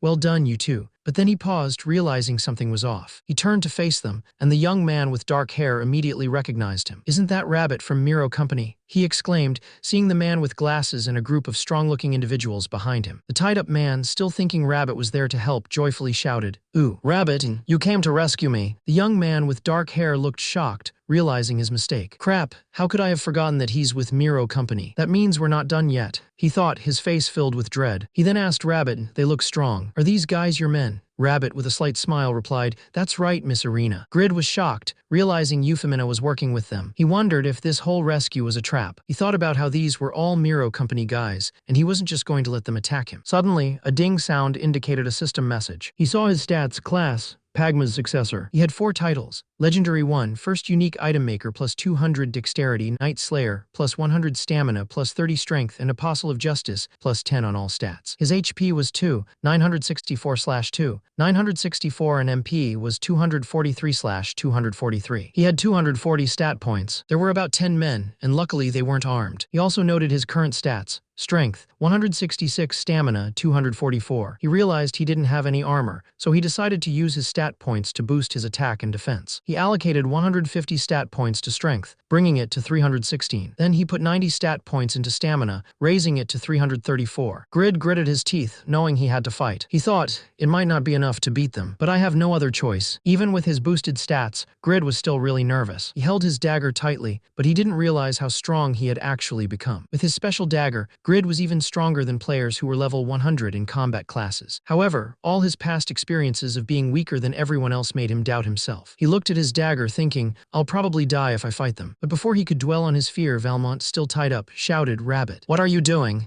Valmont continued to yell, why are you talking to that evil wench? Hurry up and rescue me first. Grid looked confused, wondering what was going on. Rabbit, looking calm and collected, replied, unfortunately, I am no longer a member of Miro Company. In fact, I intend to turn you and Valmont over for your crimes, so I would appreciate your cooperation. Valmont's eyes widened in shock and anger. What? How dare you, a mere merchant, betray us? Rabbit simply stated, it is because I am a merchant that I act in the service of potential profit. He then looked at Grid and added, and that's led me to bet everything on you, Grid. Grid, still processing everything, just said, what? Khan continued, explaining that while Grid's amazing crafting skills could make incredible items, it would be tough to make money alone. He offered a partnership, saying that together they could grow bigger than just a mid-sized company. Khan was betting his own experience and knowledge on Grid. Grid, still a bit confused, realized Khan had rescued him. He felt relieved, but then asked why Khan had turned against Lord Lowe and the company. Khan explained that he planned to start their new business at Grid's mentor's smithy. To do that, he needed to earn back the trust of Winston's people, which meant getting rid of the tyranny. He then told Grid and Irene that they needed to get going quickly to finish this whole mess. Irene agreed. Khan promised to tell Grid all the details after Miro was dealt with, adding with a smile that he would also make Grid a very rich man. The hooded figure confirmed, of course, but you have to provide me with the materials and the blueprint. Grid readily agreed, will do. But,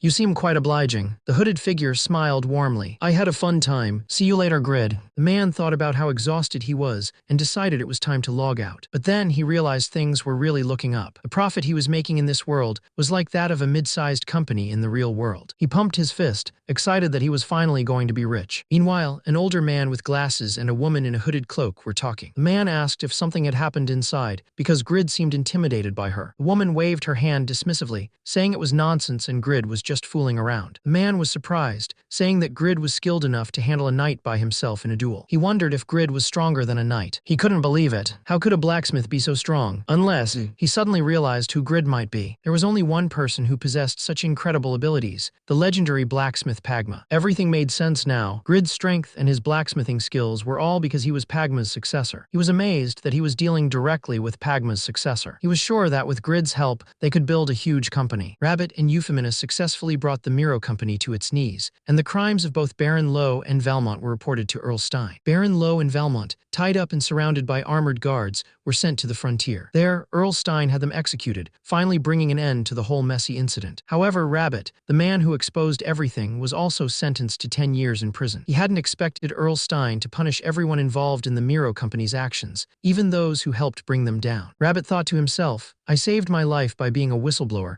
but it's a shame I can't keep my promise to you, Grid. Still, I've successfully claimed a page in a future Legends biography. With the tyranny gone, the village of Winston quickly returned to its peaceful, normal state. And that's how the company's second-in-command, the world's most beautiful lady, and a young blacksmith brought peace to the village of Winston. The storyteller, a man in a purple hat, smiled as a woman with long white hair approached. That's one interesting story, isn't it? Haha, he said. The woman offered him some coins. Here, this is for your wonderful storytelling. The storyteller looked at the money, surprised. But that's so much. I thank you, miss. He looked at her, a friendly smile on his face. I've never seen you around here. You must be a newcomer. She smiled back. You'll see me often from now on. I'll be looking forward to more of your entertaining stories. And so, the story that began in Yatton Church continued, with the woman now appearing in a new location. looking worried. Earl Stein made a big decision, assigning his daughter, the lovely Lady Irene, as the new overseer of Winston. She smiled softly, ready to take on her new role. The story continued, promising more adventures and challenges for the new overseer. A news anchor with short brown hair and a red suit excitedly announced breaking news to all players of Satisfy. A second class had emerged for the first time in the game's history. In America, two men, one bald and one with dark skin and a stern expression, discussed the news. The SA group stated they had no intention of revealing information about this second class. Meanwhile, in England, a woman with light brown hair and a necklace looked surprised as she heard that the user with the second class was from Mongolia, which was interesting given the low number of players there. In China,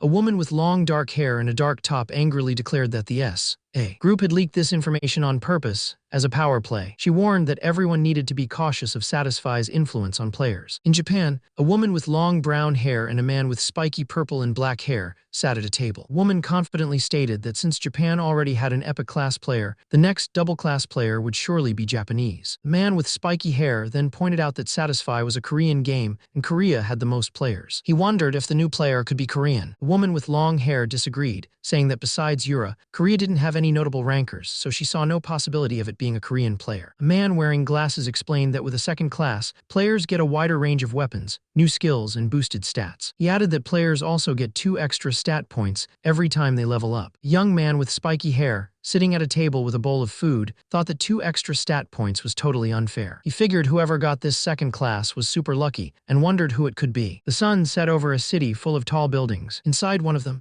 a young man with dark hair and red eyes, wearing a gray hoodie, announced to his family that he wouldn't be going to the employment agency anymore. His family, gathered around a dinner table, was shocked. His father, a man with glasses and a blue shirt, yelled, "Are you saying you're going to lounge around unemployed?" His sister, a young woman with long brown hair, looked disappointed. "Goodness, when are you going to grow up? You're my brother and all, but you're seriously pathetic." His mother, a woman with short brown hair, worried, "But you still have debts to pay. Are you sure you didn't get lured into some pyramid scheme like last time?" He quickly replied, "It's different this time." He explained with a wide grin, "You see, I'm a blacksmith in the game I play, and I can sell the items I make for cash. A great merchant said he'll help, so I might be able to make as much as a CEO." His mom, a woman with brown hair, covered her face in distress and asked her husband, "Honey, what are we going to do with him?" "Oh no, so are you saying you're going to play games all day again?" Then his sister, a girl with long brown hair, added, "Youngwoo, if you were able to make money playing that game, you wouldn't be in debt right now." Youngwoo tried to explain, "But I've gained a legendary blacksmith class, so things are going to be different," but his dad cut him off, shouting, "That's enough." His dad pointed a finger at him, his face stern, "You better get your ass to the employment agency tomorrow." Youngwoo looked defeated, a single tear forming in the corner of his eye. He thought, "Why won't they believe me?" The sky outside was painted in hues of purple and orange as the sun began to set, casting long shadows over the city buildings. Youngwoo, still feeling the sting of his parents' words, walked along deep in thought. He realized that everything came down to money. If he wanted to quit his job and pursue his passion, he needed to prove he could be successful. He decided his first step would be to accept Rabbit's offer. He thought about Khan's smithy, which was perfectly located for trade, and how with the help of a well-known merchant he could surely make a profit. He was sure he could make enough money to persuade his parents to let him follow his dreams. With a determined look, he pictured the smithy ready to start his new venture. Grid arrived at the smithy, where Khan, an old man with a long gray beard and a blue tunic, greeted him warmly. "Oh, Grid, you're here," Khan exclaimed, holding a large hammer. Grid looked around the peaceful smithy. "I guess things worked out well, seeing how peaceful everything is." "Did Rabbit come here looking for me?" he asked, but Khan just sighed. "Well, I guess you haven't heard," Khan said, looking a bit sad. "Anyway, I have something for you, lad." Grid looked confused. Khan handed him a sealed letter. "A letter? It's from Rabbit." Grid's heart sank a little. The letter, written by Rabbit from what looked like a prison cell, explained the bad news. "Dear Grid, unfortunately, due to my previous crimes while working for Valmont at Miro Company, I was not granted a pardon. It seems as if our business plans are no more than just dreams now. But with your ability, I'm confident you and Khan can become the wealthiest men." Rabbit's letter continued, full of hope for Grid. "I pray that the news of your success will spread far and wide and eventually even reach me here." The old man explained that Earl Stein was completely against letting Rabbit go free. So Rabbit was sentenced to 10 years in prison. Grid was shocked and cried out, "Nuwu." Grid slumped to the ground, wailing, "I'm doomed." "Doomed, I say?" The old man gently patted his back, telling him not to cry. He then said he had a proposal for Grid. The old man wanted Grid to take over the smithy, saying Grid was more than qualified since he fought to save it from the Miro Company. The old man smiled, saying it would be a great honor if Grid accepted. Grid's eyes widened in disbelief. "Take over the smithy," he thought. "I've never heard of anyone receiving a business from an NPC." A sly sly grin spread across Grid's face. "I'll believe you if you write up a contract," he said, his eyes sparkling with mischief. "But I guess that means more for me. You can't turn back now, old man." Back inside, the old man presented a rolled-up parchment. "There, will that do?" he asked, referring to the answer for contract written on it. A system window appeared before Grid,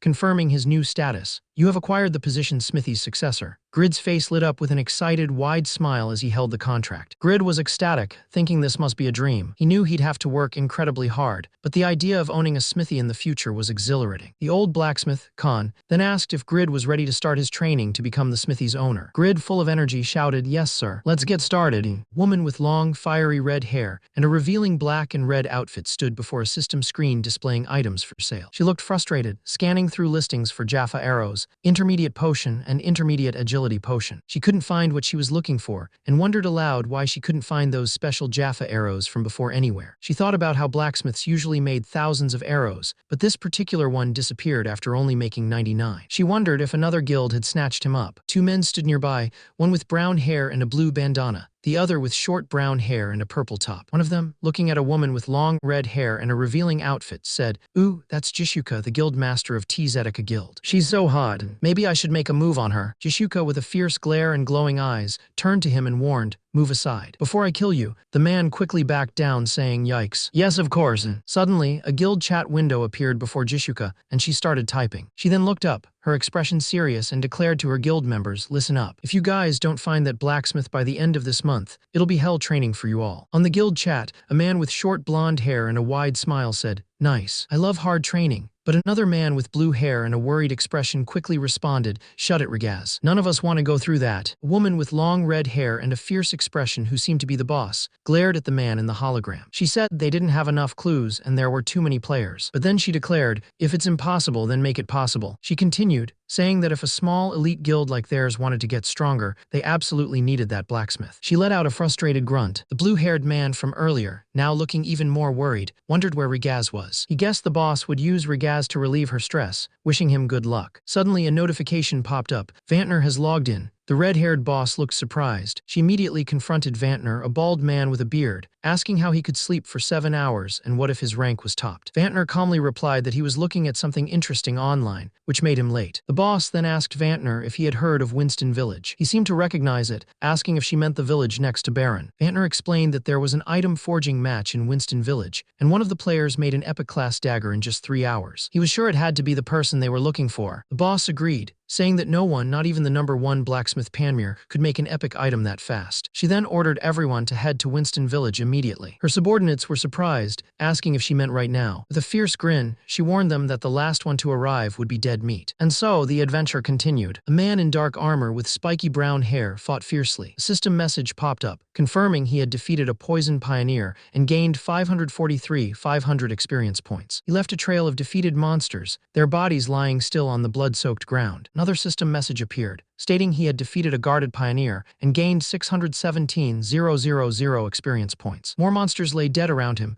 their blood staining the earth. He knelt, breathing heavily, his sword plunged into the ground. He had just finished a tough battle, surrounded by the bodies of his enemies. He was a blood warrior in epic class. This class was perfect for hunting, with its optimized attack and combat power. This was Katsu, a level 216 player, ranked 40th in the unified rankings. He was also the second son of the CEO of Jin, a major Japanese company. He gripped his blood-red sword tightly. Katsu had shot up the unified rankings thanks to his family's fortune and his class, but he was still stuck at 40th place. He slammed his fist against a wall, frustrated that he hadn't moved up despite hunting for hours over the past month. He gritted his teeth, wondering how he couldn't top the first-ranked player after all his effort. He refused to believe it was due to his lack of skill. He remembered being pushed back by his brothers in real life, and vowed not to be defeated in this game too. Katsu stood tall, his red sword gleaming. He decided he needed to take on higher-level hunting grounds to climb the ranks. He had plenty of money, so he planned to use advanced potions to survive. However, he looked at his current gear, an armor of great sorrow, which was a unique class item with 38/310 durability, 459 defense, and -11% movement speed. It also returned 10% of damage received and increased all stats by 5% when durability dropped below 100. He also had Black Wind Gauntlets, another unique class item with 110/170 durability, 57 defense, plus 5% attack speed, and plus 10% accuracy. Katsu felt angry. He couldn't find any higher quality gear on the trading sites and wondered what the production class players were even doing. Katsu, still frustrated, yelled out in anger, "Useless and lazy blacksmith bastards. Argy. Meanwhile, Euphemina, a young woman with long blonde hair tied in pigtails, wearing a pink apron over a white shirt and brown gloves, was also very troubled. She stood outside an auction house saying, "It's not here either." She looked worried, her arms crossed, as she thought, "I can't get my hands on an orb blueprint." She sighed, realizing how hard it was to get a blueprint for a high-class item. She'd been looking for almost a month. She had earned 500 gold from her last quest, but it was useless without a blueprint to spend it on. Suddenly, she stopped dead in her tracks. She looked up, a strange feeling washing over her. She grumbled, already annoyed, but now she was seriously displeased. She called out, demanding whoever was hiding to show themselves, knowing someone was there. The blonde girl, wearing a pink apron over a white top and brown gloves, thought about how good her observation skills were as a duplicator. She had made sure to hide her identity by listing herself as a secret ranker in the player rankings, so she wondered how someone could be watching her. She squinted, her turquoise eyes narrowed, wondering who it could be. She repeated, "I said come out." Suddenly, a dark figure with a hood and glowing blue armor stepped into view. The hooded figure, who was Faker, a member of the Tzedaka Guild and the #1 assassin, was shocked. He couldn't believe that a mere blacksmith had detected his presence. A system message popped up, saying, "Look at that. You totally got caught, Faker." PFFT. Faker looked annoyed, realizing he'd been found. Two guild members, a man with spiky blonde hair and a woman with purple hair, laughed at Faker. They told him he'd shamed their guild and needed to be more careful, even as the #1 assassin. Faker gritted his teeth, realizing that all the guild members were probably coming to this location because they heard about the item forging match. He heard a voice say that it was easy to find the winner of the competition, the renowned Blacksmith Arena, because so many people had seen her at the match. The voice, belonging to a woman with long red hair, then ordered him to keep an eye on Arena until she arrived to meet her in person. Faker was annoyed. He was just supposed to quietly watch Arena until Jishuka got there, but Arena had detected him so quickly, even though his stealth skill was at level 7. He wondered how a blacksmith could do that. Suddenly, there was a bright flash of light, and Arena appeared to vanish. The man with dark hair and a hooded cloak looked on in shock as Arena unleashed a powerful blast of light, creating a huge explosion. He and the other adventurers were thrown back by the force of the explosion, landing hard on the ground amidst debris. "Ugh, so she did detect our presence. Is everyone okay?" he yelled, trying to get up. Suddenly, a young woman with blonde hair and a furious expression appeared, holding a glowing magical device. "Stop following me like a pervert," she screamed. Then a powerful magical attack called Angel's Scream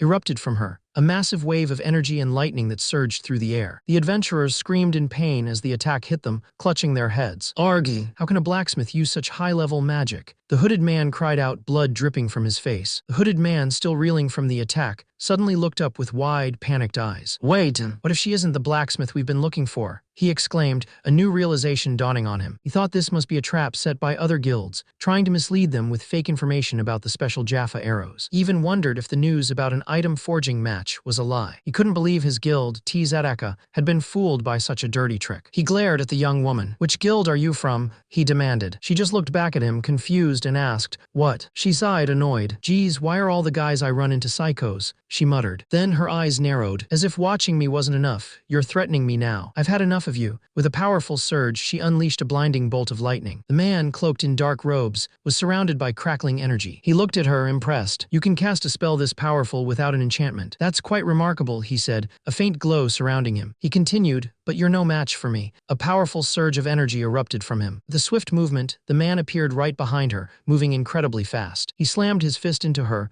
sending her flying through the air. She landed hard, skidding across the ground, groaning in pain. The woman, with her long blonde hair and a winking eye, thought to herself that this was the first time she'd ever been hit since becoming a duplicator. She realized this guy was strong. With a swift swoosh, she created multiple copies of herself, all dressed in dark hooded cloaks, ready to attack. One of her duplicates, holding a sharp knife, lunged forward and shouted, "You're finished." The man's eyes narrowed, ready for the attack. Suddenly, a powerful red light burst from the man, pushing back the duplicates with a loud vwoom. In a flash, the duplicates were sent flying backward, disintegrating into red particles as they were destroyed by the man's power. The assassin was shocked, realizing the man had destroyed all his clones in a single blow. He couldn't believe it. Suddenly, a giant, shadowy knight familiar appeared, looming over the girl. The assassin gasped, recognizing it as an ancient queen's knight. He couldn't understand how she could summon such a powerful familiar, especially since she wasn't even a summoner. The massive knight then unleashed a powerful attack, slamming its fist down with incredible force. The assassin watched, stunned by the devastating power. He knew it was impossible for an assassin to fight against a knight with just stealth. The assassin, realizing he couldn't fight the knight head-on, decided to change his target. He slid across the ground, a blur of motion, heading straight for the summoner. He launched a barrage of sharp projectiles at Irina, taunting her. "Let's see if your defense magic is just as good, Irina." Irina, her eyes wide with alarm, quickly raised her hand, a magical aura sparking around her. She knew these were no ordinary daggers. They were explosive and reacted to magic. The assassin smirked, confident in his attack. "I've got you now." But just as the daggers closed in, multiple glowing copies of Irina appeared, each deflecting the projectiles with their own magic. The assassin, shocked, wondered how Irina was using such a skill. Irina, surrounded by her glowing copies, explained that she had gathered many skills while searching for an orb blueprint, making her incredibly strong right now. Suddenly, a massive, dark-armored monster crashed down, sending rubble flying. The assassin yelled at Irina not to overdo it, promising that he and the others would help. Irina looked back at them, surprised. The monster then let out a powerful roar, sending a shockwave that knocked the other fighters back. One of the fighters, a man with short brown hair, yelled in frustration, "Damn it. We can't even get near her because of the night." Suddenly, a woman with long blonde hair tied in pigtails, her hands glowing with electricity, unleashed an attack. "Dragon claws," she shouted. The other fighters watched in horror as a fiery blaze erupted, sending them flying through the air. They were caught in a massive explosion, fireballs raining down around them. One of the fighters skidded across the ground, crying out in pain. One of the fighters, a man with dark hair, looked up in disbelief. "How is this possible?" He wondered. "How could she be stronger than us? We even have 4 top rankers." Another fighter, a girl with blonde pigtails and glowing eyes, reached out a hand. "She's someone we've always dreamed of becoming. She's just like an almighty being." Suddenly, a massive fireball flared down from above, slamming into the ground where the dark-haired fighter lay. He shielded his eyes from the blinding light. "Damn it! Damn it all!" he yelled as the fireball exploded. A woman with long red hair and a revealing black and red outfit looked around in shock. "Everything is gone. Just who are they up against?" A man with short brown hair and a serious expression replied, "She took down 4 of our members, including Faker, all on her own. I was informed that she uses skills from all kinds of classes." He continued, "So she might be a player with a hidden class." The guild leader clenched his fist, his anger boiling over. "How dare she mess with our guild? To rule as the strongest, we can't let anyone look down on us." His red hair seemed to bristle as he glared, his eyes burning with fury. "Find her immediately. I'll crush her and anyone associated with her." And so the story continued. The sounds of metal clanging echo from a building. An older man with a gray beard and hair, wearing dark robes, wipes his face with a cloth. He looks tired as he watches Grid, a young man with short dark hair wearing a white shirt and brown gloves, swing a hammer at an anvil. The old man says, "Grid lad, why not take a little rest first?" Grid, still hammering, replies, "Phew. You really don't tire easily, huh?"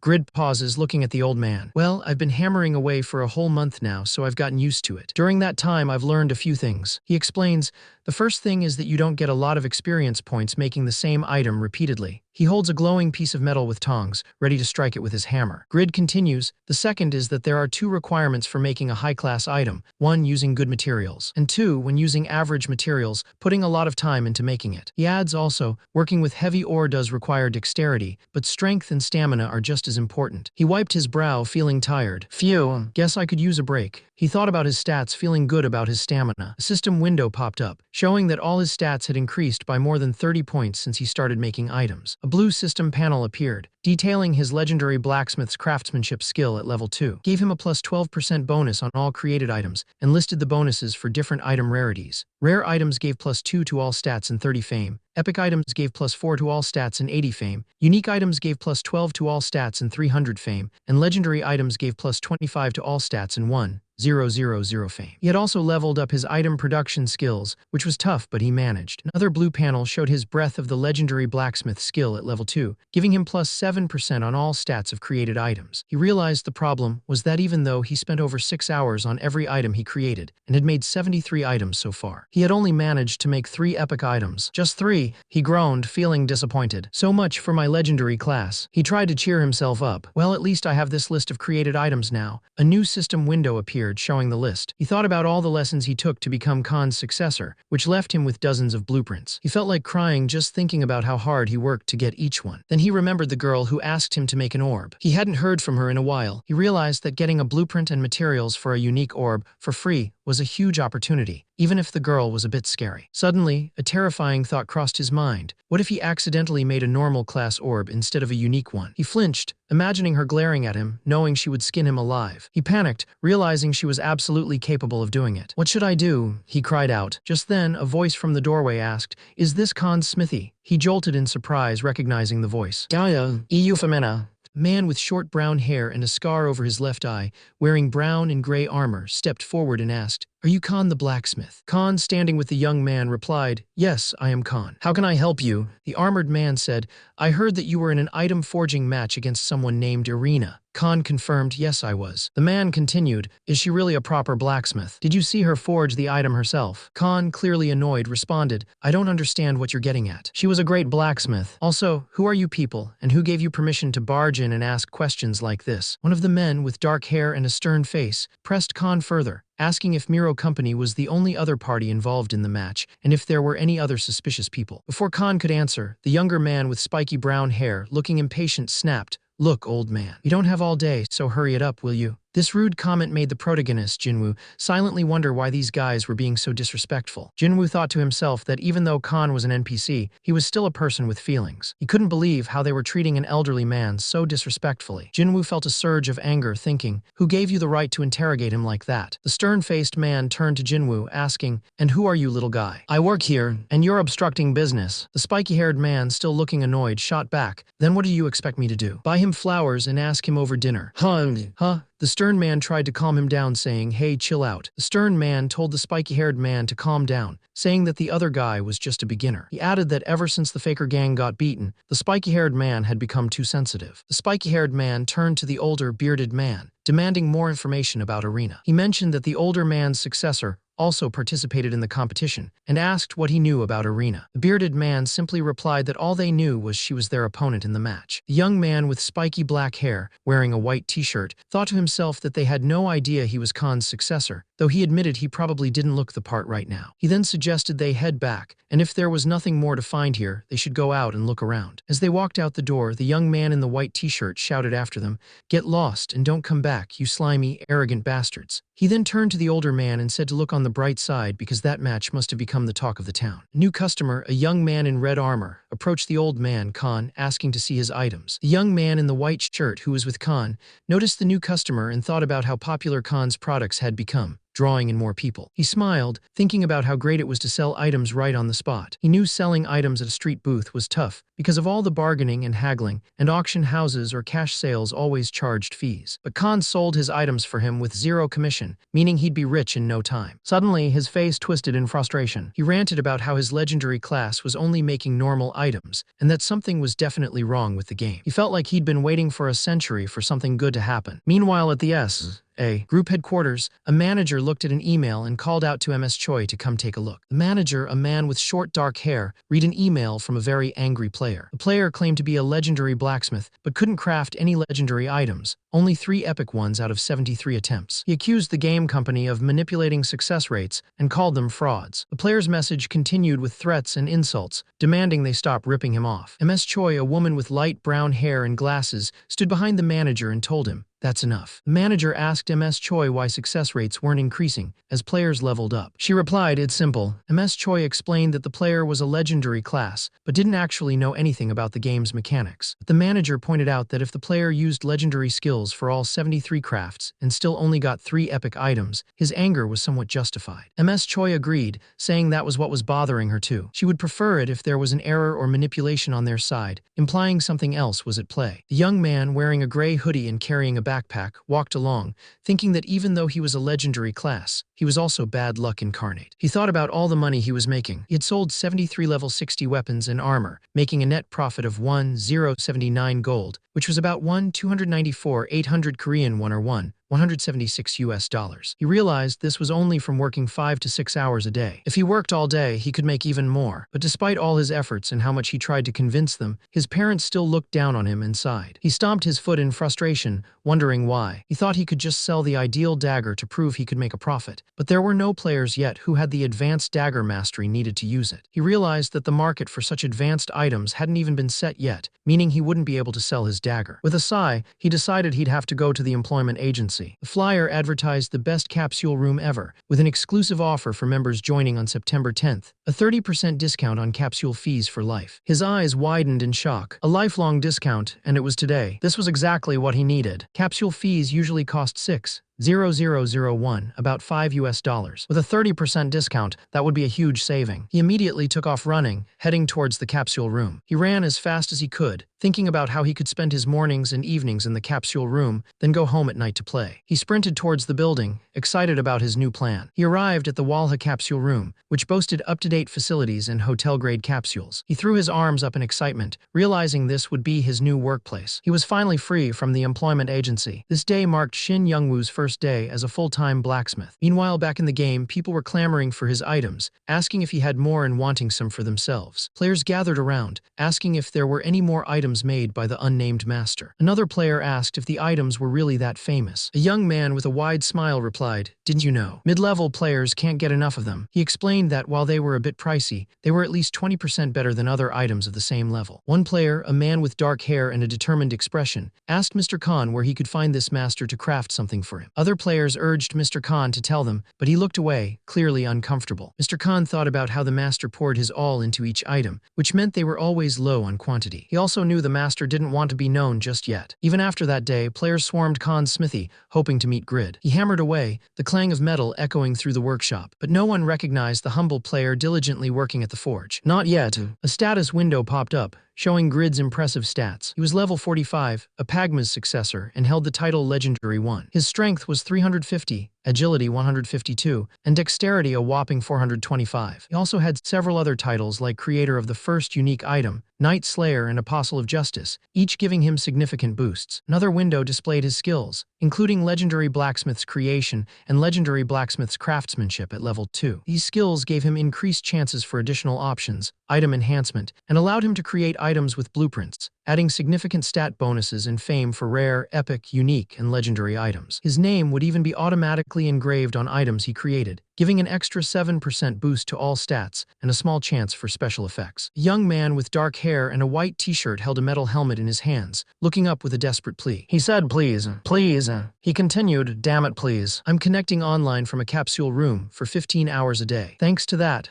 I'm forging twice as many items as I used to." He looked at the helmet and then at the chest plate, his face filled with anticipation. And today is finally D-Day. He proudly displayed the shining, intricate chest armor. Behold, a level 120 plate armor forged according to Khan's blueprint. This is the most expensive thing I've ever made. I've even used a total of 483 gold. He looked exhausted but determined, and I've also spent almost 20 hours on this. So please. He carefully placed the helmet onto the chest plate with a soft clack. Please, I need this one to be a legendary class item. If not, at least give me a unique item this time. A bright flash of light erupted from the table as the armor was completed. A system window appeared, showing the newly crafted item, very delicate plate armor. It had a durability of 272/272, a defense of 303, and a movement speed penalty of -6%. It also had a small chance of completely blocking stabbing attacks. User requirements were level 120+, strength 360+, stamina 400+, and intermediate heavy armor mastery. The class of the item was epic. Grid looked up, screaming in frustration, F***CK. He slumped over, defeated. My life is screwed. Damn it. The old man Khan stood beside him, shaking his head. Good gracious, Grid. You've forged armor that's incomparably better than my own. Grid looked up, a hint of hope in his eyes. Ugh.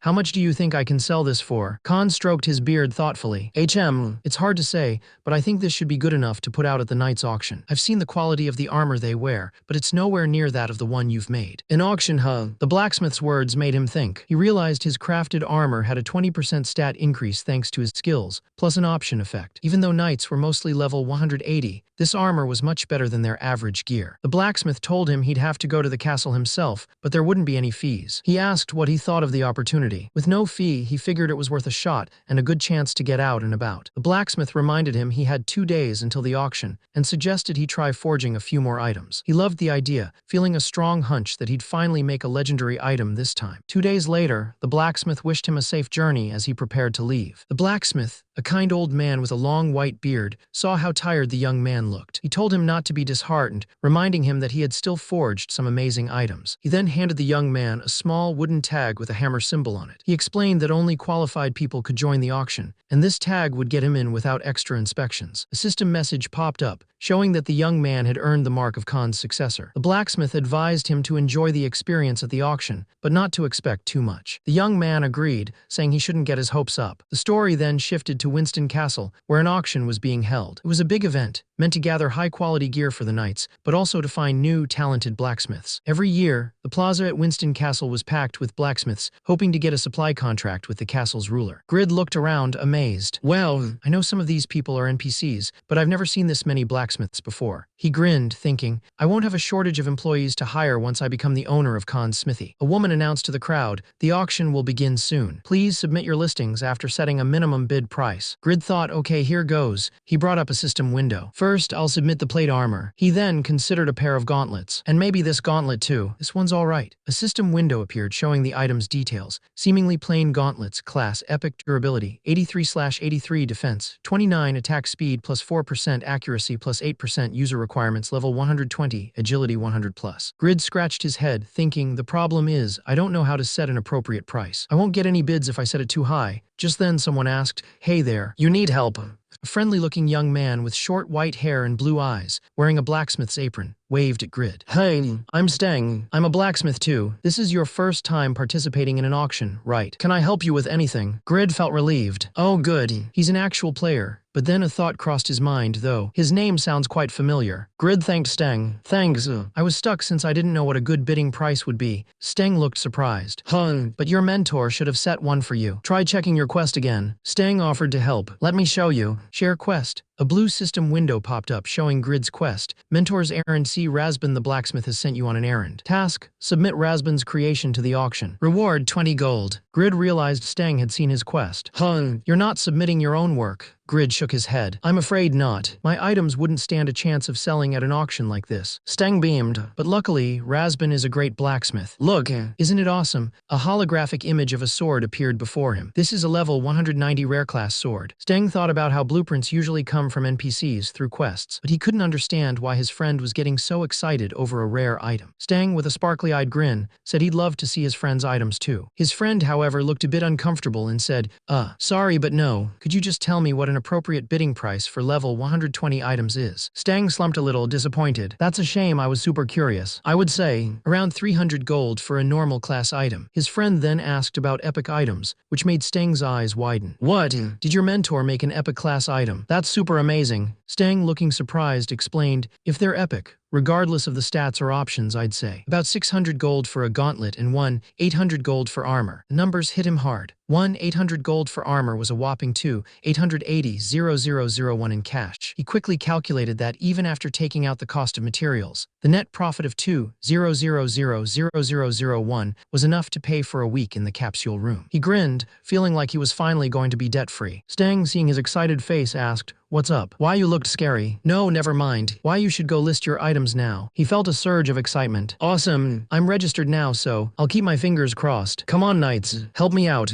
Meanwhile, in the grand auction hall, the auctioneer announced, okay then, this is the last item up for auction today. A stern-looking woman in the audience, clearly disappointed, said the last. I must say, today's auction was quite disappointing. Indeed. So far, only 3 items were up to my standards. 2 men, one with a long dark beard and another with a shorter, graying beard, sat looking disappointed. One of them sighed, saying it was a pity they couldn't go back to Lady Irene with the current items, but then reasoned that it couldn't be helped since they were in a rural area. Suddenly, a woman with dark hair pulled back, wearing a brown and gold dress, smiled brightly as she presented a beautiful golden sword with blue accents. She announced that the last item on the list was of exceptional quality. The sword, the Magic Harmony longsword, was brought in by Stang, Razban's apprentice. 3 men in the crowd, looking excited, exclaimed that it was amazing and truly Razban's work, definitely worth the wait. Hands shot up in the air as the bidding began. One person shouted they had to have the sword and offered 1,000 gold. Another quickly countered, declaring it their last bid at 150 gold. A woman with the brown dress looked on as someone else called out, telling the bidders not to be greedy and offering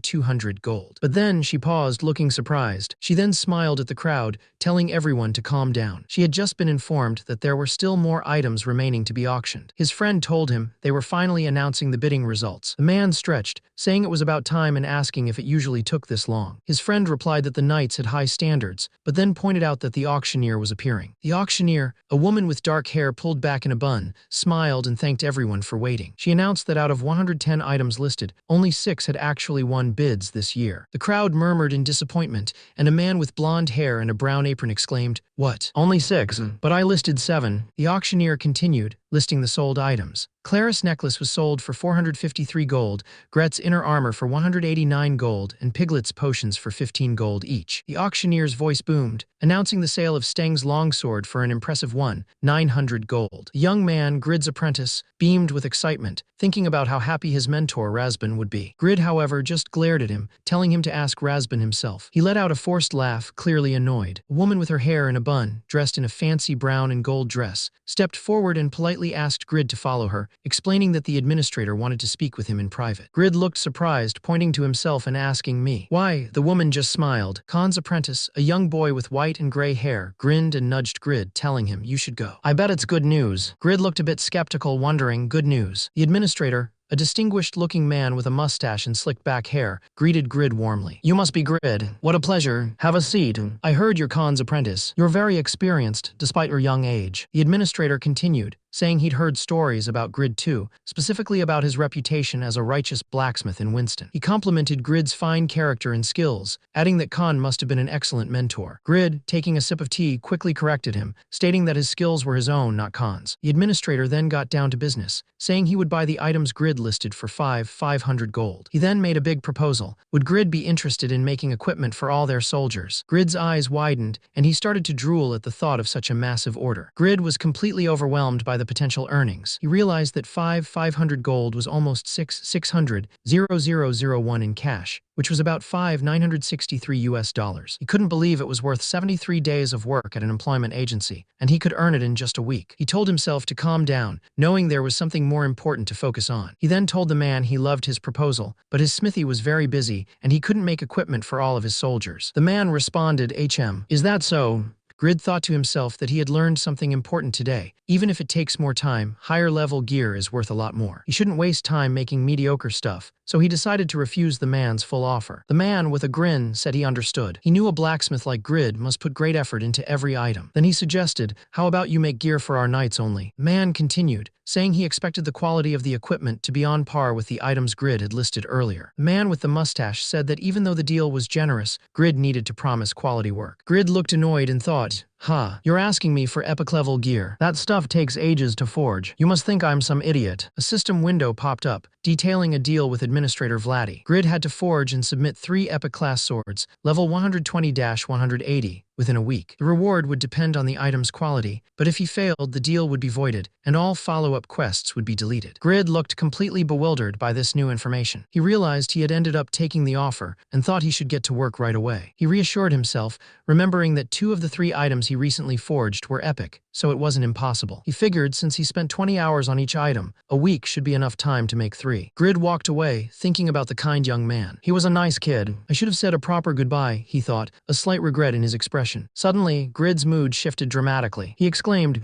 well, the auction was a success. From today onward, I'm going to be rich. He threw his arms up in the air, celebrating his newfound wealth under a vibrant sunset sky. A status window appeared, showing his updated stats. Username, Grid level 45. His class was Pagma's successor, and he held titles like Legendary 1, First Unique Item Maker, plus 200 Dexterity, Night Slayer, plus 100 Strength, plus 30 Stamina, and Apostle of Justice, plus 10 on all stats. His HP was 964/2, 964, and MP was 243/243. His strength was 358. Agility 160, Dexterity 433, Stamina 376, Intelligence 133, Persistence 124, Indomitability 116, Composure 108, Dignity 108, Insight 108, and Courage 52. Window also noted that 5/6 of his legendary blacksmith's creations were available. Suddenly, a quest window popped up. It was titled A Deal with the Administrator 1A. The quest required him to keep his promise to Vladdy, the administrator of Winston, who had been impressed by his skills. The task was to forge and submit 3 epic-class swords, between levels 120 and 180, within a week. The reward would depend on the quality of the swords, but if he failed, the deal would be voided, and all follow-up quests would be deleted. For months, Earl Stein had been trying to defeat the Yatin Church and its followers. Real trouble began when his daughter, Irene, was kidnapped by the Yatin cultists to be sacrificed in one of their ceremonies. During the rescue,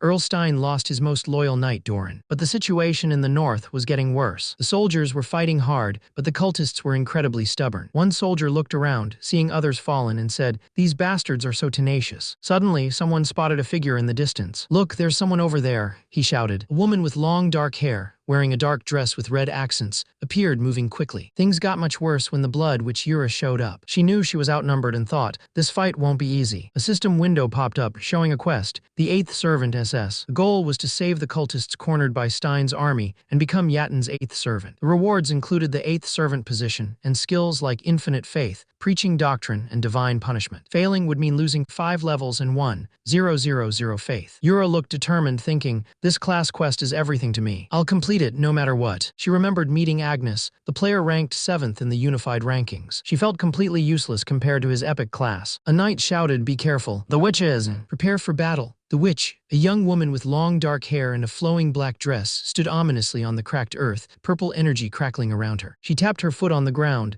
a sinister smile on her face. More.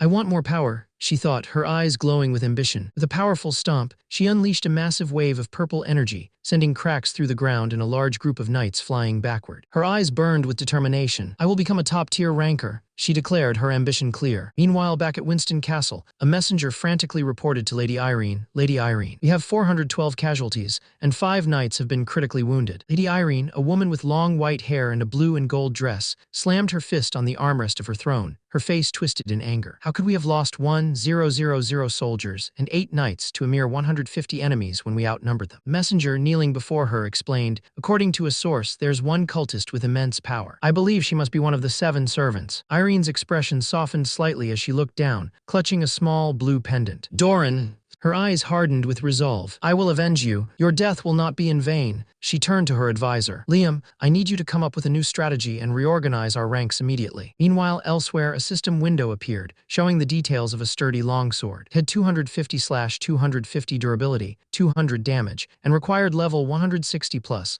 950 plus strength and intermediate sword mastery. It was a normal class item. A man with dark hair and a serious expression looked at the sword.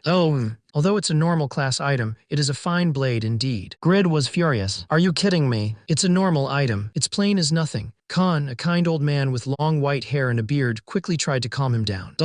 You almost gave me a heart attack. Calm yourself, Grid. Grid pulled at his hair in frustration. I only have enough money to make 7 swords, and I've already screwed 1 up. I need to make 3 epic swords, and I only have 6 chances remaining. Damn it. Khan tried to offer some comfort, but you can still earn 800 gold if you sell that sword. Grid glared at him. Come on, it cost me 950 gold to make this loser. Khan smiled gently. Grid, you're pouring 20 hours of effort into making each sword. You are doing your best. Hard work will never betray you. You mustn't lose faith in yourself. Grid's expression softened. Oh well, I guess you're right, Khan. System window appeared, showing the details of the sword. A sturdy longsword with 250/250 durability, 200 damage, and requiring level 160+, strength 950+, and intermediate sword mastery. Its class was normal. He shouted at the old man, frustrated that the sword would only fetch 800 gold. He thought the old man was completely useless. He threw his hands up in the air, yelling at the game system, accusing it of rigging the probabilities. He threatened to sue the game and everyone involved. His face was contorted in anger. He had been trying to craft a legendary item, but it seemed impossible. He only had 5 chances left. He continued to swing his hammer, the metal clanging with each strike. He scoffed, thinking that the idea of crafting a unique or legendary item was a joke. A system window appeared, showing the sword he had just made. It was a rare class. He stared at it in disbelief, wondering why he kept getting rare swords. Despite his frustration, he remembered Khan's words and knew he had to keep trying. He sat down and started eating a snack, nibbling away while thinking about his next move. He looked at the system window that still showed his class as normal. He let out a laugh, a mix of frustration and resignation. Okay, I messed up for sure, he thought, holding a sword in his hand. He then slammed a hammer down on an anvil, sparks flying. *T. I don't even care anymore. Whatever happens, happens, he yelled, continuing to forge. A week passed. Khan looked at the swords laid out on the table. 2 epic, 1 rare, and 3 normal items, he said, impressed. He then told the young man, you're short 1 epic sword, but this is great progress. The young man continued to hammer away at the anvil. Khan then said, today is your last day, which means that will be your last sword. Are you all right, lad? The young man smiled, a strange mix of calm and despair on his face. Of course I am. I don't even care anymore. Either way, I messed up, he replied, still smiling. The old man who was helping him forge encouraged him, saying he was Pagma's successor and the shadow of a legend, urging him to stay strong. But the young man just thought, Pagma's successor. If anything, I'm more like the successor of normal items. He knew this was his last chance to forge something great, but he also felt that the chances of making an epic item in one go were almost zero. He was sure this one would probably be a failure too. He looked at his last sword, feeling defeated. He thought he wouldn't be able to make it anyway and should just get some rest. He stared in shock at the glowing sword. He looked confused, wondering what was happening with all the shiny lights. Suddenly, the sky above his house rumbled and flashed with brilliant blue lightning. He stared at the sword, completely bewildered. What the hell is this? He yelled, his eyes wide with shock. He threw his hands up in defeat. I give up already, so enough with the... Suddenly, a system window popped up, showing the details of the newly forged Sword of Self-Transcendence. It had incredible stats: 365/265 durability, plus 6% damage, plus 10% accuracy,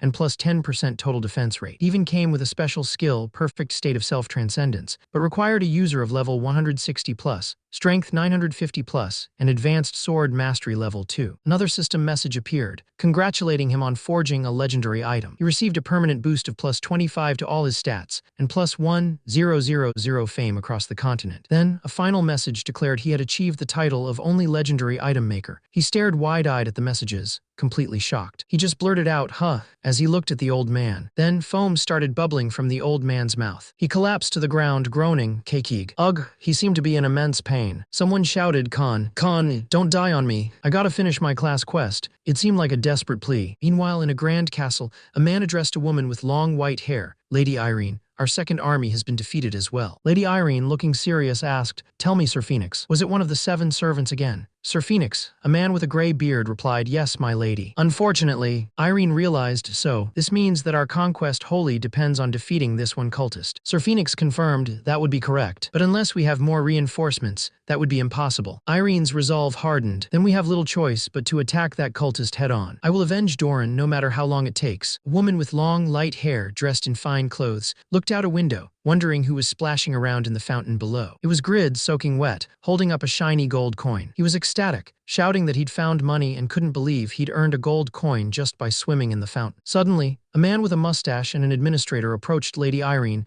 asking if he could speak with her. Lady Irene, surprised, told the administrator he was just in time because there was an odd man in the garden downstairs. The administrator's eyes widened. He exclaimed that the man was Grid and that Lady Irene must speak with him right away. Lady Irene, a young woman with long white hair and striking green eyes, looked surprised. She repeated the name, Grid. Lady Irene's eyes lit up. Ah, so you're that blacksmith, she said, smiling warmly. I'm very thankful for what you did. I meant to reward you, but things have been very busy. Grid, still kneeling, thought about the familiar girl and said, then just give me my reward already. The administrator then presented a longsword to Lady Irene, saying, look at this, my lady. This is the longsword that he made. The administrator held up the longsword, which glowed with an ethereal blue light, telling Lady Irene that it was no ordinary weapon. Lady Irene and the man beside her were completely stunned. This is unbelievable. My lady, this sword is beyond excellent. How did he create such a thing? The man exclaimed. The blacksmith, a young man with dark hair and a confident smirk, chimed in, yeah, this is hot stuff. Now how much are you willing to pay for it? You promised to pay me extra if the quality was great. Lady Irene looked at the sword, her eyes wide with awe. What a marvelous blade. With this, we might have a chance. She then turned to the man next to her. Sir Phoenix, do you think you can defeat the 7 servants with this blade? Sir Phoenix, his face determined, replied, my lady, with a blade like this, those fanatics won't stand a chance. The woman, pleased with his answer, said, good. Then there's no need to even think about it. She then turned to the administrator and instructed,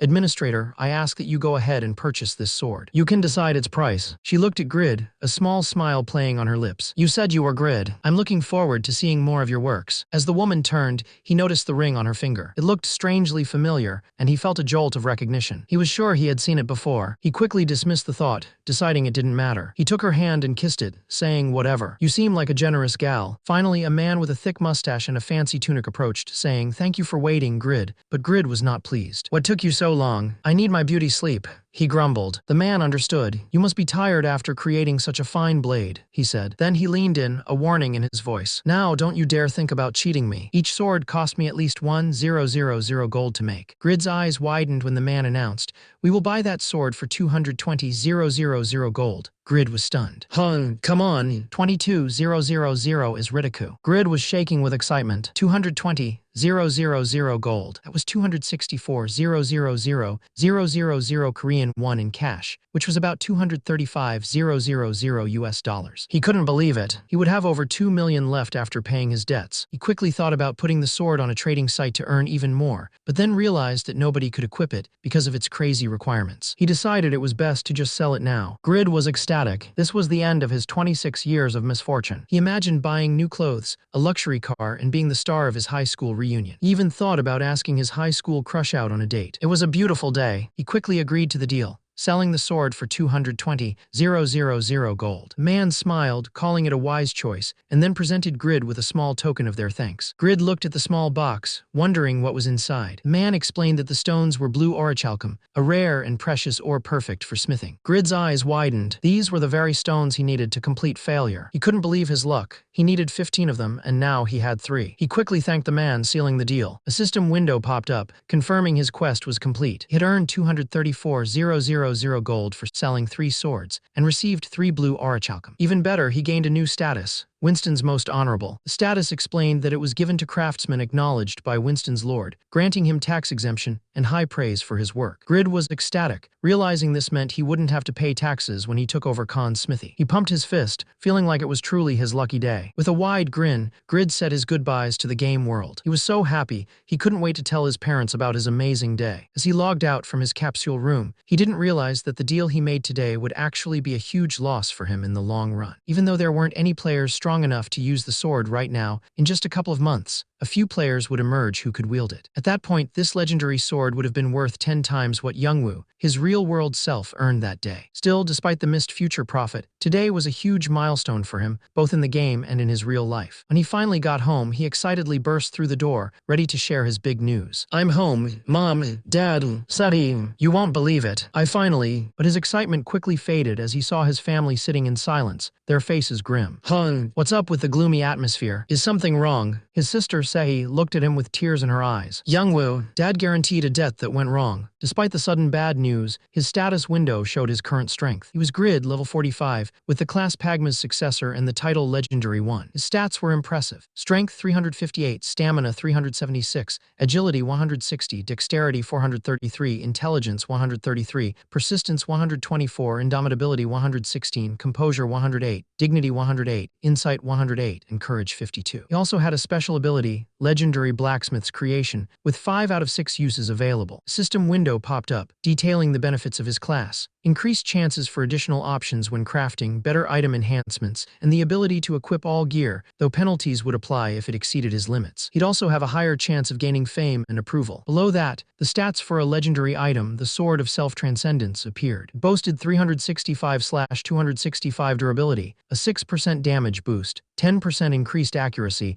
and a 10% total defense rate. Description explained it was forged by a blacksmith with great skill but little fame, who created a legendary item by focusing on his craft. Sword also granted extra damage equal to the target's level plus 200, and unlocked the skill perfect state of self-transcendence. To wield it, he'd need to be at least level 160, have 950 strength, and advanced sword mastery level 2. The father, a man with glasses and a blue shirt, tried to reassure his children, a boy in a gray hoodie and a girl with brown hair, that everything would be okay. He explained that after selling their house and dipping into their savings, they would still have about 400 million won, which was around 360,000 US dollars. But his voice wavered as he looked at his son, admitting he didn't know what to tell them. The son looked down, a thought bubble appearing above his head. He couldn't believe his usually strong father was breaking down just because of a wrong contract. He felt bad for his dad. The father then confessed to his son and daughter, a girl with short brown hair and a yellow shirt, that the money was meant for Sehi's college tuition and her wedding. He apologized deeply. The son, looking hurt, asked his father, "What about me? Aren't I your child too?" The father just stared blankly and asked, "And?" The son, looking even more shocked, replied, "What do you mean, and? I don't have to go to college. I'll get a part-time job and pitch in." His parents immediately protested, calling it nonsense and telling him that his sister, Sehi, was their poor baby and they were so sorry for her. Sehi, looking surprised, quickly reassured them that she was okay. The son thought to himself that his parents were right. Sehi had always been at the top of her class, and it would be a shame for her to give up school for work. With a determined smile, he declared, "Fine, I'll make the money. Sehi, you can continue your studies without any worries." His father, tears streaming down his face, clutched his daughter, promising to find a second job at a restaurant and work weekends to pay off their debt. But Jinwoo shouted, telling them to stop ignoring him. He revealed that he had earned a massive amount of money playing the game, over 200 million won, which was about 180,000 US dollars. His family stared at him, completely shocked, his mother asking what. Jinwoo looked determined, vowing to rescue his family from their debt and prove his worth. The scene then shifted to a grand, ancient castle under a bright sky. Inside, a regal figure in flowing robes held out a magnificent golden sword, bestowing it upon someone named Sir Phoenix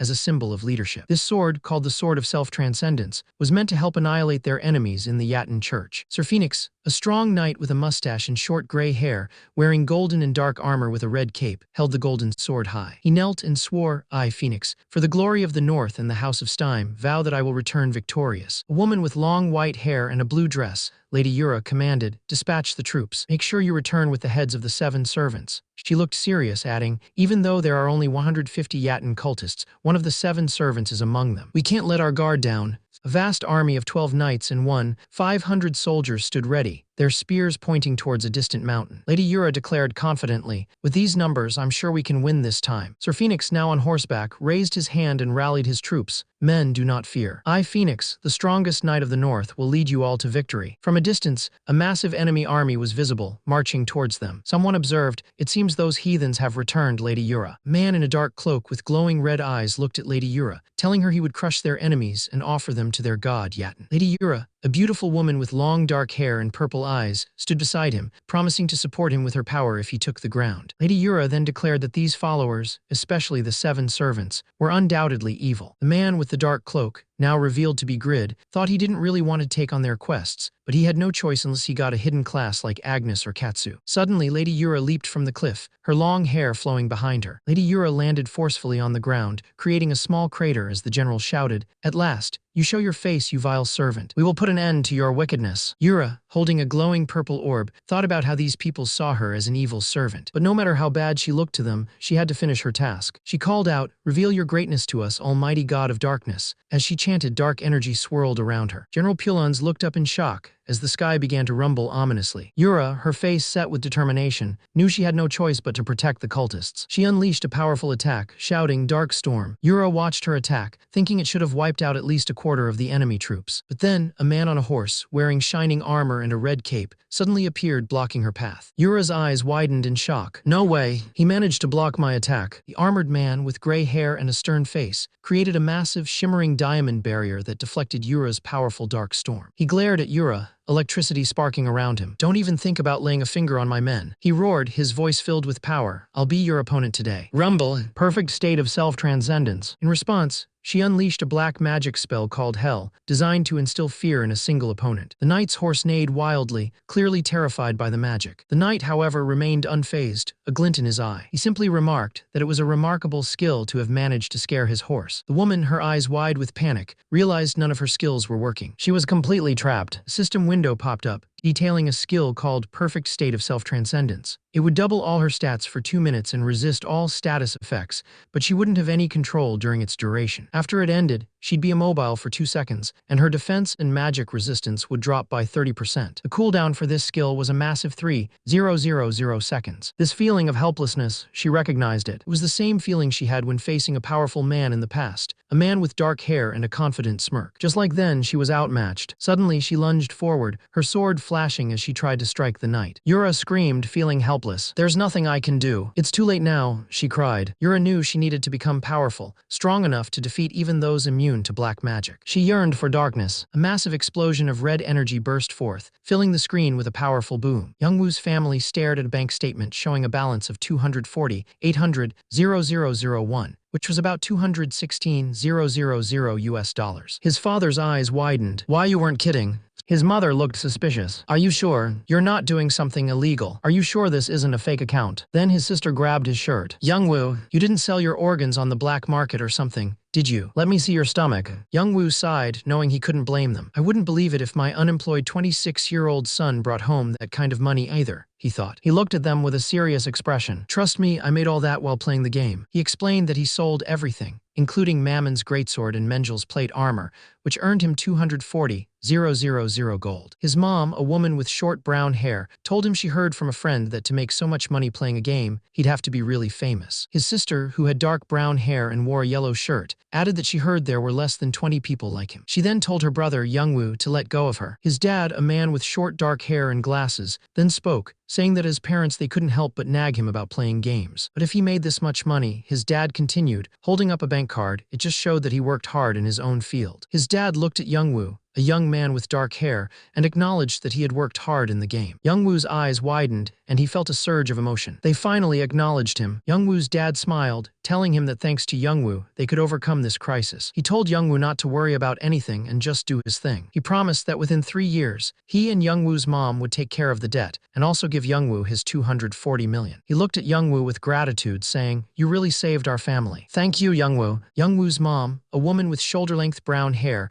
put her hand on her husband's shoulder, agreeing that they would get through this together. But then she thought about the remaining 600 million won, which was still too much for them to handle on their own. Youngwoo, with a determined look on his face, said, "What's a little debt between family, right? Don't worry, Dad. Cheer up. Let's help them out. It's my turn to return the favor." He knew he would still be in debt for a while, but he could finally do something for his family. He corrected his dad, saying it wasn't 240 million but 240,800,001. His dad just mumbled, "All right." A grand castle stood proudly on a hill, overlooking a bustling town. In the town square, a young man with dark hair and a light shirt declared, "Okay, let's get started again." He had to make the most of his remaining 20,000 gold. He knew that forging a normal item with high-level requirements would be a waste, since no one could equip it. While he wished he could forge a rare item, he couldn't control that. So he decided on a new plan, aimed specifically for level 140 items, even if they were just normal class. As he walked through the town, he overheard 2 people talking. "Did you hear?" one asked. "The army sent to conquer the Yatan church was defeated." The other person, a woman with brown hair, added, "Even Sir Phoenix, the strongest knight in the north, was badly wounded." The 7 servants must have been really strong. The man with short dark hair and red eyes thought about the 7 servants everyone was talking about. He wondered just how strong they really were. He pulled up his own status window. It showed his username, Grid, at level 45. His HP was 5, 282 out of 5, 682, and his MP was 504 out of 504. His strength was 393, agility 195, dexterity 838, composure 143, dignity 143, stamina 411, intelligence 168, persistence 190, indomitability 162, insight 143, and courage 87. He realized he'd gotten pretty strong just from forging items. His current stats were even higher than his old level 80 warrior stats. He knew he could hunt level 100 monsters if he had the right gear. He wished he could go hunting like he used to, but then he slumped, remembering his massive debt. He figured he should just forget about hunting for now. The scene shifted to show a large, 2-story building with a dark roof and light-colored walls. Khan greeted Grid, surprised to see him working so early. Grid, a young man with dark hair and a determined look, replied that he needed to buckle down from now on. Khan admired his mindset and asked what he was making. Grid continued to hammer away, sparks flying. Grid explained he was making a new blacksmith's hammer because his old one was getting worn out. Khan thought about it, realizing Grid's old hammer was pretty plain. He had assumed Grid kept using it because it was special to him. Grid looked away, admitting he was just using what he had. Khan was shocked by this revelation. Khan was absolutely furious, yelling at Grid, "Are you out of your mind? A hammer is a blacksmith's most crucial tool." Grid just stared, asking, "Is that so?" Khan sighed, holding his head. "I thought you knew better because you were Pagma's successor." He then told Grid to take a look at his hammer first. Khan explained that you can't forge a good item with just good materials, effort, and skills. You also need good equipment. He told Grid to appraise his hammer. A system window popped up, showing the details of Khan's excellent blacksmith hammer. It was a rare class item with decent durability and damage, and it even gave a plus 10% chance of forging rare items. It required level 80 plus, 60 plus strength, and intermediate blacksmith's craftsmanship. Grid also saw that the system was analyzing the materials, blueprint,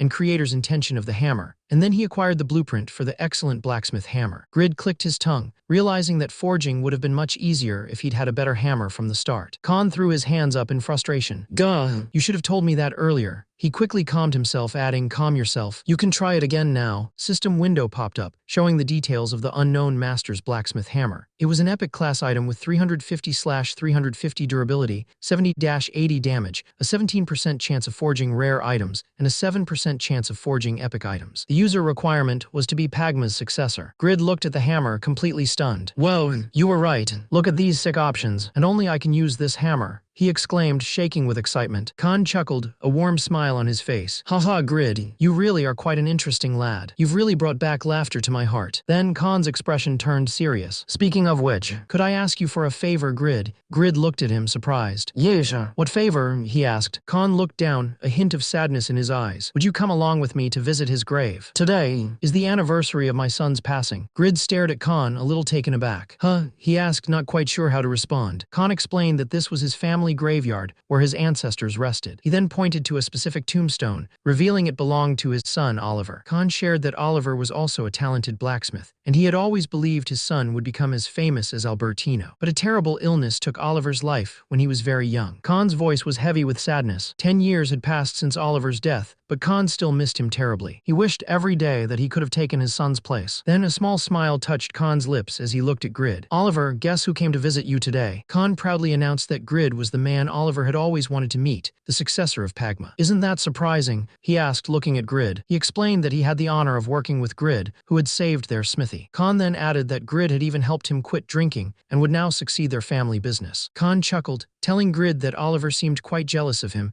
and that he was glad he brought Grid along. Grid looked at Khan a little surprised and said his name. He thought to himself that Khan was really trying to make him cry with all these heartfelt words, and how real this moment felt. Khan then turned to Oliver's tombstone and greeted him. Khan told Oliver that his father was a great man and his dearest friend, promising that when he took over the smithy, he would make it the best in the world. Grid smiled warmly, telling Khan not to worry and to just keep watching over them. Khan looked at Grid, a single tear rolling down his cheek as he whispered Grid's name. A system message appeared before him. Your bond with Khan has strengthened. Light enveloped Grid as he felt a powerful change within him. The light pulsed, illuminating the gravestones around them. A blue system message appeared, saying that Khan's forefathers had risen to thank him. Grid looked shocked as glowing, ethereal figures started to appear around him. He quickly turned to Khan, yelling, K-Khan, why you gotta see this? But Khan was sound asleep, snoring loudly. Grid yelled at him, geez, how could you fall asleep? You crazy old man. Suddenly, a deep voice echoed, greetings, Pagma's successor and friend of our family. Grid screamed in terror as the ghostly figures surrounded him. The voice continued, do not be afraid. We are Khan's forefathers. We have come here to repay you for everything you've done. The ghostly figure continued, explaining that 130 years ago, it witnessed a dance so powerful and beautiful, it seemed to tear through the night sky and summon thunder. Grid, with wide, confused eyes, asked, what is this about? The spirit explained that it was so captivated by the terrifying beauty of this dance that it carved what it saw into an engraving. It then hid this engraving in the northern cliffs of Kesson Gorge. Grid's eyes widened as the spirit revealed, you may know it as Pagma's sword dance. Suddenly, a blue system window appeared before Grid, announcing that the quest, Pagma's successor, had been renewed. A new quest, Pagma's Sword Dance First-Class Quest, required him to find clues about Pagma in Kesson Gorge, located in southern Winston. The reward for completing this quest was the reproduction of Daneslave, with no time limit. Grid suddenly remembered the class quest, Pagma's successor, that he'd completely forgotten about. It was the same quest from before, requiring him to collect all legends about Pagma's sword. He realized that the engraving would help him learn more about Pagma's sword dance. The voice of the quest giver continued, wishing him to become a legend even greater than Pagma himself, calling him dear friend. The voice asked him to take care of his father, and a man with long brown hair and a kind smile appeared in Grid's vision, surrounded by glowing spirits. Grid smiled confidently, assuring the quest giver no worries. Grid, glowing with a confident aura, assured the quest giver, he's in good hands. Khan slowly opened his eyes, groggy and confused. When did I fall asleep? Is the sun setting already? He looked over to see Grid standing there, hands on his hips. Grid told him, geez, Khan, you really shouldn't fall asleep in the middle of nowhere. From now on, you should be more careful.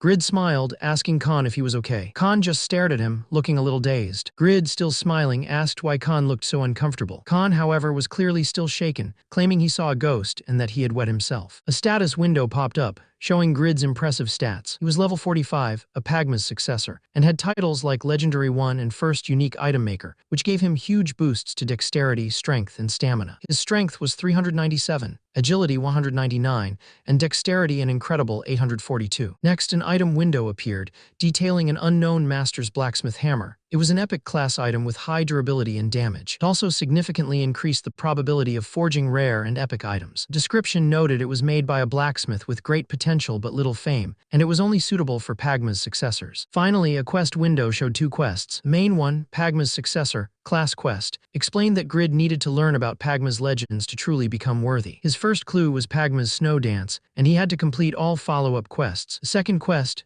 Pagma's Sword Dance First Class Quest, tasked him with finding a clue about Pagma's sword dance in Kesson Gorge, with the reward being Daneslave reproduction. Hiroi, a young man with dark hair and wearing light armor with a red scarf, stood outside the door. He wondered if the person inside would be happy to see him. He worried they might be angry that he was coming back so late. It had been 40 days since Hiroi finished the quest called The Wait. Following a suggestion from the S.A. group, he spent a week in the hospital, and he spent another week thinking about their offer to reveal his identity as the very first player to earn a second class. The first thing he did when he logged back into the game was head straight for Khan's smithy. He was there to see Grid, his new lord. Suddenly, a young man with brown hair and a pink scarf, wearing light blue and beige armor, burst through the door yelling, "Lord Grid." Grid looked surprised as the man immediately dropped to one knee, declaring, "My lord, it's me, Hiro." Hiro, beaming, confirmed, "Yes, my lord, I'm back." Gray, a young man with dark hair and a light shirt, grabbed Hiro by his collar, pulling him close. Gray yelled, "You damn bastard. Nice timing. Did you rat me out to the knights?" He continued, his face contorted in anger. "Because of you, I lost the forging match, got locked up in a prison cell, was beaten up by a knight, and had to suck up to a crazy brat. I was in a huge mess because of you." But then he noticed Hiro's intense gaze and his voice faltered.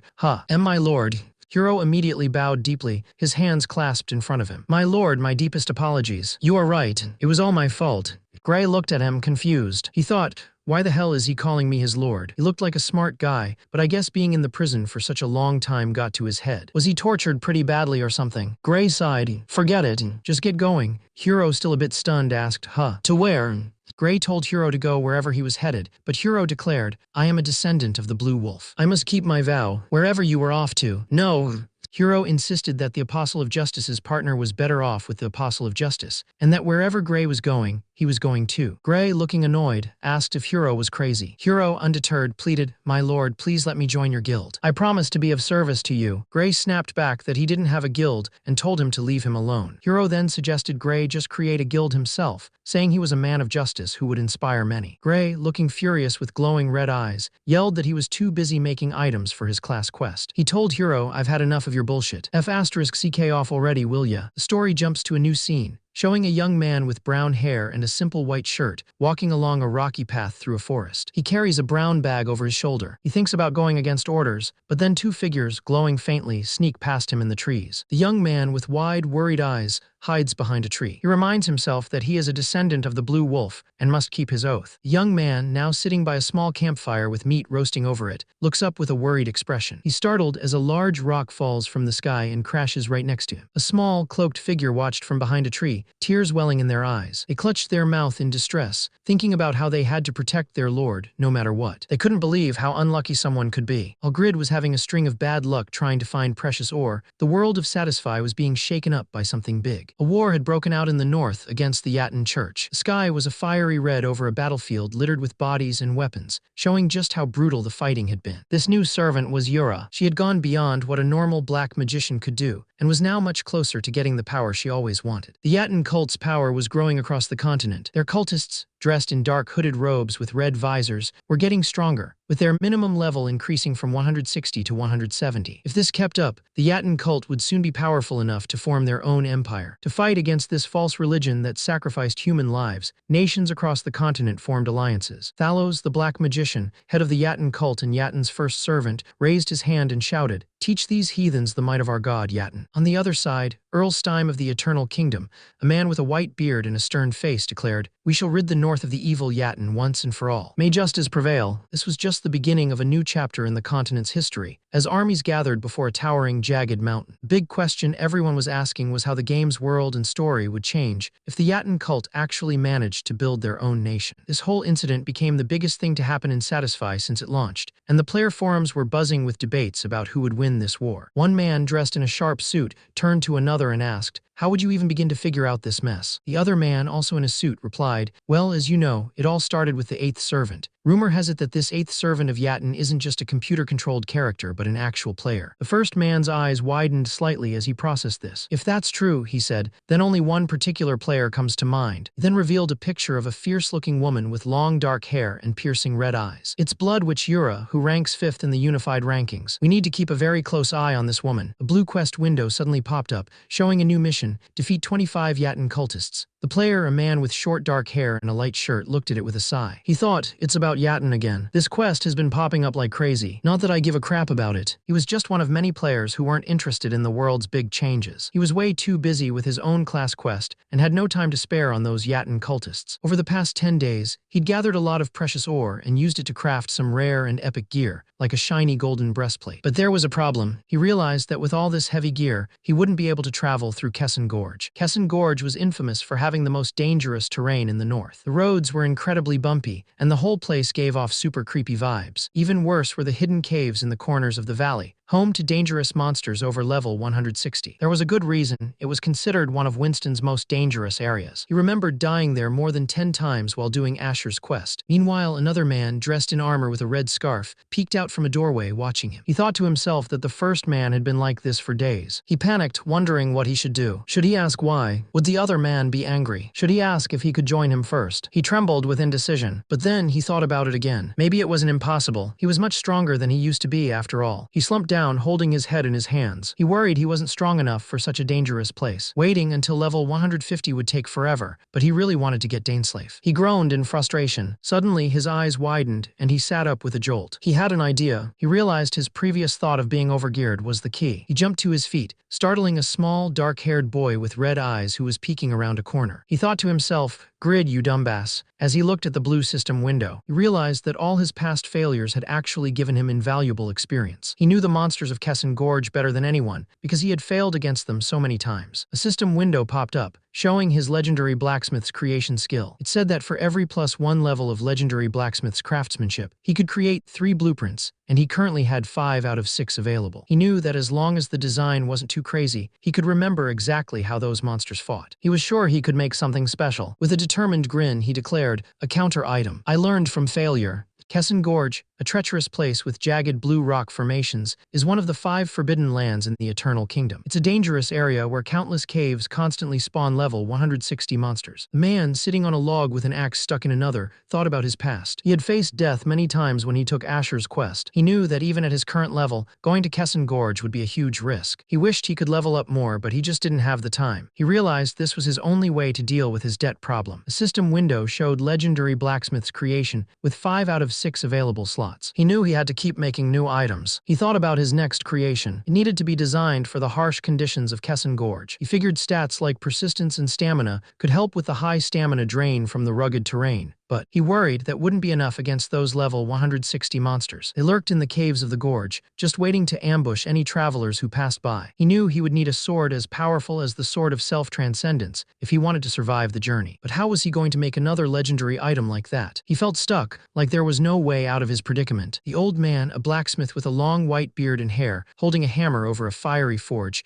told him that to make an item that could make someone invisible, he'd need the scales of a silver dragon. The man was shocked. "A silver dragon?" he asked. The blacksmith confirmed, saying, "Yes, they're known to be the most reclusive of all dragons." The blacksmith explained that their scales have a protective color that makes them invisible to humans, making them perfect for stealth items. The man couldn't believe it. "So I have to get invisible scales from a creature that's also one of the most powerful species in the world. You've got to be kidding me," he exclaimed, looking completely overwhelmed. The old man chuckled. "It's unlikely any human can even smelt dragon scales, lad." The young man looked annoyed. "Maybe you should have told me that first." The old man continued, "Among the stealth items that already exist, Kruger's invisibility cloak is the most famous. He was a legendary tailor from about 200 years ago." "A legendary tailor?" the young man asked, surprised. The old man swished his hand. "If you don't limit yourself to minerals, you can find other materials that have the invisibility trait." He explained, "One such material would be the scales of tiny air fairies called sylphids. Their scales are also a protective color." He took a drink and added, "Dragon scales are classified as minerals because their hardness makes them impossible to smelt. But sylphid scales are classified as a fabric since they are thin and tough." The old man explained that making items from sylphid scales needed the skills of a tailor, not a blacksmith. A system window appeared, asking him what item he wanted to create. He said a cloak, then it asked what materials he wanted to use. He chose sylphid scales. A blue system panel popped up, showing legendary blacksmith and confirming his choices: item to create cloak and item materials sylphid scales. He knew that if he couldn't make items mostly made of fabric because he was a blacksmith, the system would probably tell him it was impossible. He input the blueprint, and a system message popped up, asking him to input the blueprint. He watched, surprised, as it actually worked. It worked. he exclaimed, a grin spreading across his face. He was ready to show what he could do. He started sketching on the blueprint, thinking a simple cloak would be too boring. He decided to add a hood, but then quickly changed his mind. No, adding the hood might make it seem like a monk's robe, he thought. He wanted something sportier, like a zip-up hoodie. He drew a hoodie with a hood, noting that it was light and had invisibility as a characteristic. Woohoo! I'm better at drawing than I thought, he cheered. Then he realized, I'd look awesome if I wear this in front of oh right. This is a stealth item, so people probably won't be able to see me. A system window appeared, asking him to describe the characteristics of his item. He let out a small O. He knew he couldn't go overboard like he did with his previous failure. He had to be careful this time, making sure the item would completely hide the wearer. He confirmed the blueprint for his new creation, knowing it would use up one of his precious creation skill counts. He hoped this time he would get something truly useful. He watched as the system word processing his design. Suddenly, a white hooded cloak materialized in front of him, glowing with a soft light. He stared at it in shock. A system window popped up, detailing the item. It was a unique class cloak designed by a legendary blacksmith. It made the wearer invisible, though the invisibility would turn off if he attacked. It also gave him plus 20% wind resistance, 10 defense, plus 30% movement speed, and weighed only 5 units. Best of all, it had no user requirements and needed 20 sylphid scales to make. He couldn't believe it. This is awesome, he exclaimed, a wide smile spreading across his face. Not only is it a stealth item, but it's got wind resistance too. He grinned, realizing he only needed 20 sylphid scales to make the item. Right on, he cheered. He decided on a simple name for his new creation, a hooded zip-up. Suddenly, a man with a long white beard and a wide, booming laugh appeared. Hello, you're going to hunt sylphids. Humans can't even see sylphids unless they're elementalists. How will you hunt them? The hero's eyes glowed red with anger. You should have told me that sooner, he roared, grabbing the laughing man.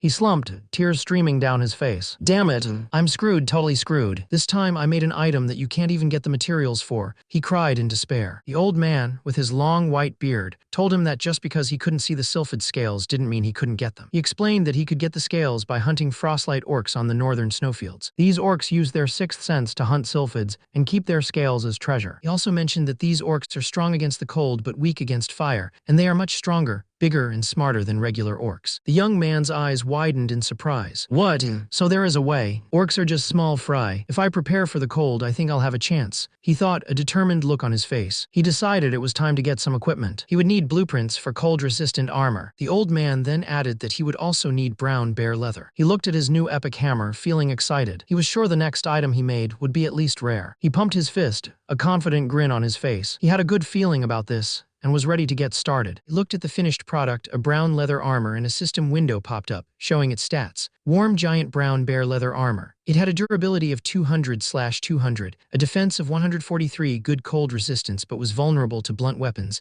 and gave plus 15% cold resistance. It required level 130 plus, and intermediate leather armor mastery. But then he saw the class, normal. He was absolutely furious, his face twisted in anger. Those ing devs, he yelled, as a little bird flew by, causing a woman behind him to point and say, wow, a bird. He stomped his foot in frustration. I invested 20 hours and used the best materials, but all I get is a freaking normal item, he screamed, completely enraged. He slammed his epic hammer down on the anvil, sparks flying. I mean, I'm using an epic hammer. What am I, the god of normal items? He yelled, clearly frustrated. He gripped his hammer tightly, a determined look on his face. Damn it, it's do or die now. Let's just focus on the other equipment. It's not like this hasn't happened before, he declared, ready to move on. A kind-looking old man with a long white beard and gray hair tied back smiled gently. Hiya, let's do this, he said encouragingly. The old man, wearing a blue robe, stood in a hallway with a young man in a brown cloak. So today's the big day. Remember, frostlight orcs are extremely powerful creatures. You need to be careful, he warned. They were now outside in a village, the old man still smiling. I'm glad that you got to finish getting prepared for the trip. How do you feel about your gear now that you're wearing it? He asked. He looked at the new gear he was wearing. A warm giant brown bear leather hat and cloak, both giving him plus 5% cold resistance. He also had superior giant brown bear leather gloves with plus 15% cold resistance, and excellent giant brown bear leather boots with plus 20% cold resistance and plus 2% movement speed. The gloves were a rare item, and the boots were epic. He thought about the gear, especially the rare gloves and epic boots, and felt pretty good about the results. However, a system message popped up, reminding him that he didn't meet the level requirements for the gear. This meant penalties, minus 5% on normal items, minus 10% on rare, minus 15% on epic, and a whopping minus 50% on all item options. He grumbled, realizing the penalties were still a pain. Suddenly, a new system window appeared. Giant brown bear leather set bonus applied. Plus 60 defense, plus 30% cold resistance. He looked surprised, wondering what just happened. He turned to the old man, asking, "Whoa, Khan, was this a set item?" The old man just chuckled, "Haha, not at all." Khan explained that the items were all separate when he made them. He believed the bonus must have come from the way Grid put all the equipment together. Grid thought about it, wondering if it was because he was Pagma's successor, since all he did was follow the manual. He realized that set items like these would sell really well. He held up his new weapon, the ideal dagger, feeling confident. He believed it would be enough to handle some orcs, and declared he was ready to go. Grid told Khan to take care of himself and the smithy. With a determined grin, Grid announced he was off. And so, after thorough preparation, Grid's first hunt began. At this point, he was completely unaware that the drop rate for the Sylphid scale, the item he was hunting, was actually less than 1%. A status window popped up, showing Grid's current stats. He was level 45, a Pagma's successor, and held titles like Legendary 1 and First Unique Item Maker. His HP was 832, and his strength was a whopping 403, with dexterity at 848. He had 4 out of 6 Legendary Blacksmith creations available. Then an item window appeared, detailing the hooded zip-up blueprint. It was a unique cloak that made the user invisible and gave a plus 30% movement speed and plus 20% wind resistance. Below that, he saw the stats for a warm giant brown bear leather armor, a normal class item with 143 defense and plus 15% cold resistance, requiring level 130 plus in intermediate leather armor mastery. There was also a warm giant brown bear leather hat with 19 defense and plus 5% cold resistance, also for level 130 plus. The item list continued with a warm giant brown bear leather cloak, offering 22 defense and plus 9% cold resistance. Next were superior brown bear leather gloves, a rare item with 50 defense and plus 15% cold resistance. Finally, an excellent giant brown bear leather boots, an epic item with 95 defense, plus 2% movement speed, and plus 20% cold resistance. All these items were for players level 130 and above. The northern snowfield stretched out, a vast expanse of white mountains and snow-covered pines. A young man with dark hair and a confident grin stood amidst the swirling snow. He wore a thick, fur-lined brown leather outfit with a white cape. "Hello, it feels nice and cool, and it's all thanks to this giant brown bear leather set." He explained that most players would get frostbite in minutes, but he was fine thanks to his gear, which gave him 60% cold resistance. He looked out at the snowy landscape. "Now it's about time I start my hunt." He found what he was looking for, the Frostlight Orc Village, a cluster of tents surrounded by a wooden fence. He realized these were the orcs who had the Sylphid scales. He smirked, thinking about how stupid these low-class monsters were. They couldn't even use a bow and arrow, so this should be easy. He took a step forward, and the orcs in the watchtowers spotted him. One of the orcs, with pale blue skin and glowing eyes, squinted and wondered what that human covered in leather was doing. Another orc, also blue-skinned, asked if he was crazy for walking straight into their village. The first orc agreed that he had come in straight through the front. The hero just smirked, amused by their conversation. They had no idea what was about to hit them. He was fully equipped, and he had a decent weapon, his ideal dagger which glowed with a faint light. He pointed his glowing dagger at the orcs, shouting, "Gimme all your Sylphid scales, orcs, or else you'll pay for it with your lives." He was shocked. Was that an arrow? Did that orc just shoot an arrow? And why is it so freaking accurate? He thought, his eyes wide with surprise. He remembered what he knew about Sylphid orcs. They were strong against the cold but weak against fire. However, they were much stronger, tougher, and smarter than regular orcs. He felt a cold dread as he realized, "Am I screwed again?" A drop of blood trickled down his face. The title card announced the start of episode 38, Frostlight Orc Hunt. Our hero, wearing a warm, fur-lined outfit, dashed through the snowy landscape. He activated a skill called Quick Movement, and a blue system window appeared, telling him his agility and evasion were increased for 1 minute. He continued to dart through the snow, dodging arrows that whizzed past him. He realized the shots were not only precise, but also incredibly powerful. Suddenly, the barrage stopped. He wondered if they were finally done shooting at him. Suddenly, a massive blue-skinned ogre, easily over 2 meters tall, swung a huge axe down at him. The ogre roared, telling him to get lost. He thought the ogres were even bigger up close as he dodged the attack, which smashed into the ground. He quickly retaliated with a wind blast attack, which would use 60% of his current attack power. The wind blast sliced through the ogre, making it cry out in pain as blue blood spurted from its wound. The hero smirked, confident in his attack. He thought his skill could easily take down even a fully armed soldier, so this ogre should have been no problem. The ogre growled, clearly annoyed by the attack but not defeated. The hero was shocked. He wondered why his attack wasn't deep enough, especially since the ogre wasn't wearing any armor. He couldn't believe how tough *its hide was. He thought,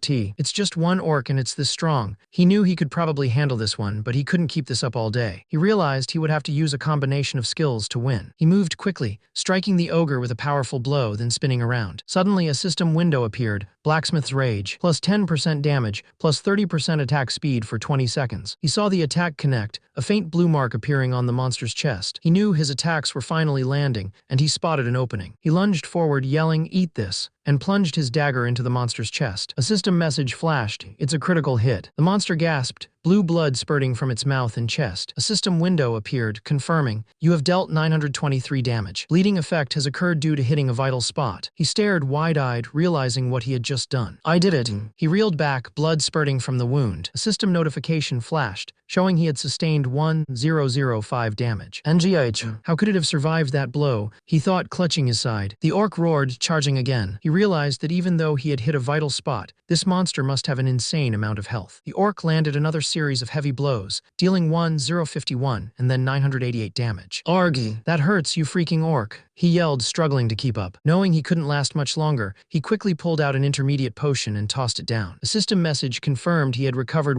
500 health points. He knew he had to keep fighting, declaring that it was now a matter of who would die first. He dealt 700 damage to the monster, but then took a heavy hit, sustaining 890 damage. Another blow landed, and he took 160 damage. Quickly, he used an intermediate potion, and a system message confirmed he recovered 500 health points. He fought back, dealing 1023 damage to the creature, but it retaliated with a powerful swing, inflicting 720 damage on him. With a desperate cry, he unleashed a powerful slash. The attack sent the monster crashing backwards, a blue light exploding around it. But the fight wasn't over. He coughed, clutching his chest, as a system message appeared. He had sustained another 929 damage. He gritted his teeth, thinking this might be the end. A system message appeared, telling him that the passive effect of his Apostle of Justice skill had activated. He looked surprised, wondering what was happening. The message explained that an Apostle of Justice was brave and strong, never yielding in danger, and would not fall until the enemy was defeated. He realized this was the title he received when he rescued Hiroi. He couldn't believe he didn't know it came with a skill like this. He thought about Hiroi, that punk, and how he couldn't blame him anymore for putting him through hell after getting a 30% boost on all his stats. Suddenly, the other goblins started stomping their feet, wondering what was taking him so long and saying they should help him finish it. But before they could act, a powerful force shot out, catching one of the goblins by surprise. The powerful force slammed into one of the goblins, sending him flying backward with a loud thud. The goblin looked shocked, wondering what had just happened. His fellow goblins watched in horror as their comrade lay lifeless on the ground, black blood oozing from his mouth. They cried out, realizing their brother was dead. The remaining goblins stared in disbelief, unable to comprehend how their strong companion had been taken down so easily. Meanwhile, the hero gained 266,000 experience points, and a system message appeared, announcing that he had leveled up. Another message popped up, confirming that all his health points had been restored. He grinned, feeling invigorated. He had killed an orc and leveled up, feeling great about his progress. The goblins were still reeling from the shock. They couldn't believe what they were seeing. The hero didn't even have a single scratch on him. The goblins, still reeling, roared in anger, telling him he wouldn't get out alive. But the hero just smirked, a blue aura of energy glowing around him. He thought it was a good day to level up. With a powerful V-womb, he called out,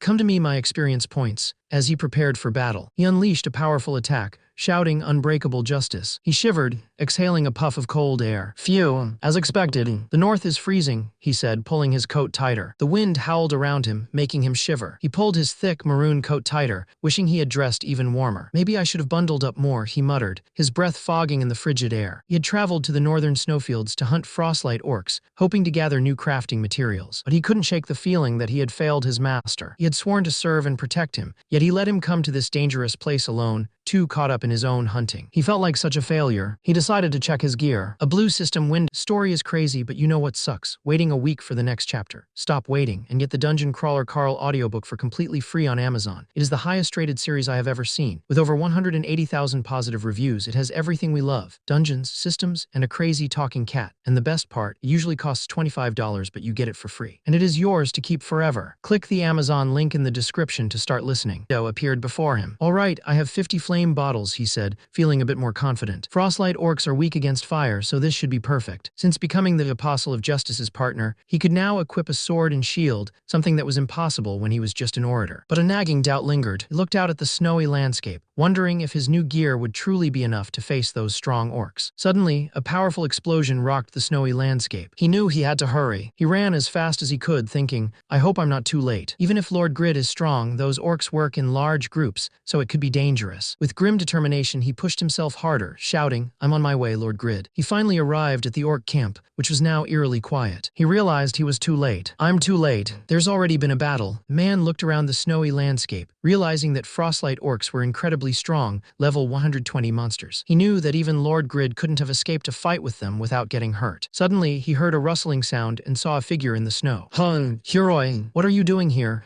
He asked, surprised. He saw that Huroi was safe, and wondered if he had defeated the orcs with just his small dagger. Huroi looked at him, a serious expression on his face. I knew it. My lord is truly strong, he declared. The man, clearly embarrassed by Huroi's dramatic praise, bent over and covered his face. What the heck are you doing? Please forgive me for being unable to wholly serve you, Huroi said, bowing deeply. A blue system window popped up, showing Grid's status. He was level 83, with his class listed as Pagma's successor. His titles included Legendary 1, First Unique Item Maker plus 200 Dexterity, Only Legendary Item Maker plus 350 Dexterity, Night Slayer plus 100 Stamina plus 30 Strength, and Apostle of Justice plus 10 on all stats. His HP was 872, MP was 534, and he had 0 stat points. His weight was 302 out of 17, 540. His core stats were Strength, 683 Agility, 206 Dexterity, 848 Composure, 153 Dignity, 153 Courage, 97 Stamina, 521 Intelligence, 178 Persistence, 202 Indomitability, 172 and Insight, 153. Below that, it showed that 4 out of 6 legendary Blacksmith's creation items were available. He thought about how fast he had leveled up, admitting he'd never done it this quickly in any game before. But then he remembered how some hardcore players could gain 100 levels in a month, making his achievement seem less impressive. He looked over at the young man, who was still tagging along, giggling to himself. He wondered why the guy kept following him. He asked the young man, who wore a pink jacket and carried a sword on his back, why he was giggling so much. The young man, still smiling, explained that he was just happy. He had been worried sick, but now he saw that he was safe and sound. He also added that he got to see his amazing powers. The young man in the fur hat thought about his overwhelming power, wondering what good it was if he had nothing to show for it. He grumbled that he only got 3 scales after hunting those stinking orcs for 3 days straight. A loot window showed he gained 580 gold, 40 frost orc leather, 25 orc hand axes, and only 3 sylphid scales. He couldn't believe it, exclaiming that he killed at least 80 orcs and it was ridiculous. The other young man, wearing a pink coat and carrying a shield, looked worried. He asked if something was bothering his lord. The man in the fur hat snapped back, calling him annoying. He then yelled, asking why he was being called Lord all the time,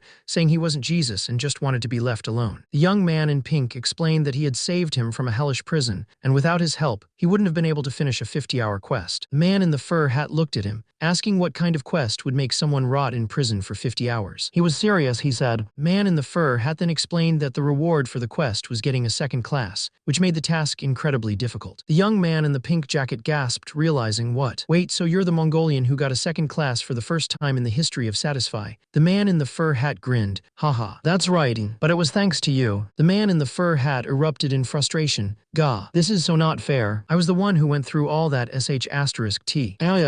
The young man quickly tried to calm him down. W8. I do understand that my reward looks great, but it's a new class that would allow me the honor of sacrificing myself to serve you. The man in the fur hat grumbled. Tusk. I guess my new title, the Apostle of Justice, is pretty cool too. But still, I feel like I deserve more than that. The young man, with a sudden burst of fiery determination, declared, fine. Then you're going to serve me till the end of your days, got that? The man in the fur hat looked surprised, then replied, but that's what I'm trying to do, as I said before. The man in the fur hat asked the young man where they were headed, since all the orcs in the village were already dead. The young man replied that the ones in the village weren't enough. He still needed to collect 20 sylphid scales, and he figured there were probably more orcs inside a nearby cave, which was covered in ice and snow. He admitted that he was getting bored of doing this, so he decided to kill just one more orc to test his luck. If he didn't get any more scales, he was leaving. He just needed one more, he said, when suddenly, a massive, muscular frost orc chief, a level 140 field boss, appeared before them. Before the chief could even react, The young man swiftly swung his massive axe, a blur of motion cutting through the air. Suddenly, a giant ice elemental appeared, slamming its icy fist down, sending a shockwave across the snowy ground. The chief cried out,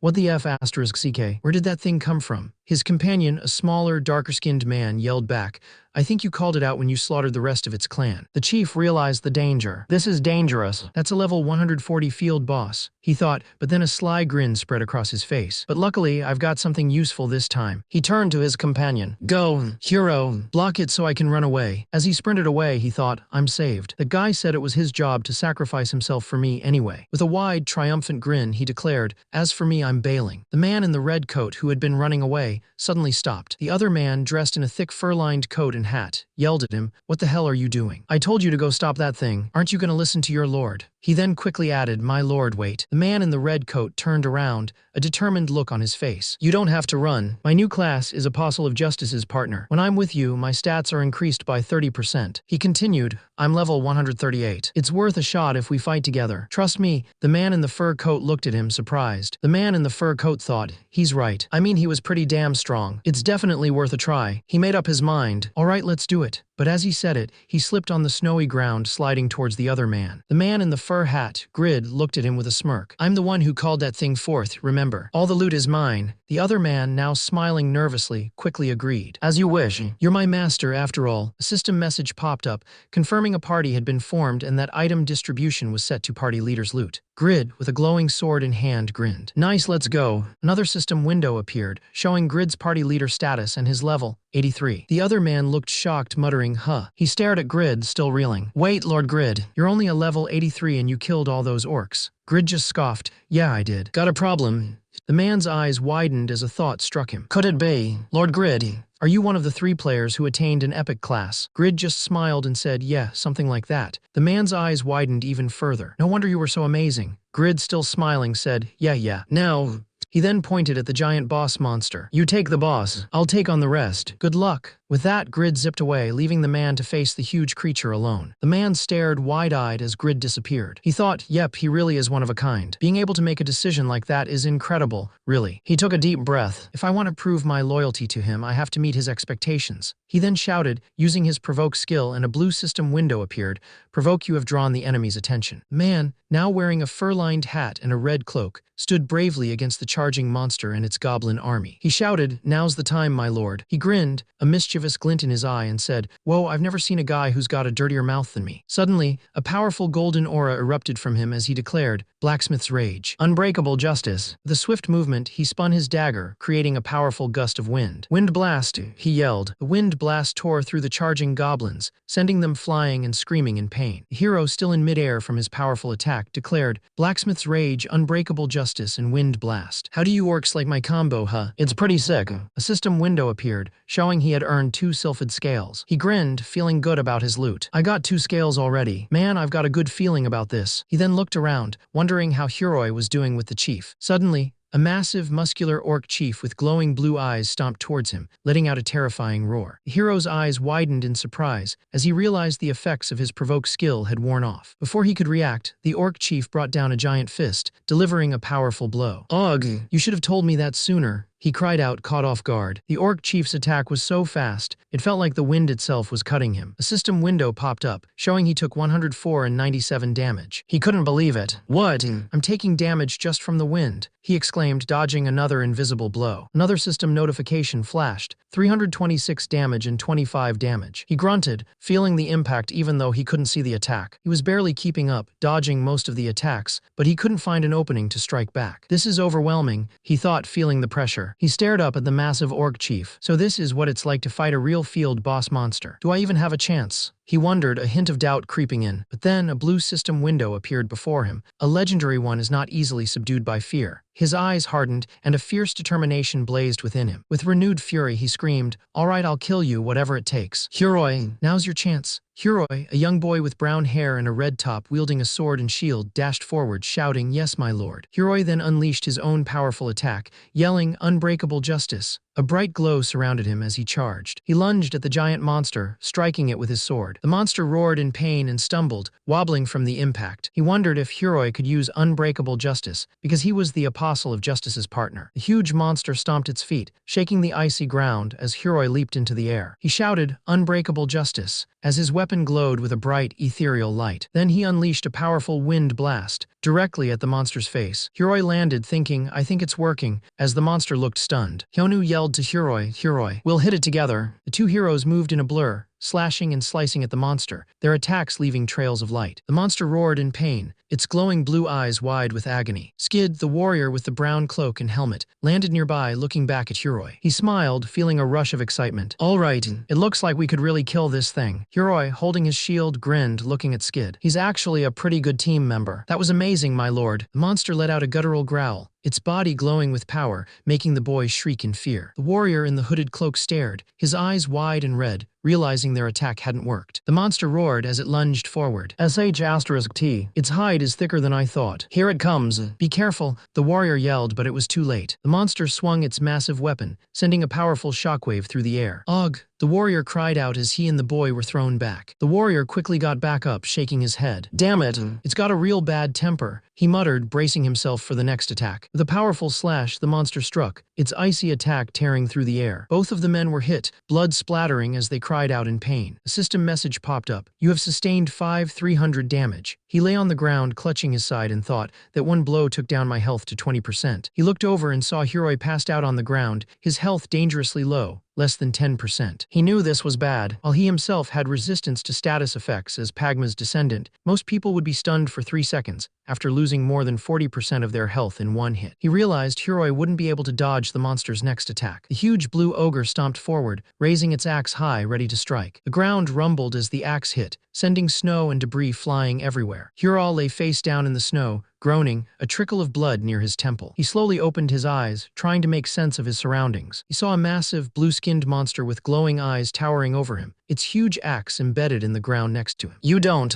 expect me to fight this beast alone, do you?" Huroi asked, his voice a mix of fear and disbelief. The man who had spoken wearing a fur-lined hood glared at Huroi, blood dripping from his own mouth. "Don't you dare die on me. This is a party of two." Huroi's eyes widened even further, a look of pure terror on his face as he screamed, "My lord." The blue-skinned warrior, Huroi, kneels in the snow, cradling the unconscious body of his lord. He looks up at the towering figure of the lord, whose body is glowing faintly, and cries out, asking how he could sacrifice himself for him. The lord, his face pale and strained, tells Huroi to pull the aggro if he has time to talk, then asks if Huroi is all right. The lord thinks he needs a potion, and a system window appears, showing his immortality skill. When health points are at their lowest, damage is neutralized for 5 seconds. The lord, now standing, is clearly annoyed. He tells Huroi he can't bear to face him, then shouts at him to look behind him. He yells for Huroi to look at the axe, which is hurtling towards them. The other man, wearing a fur hat, screams at Huroi to drink his health potion, but Huroi yells back that he needs to take the monster's attention first. As the giant axe flies towards Huroi, he calmly says, "Don't worry, you are safe. When I am by your side." He glows with a bright blue light. The axe slams into Huroi with a powerful wham, but he stands firm, taking the hit for his companion. The man in the fur hat is shocked, yelling, "Ugh. Huroi, you dumbass. What have you done? A critical blow like that is gonna turn you to." The blue-skinned orc looked panicked, knowing Huroi was about to be obliterated. But Huroi, with fierce determination, thought,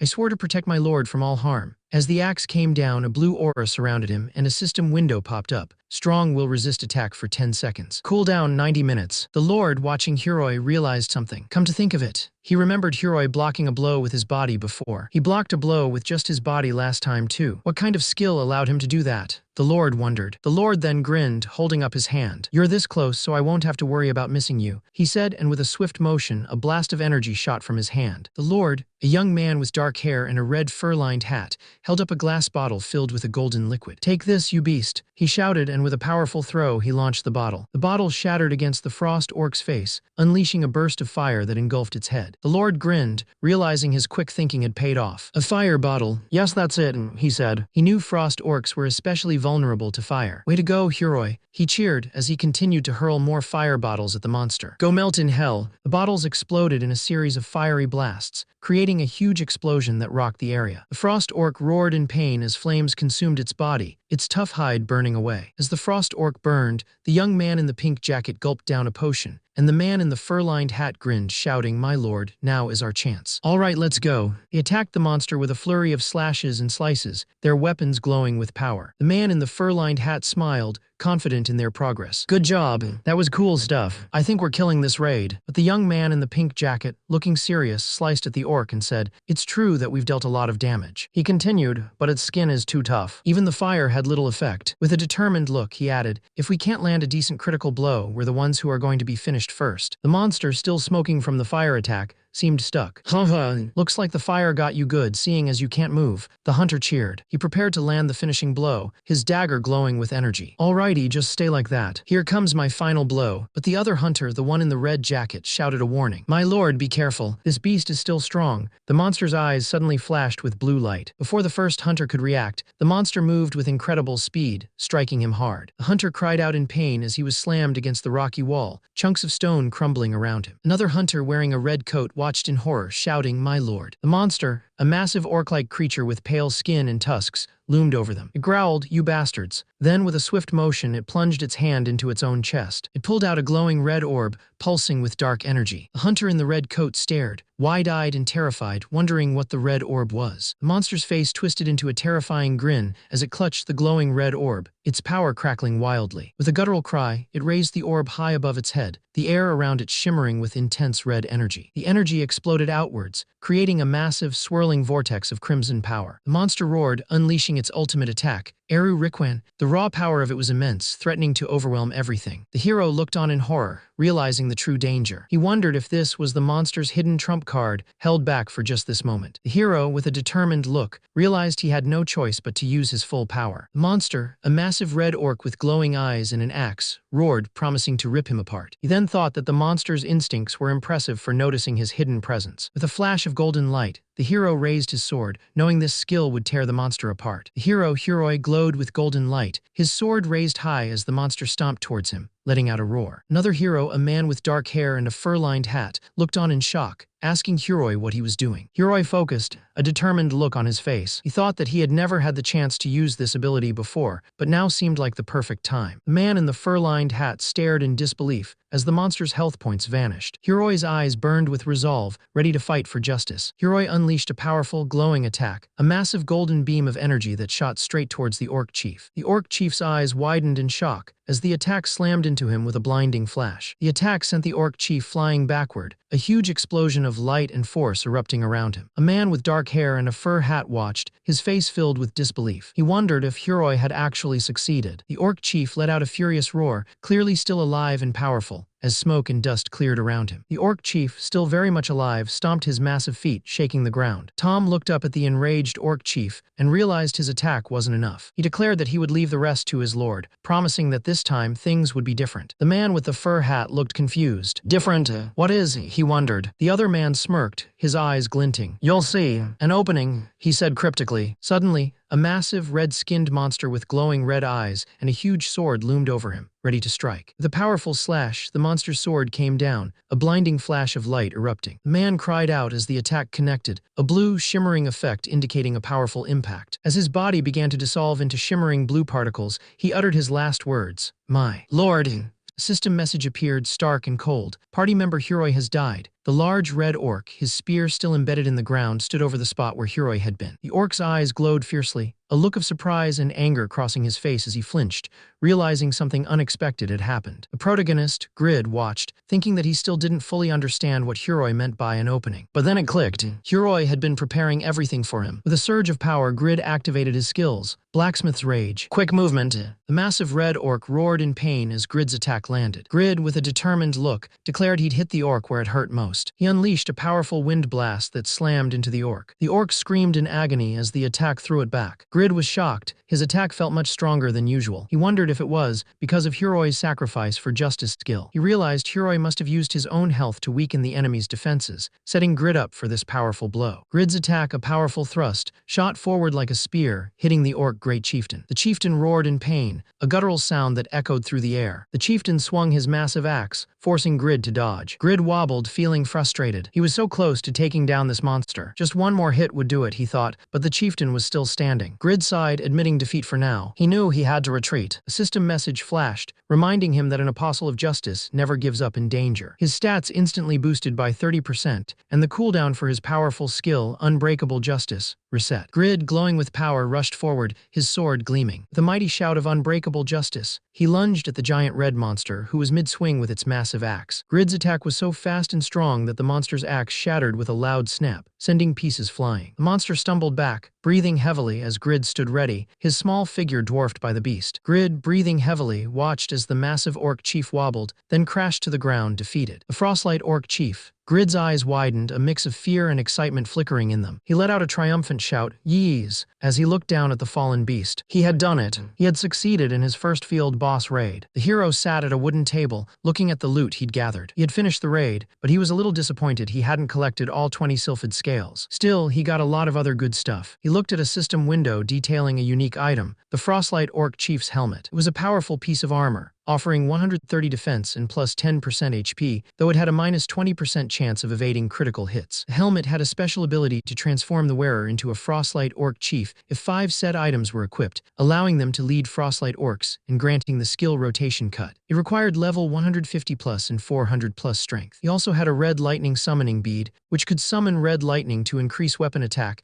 and add electrical properties for 1 minute, at the cost of 10% HP. He also had 2 blessed weapon enhancement stones, 3 blessed armor enhancement stones, and 7 sylphid scales. He tossed aside a useless orc hide, thinking that while it was trash, the helmet and bead would sell for a good price at an auction. He held up a shimmering pink gem, marveling at the blessed enhancement stone, which was a completely unexpected and valuable find. He knew this gem was special. If a normal enhancement failed, a weapon's enhancement dropped by 3 levels. But with this blessed enhancement stone, it would only drop by 1. The catch. It cost 200 gold, making it 12 times more expensive than regular stones. He'd heard that high-level players only used these costly stones for their most important enhancements. The single gem was worth 720,001, about $600. He decided he'd sell it later if he needed the cash. He thought about Hiroi. If it weren't for him, he wouldn't have gotten such valuable loot. He felt a pang of guilt, thinking, I kinda feel bad for keeping all this loot for myself. But what can I do? Oh, well, I feel really bad. I feel so bad I don't know what to do. He was clearly struggling with his conscience, but his happy expression betrayed his true feelings. Suddenly, a wise-looking old man with a long white beard and hair appeared, asking, Haha, are you satisfied with the result of your hunt? The young man, holding a skull, quickly replied, He got a second class with my help, so this is all mine. Go away.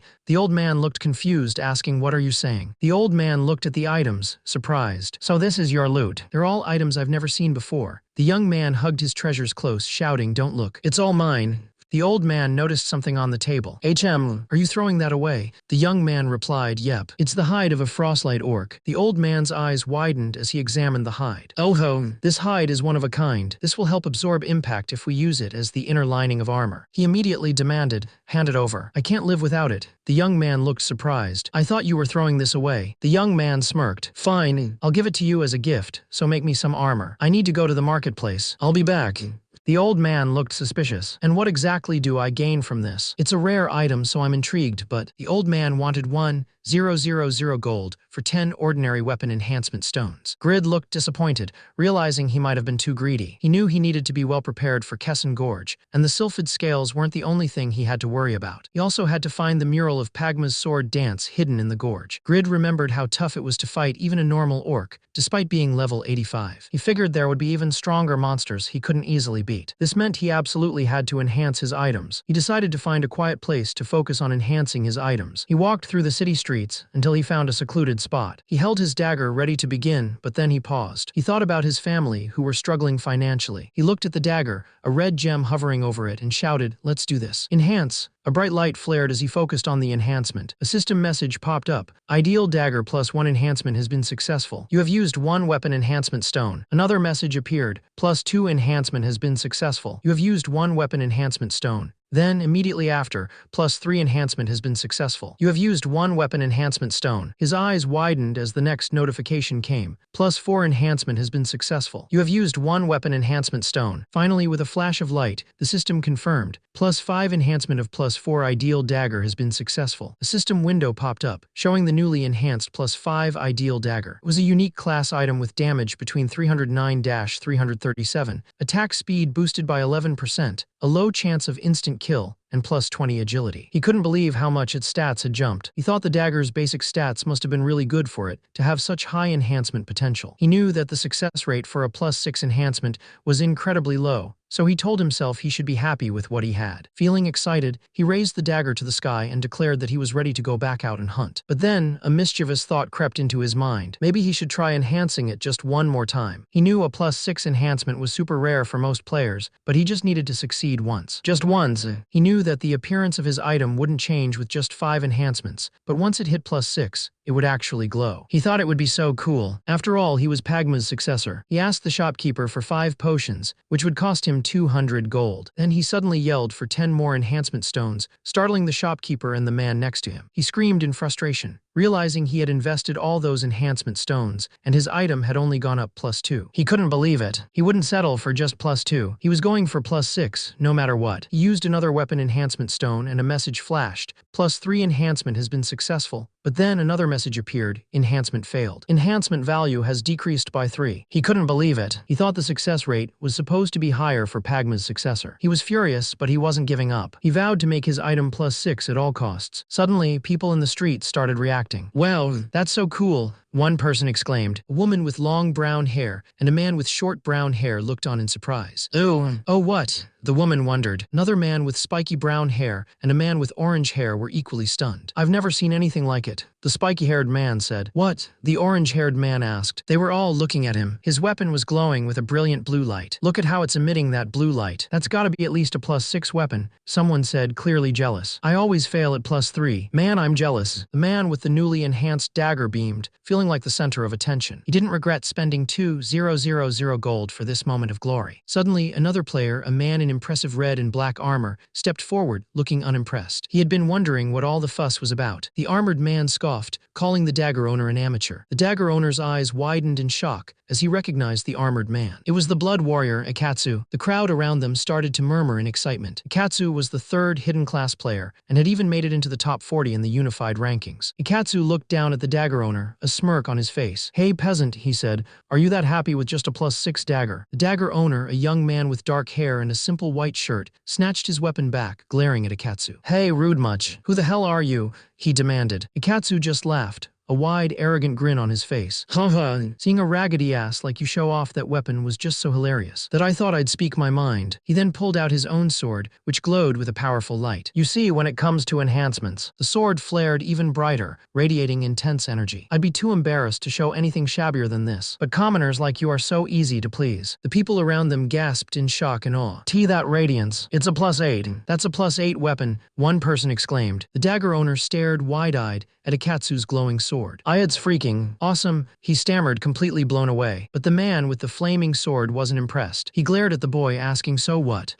What's that got to do with me?" The boy, holding up his glowing dagger, shot back, "I think my dagger is much better than your sword. Punks like you who enhance weapons without putting in real effort will never understand this sort of satisfaction." The people around them started whispering. "I heard he was arrogant, but seriously, what a jerk," one person muttered. Another added, "What is he, a kid? He's the dumb one for wasting money on an enhancement, just so that he can show it off to everyone." A man with orange hair complimented the young man, saying, "Hey, that was a good one." The young man with black hair and a slight blush replied, "Oh, thanks." As the sun began to set, painting the sky in fiery oranges and reds, the young man was hard at work in a forge. He hammered a glowing piece of metal on an anvil, sparks flying with each powerful strike. Meanwhile, the man who had been talking to him earlier was now fuming, his face twisted in anger. "You jerk, punk, asshole," he yelled, clutching a glowing sword. He thought to himself, "But whatever. At least I didn't waste any blessed enhancement stones. I should watch myself if I want to look after my family." He continued, his face contorted in frustration. I'm not childish enough to get jealous over every little thing. Khan walked up to Jinwoo, who was busy crafting. Working hard again, huh? He asked. Jinwoo replied that he was making more gear for his trip to the gorge tomorrow. Khan smiled. Well, you still need to take my present. Why don't you take a look? Jinwoo was surprised. Oh, well, but I was joking. You really made me something. You're outdoing yourself with useless material, old man, he said, pulling at the fabric. Suddenly, a system window appeared, showing the details of the item. Khan's masterpiece, an epic class armor with a defense of 359,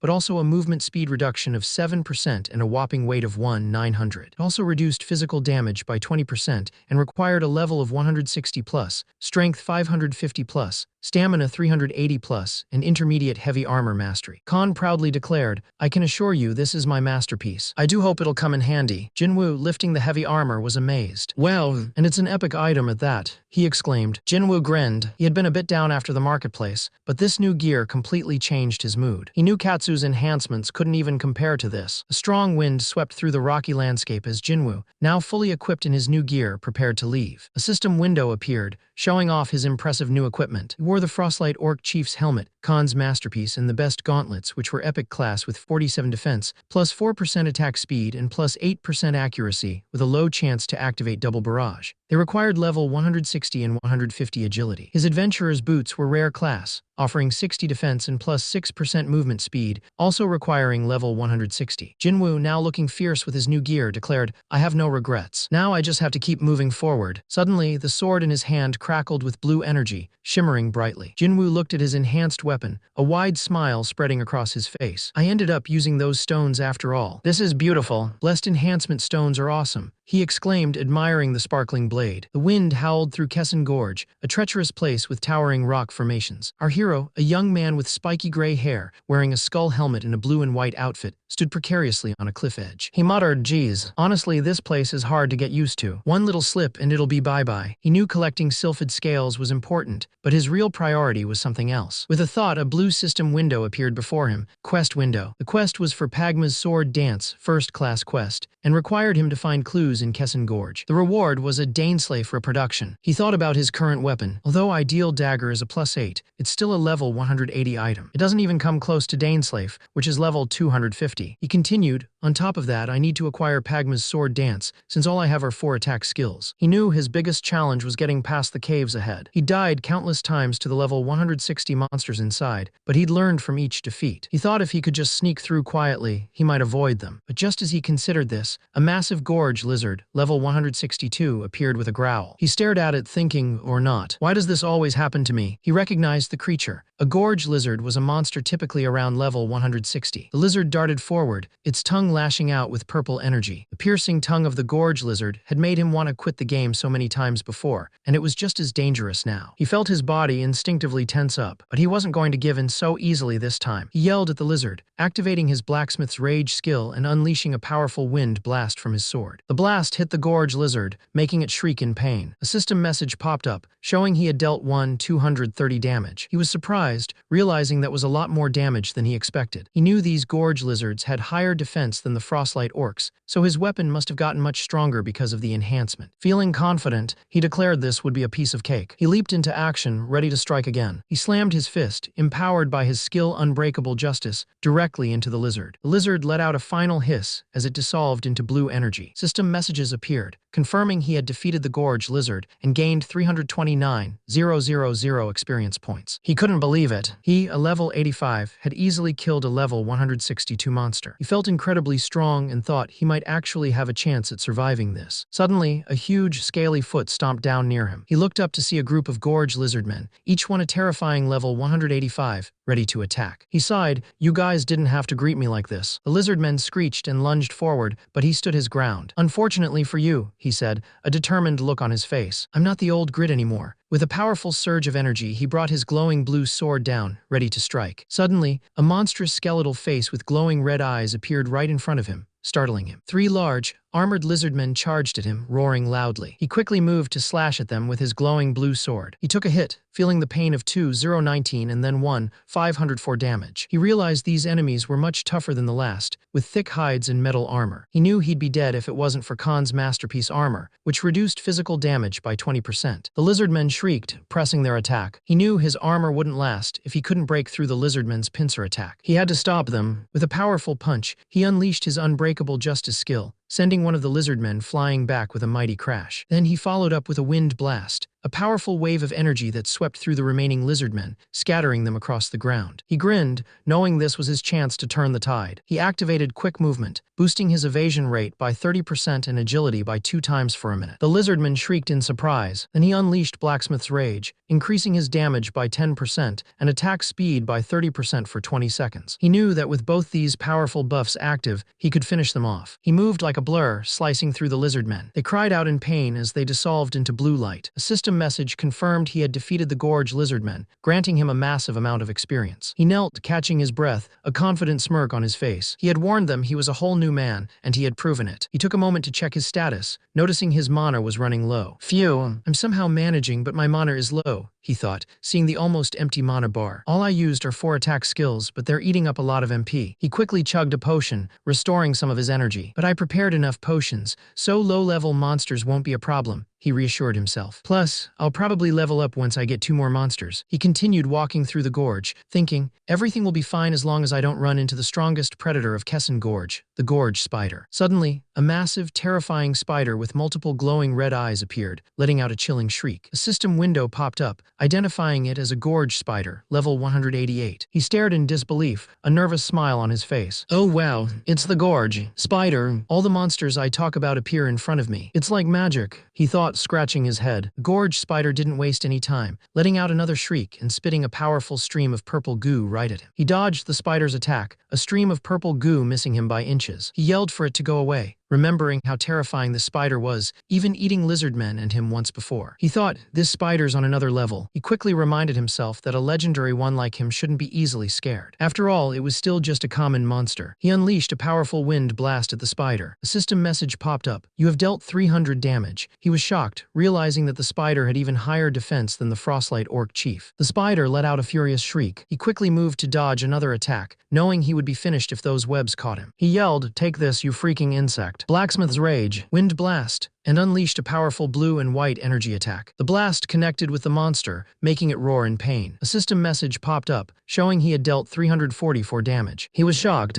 Only 344? Are you kidding me? Its defense is way too high, he exclaimed, a blue glow around his sword. He dodged another attack, realizing none of his skills were working. Ha! He grunted, trying to keep his distance from the massive spider-like creature. He knew he was in deep trouble. At this rate, I'll be killed, he thought as the monster started to spurt out more of its sticky web. He moved quickly, dodging the monster's attacks, but knew he couldn't keep it up. I can't last much longer with just quick movement, he thought. His wind blast skill was useless, and his main weapon, the ideal dagger, had its attack power halved because he didn't meet its user requirements. His only real option was Unbreakable Justice, which had a full attack power of 300%, but he couldn't use it if he couldn't get close to the monster. He knew there was no other choice. It was something he had to do eventually. With a determined look, he prepared to make his move. He gritted his teeth, deciding to put his faith in the degree of freedom that came with satisfying his own desires. With a powerful shout, he unleashed a wind blast. A bright, concentrated beam of energy shot out from his hand. He aimed the attack directly at his target, declaring, "That's my target." He channeled more energy, preparing to use Unbreakable Justice as the beam intensified and expanded, pushing forward with immense force. A powerful blast of wind and energy ripped through the air, creating a massive wave of destruction. The monster, with its many glowing red eyes and sharp fangs, roared in pain and surprise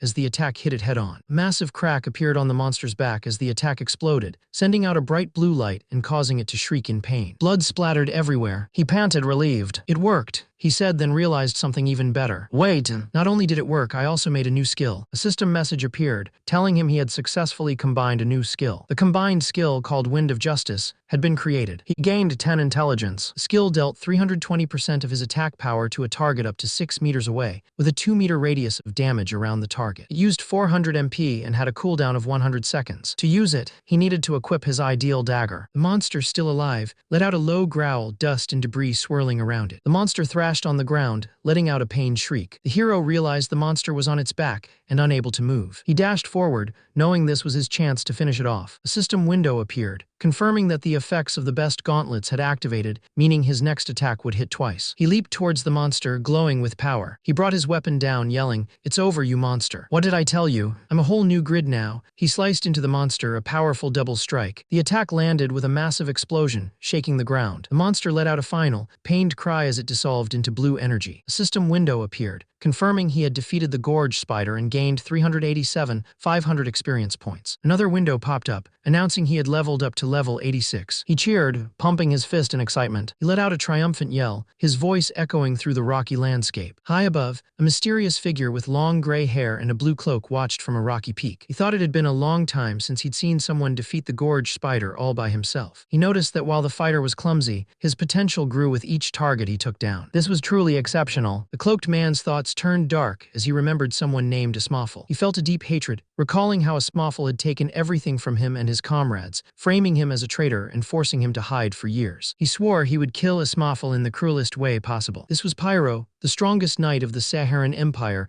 and former captain of the Red Knights. Pyro's eyes, a piercing yellow, narrowed as he realized, "I've finally found the one." Pyro realized he had found the one who would carry out his revenge, and a system window popped up, showing Grid's status. Grid was level 86, a Pagma's successor, and had several titles like Legendary 1 and Apostle of Justice. His dexterity was incredibly high at 867, and his strength was 719. His HP was 8,052, and his MP was 564. He also had a special ability called Legendary Blacksmith's Creation, with 4 out of 6 uses available. The system window continued, explaining that his class gave him an increased chance for additional options on items, better item enhancement, and the ability to equip all gear, though with penalties. He also had a higher chance of gaining fame and approval. His current equipment included Khan's Masterpiece, an epic-class armor with 350 defense and a 20% physical damage reduction, requiring level 160, strength 550, and stamina 380. He also wore the best gauntlets, another epic item with 47 defense, which increased attack speed and accuracy,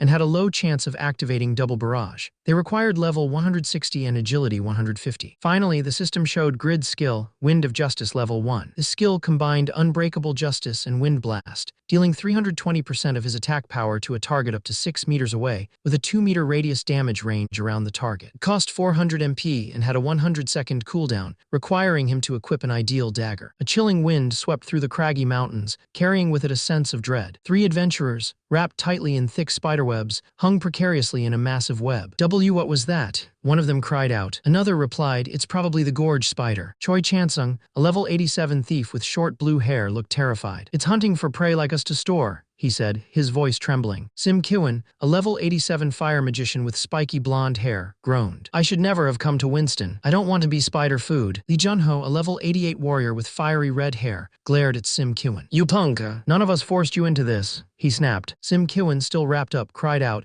"Is this what I get for treating you like a friend for 10 years? He quickly changed his tune, stammering, I'm sorry, I was just kidding." Another man with light blue hair who was also bound commented, "That's a bit harsh, Junho." Junho shot back, "Then do you expect me to be nice in a situation like this?" Junho then scoffed, "Idiots like him will never be as obedient as Shin Youngwoo." Sim Kiwin looked confused, asking, Who?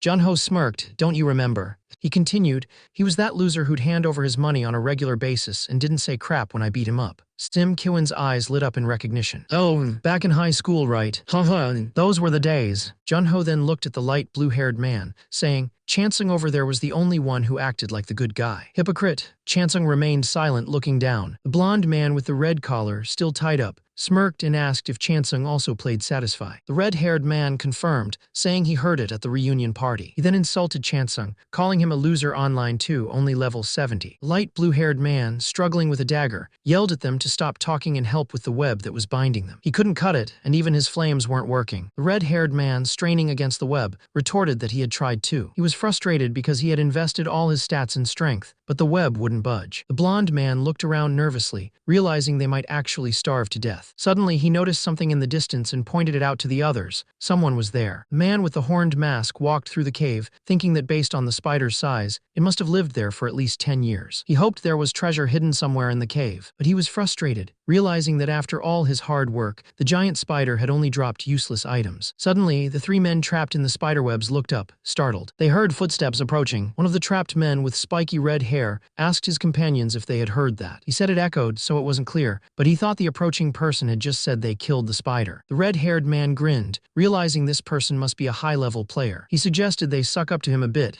and call him over for help. He shouted, "Hello, please help us." The man with the horned mask turned to look at them, his expression unreadable. The man in the skull mask leaned in, trying to get a better look at the people trapped in the webs. He figured they must be more victims of the giant spider. Suddenly, the man who had called out for help was shocked to see the masked figure right in front of him. He yelled, "Halt!" But the masked man didn't stop. He dashed past him, moving incredibly fast. The man who had called out for help was stunned. Hey, dude. The masked man kept dashing, leaving the other man confused. "What the heck? What a weirdo," he muttered. But then, the masked man's face twisted in shock. He recognized someone among the trapped people. Lee Junho. What are he and his gang doing here? He remembered Lee Junho as a jobless game addict with tons of debt, who had harassed him relentlessly at their high school reunion. He remembered the thugs who used to beat him up and take his money. He was sure they would do it again if they found him in the game. He thought, "I can't go back to my loser days. Not now when I've finally become strong." He paused, questioning himself strong. Then, with a newfound resolve, he told himself, "Right, I've changed since then. I'm a new man."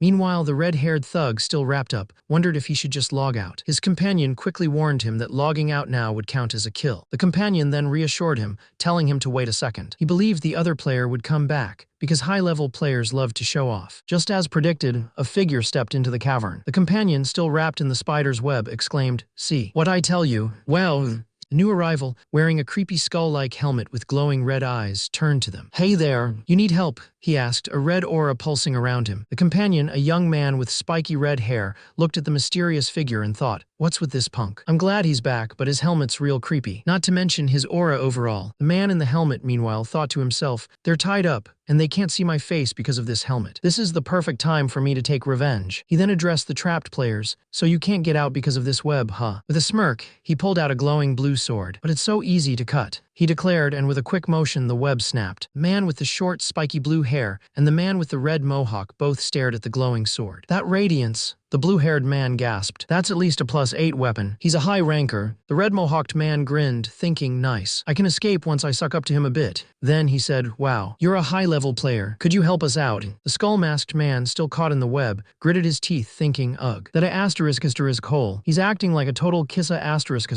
*** because he's desperate." The mysterious swordsman, wearing a skull mask, a white cloak, and blue armor, looked down at them. "Sure," he said. "I'll cut you loose if you hand over all your belongings." The two men looked shocked. "What?" the red-mohawked man exclaimed. "You want all of our assets just to free us from this web?" The red-mohawked man's expression changed from hopeful to annoyed. "Man, and here I thought you'd come in handy," he muttered, starting to say, "Hey, this punk is completely out of his." The white-haired man, Lizummer, slammed his fist into the other man's face, splattering blood. The man reeled back, stunned. "What the hell? How could one blow deal so much damage?" he cried out, blood dripping from his nose. Lizummer's eyes glowed red, and a fierce aura erupted around him. Blacksmith's rage. "You scumbags, do your lives mean so little to you then?" he roared, his voice distorted and menacing. Suddenly, Lizummer's face twisted into a terrifying, gleeful grin, his eyes wide and manic. "I hit him for the first time. I finally hit the son of a bitch." He cackled, his hands glowing with power. The man stared at Lizummer, his face a mix of shock and fury. You son of a," he began, struggling for words. His face contorted in rage, blood still on his mouth. "You freaking psycho. If this was reality, you wouldn't have dared pull this shit," he yelled, his voice trembling. The masked figure flinched, a bead of sweat rolling down his face as the other player screamed, "I'm gonna find you and beat the crap out of you. Where the heck do you live?" The masked player let out a sigh of relief. "Shoot,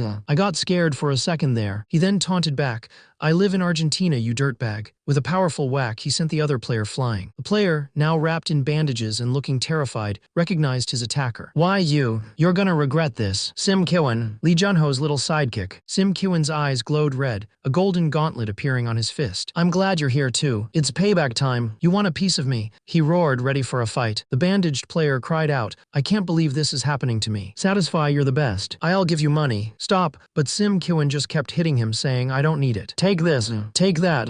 Suddenly, a figure with white hair and a skull-like mask, wearing blue and white armor, appeared and grabbed Sim Kiwin's arm, stopping him. "Hey you, that's enough. the masked figure said. Sim Kiwon, surprised, asked, "What?" The masked figure, who was Choi Chansung, turned to Sim Kiwon, his face serious. "If you don't want to help, just go. What are you trying to gain by beating up people who can't fight back?" Choi Chansung wasn't like the other two players. Sim Kiwon remembered that he had even apologized to him once. Sim Kiwon looked at Choi Chansung, then back at the bandaged player. "But, fine then." Choi Chansung's expression twisted into a cruel smile, his red eyes glowing. "I'll help you out if you bark like a dog." Sim Kiwon realized they were all the same. Choi Chansung continued, his voice dripping with malice. "Forget the money. What do you say? I'm being really nice, don't you think?" One of the captured men with short blue hair and a determined look glared at Choi Chansung. "I have no intention of begging, so you can just kill me," he declared. Choi Chansung, wearing his skull-like mask, seemed surprised. "What?" he asked. The other captured man with red hair and a bloody lip yelled, "You think we'll beg for our lives to a psycho like you?" Choi Chansung's masked face twisted in frustration. He thought, "Damn it, if they act like this, I can't have fun. If I kill them, I'll lose my fame and go to prison." With a shrug, Choi Chansung turned his back on them. "Fine, do as you wish. See ya," he said, walking away. The two captured men watched him go, completely bewildered. "What the? Is he just leaving? For real?" They wondered, unable to believe what was happening. The man with the white hair turned his back, thinking about how these punks had bullied him for years. He wasn't going to let them off easy. He then turned, a sinister grin on his face, and told them he would bring a new gorge spider to them. He wanted them to die as painfully as possible. One of the injured men watched him leap away, still hoping he would come back to help. But another, with red hair and a bruised face, scoffed. "Dream on. He would have beaten us even more if we kept begging. We came across a freaking psycho." A third man with blue hair asked, "What's done is done. So what are we going to do now?" The man with red hair replied, "We can't cut this with our strength. If we stick around, the jerk might come back." The red-haired man, his face bloody and grim, declared that they were better off dead than facing that psycho again. Suddenly, a chilling laugh echoed through the cave. It was the masked figure, now standing tall and menacing. He mocked them, "Hahaha, you scumbags. You guys said you'd rather die, right?" His voice deepened with menace. "Jerks like you don't have the right to die a peaceful death." With a whoosh, three cocooned figures, wrapped in what looked like spiderwebs, appeared hanging from the cave ceiling. He realized with a jolt, they logged out.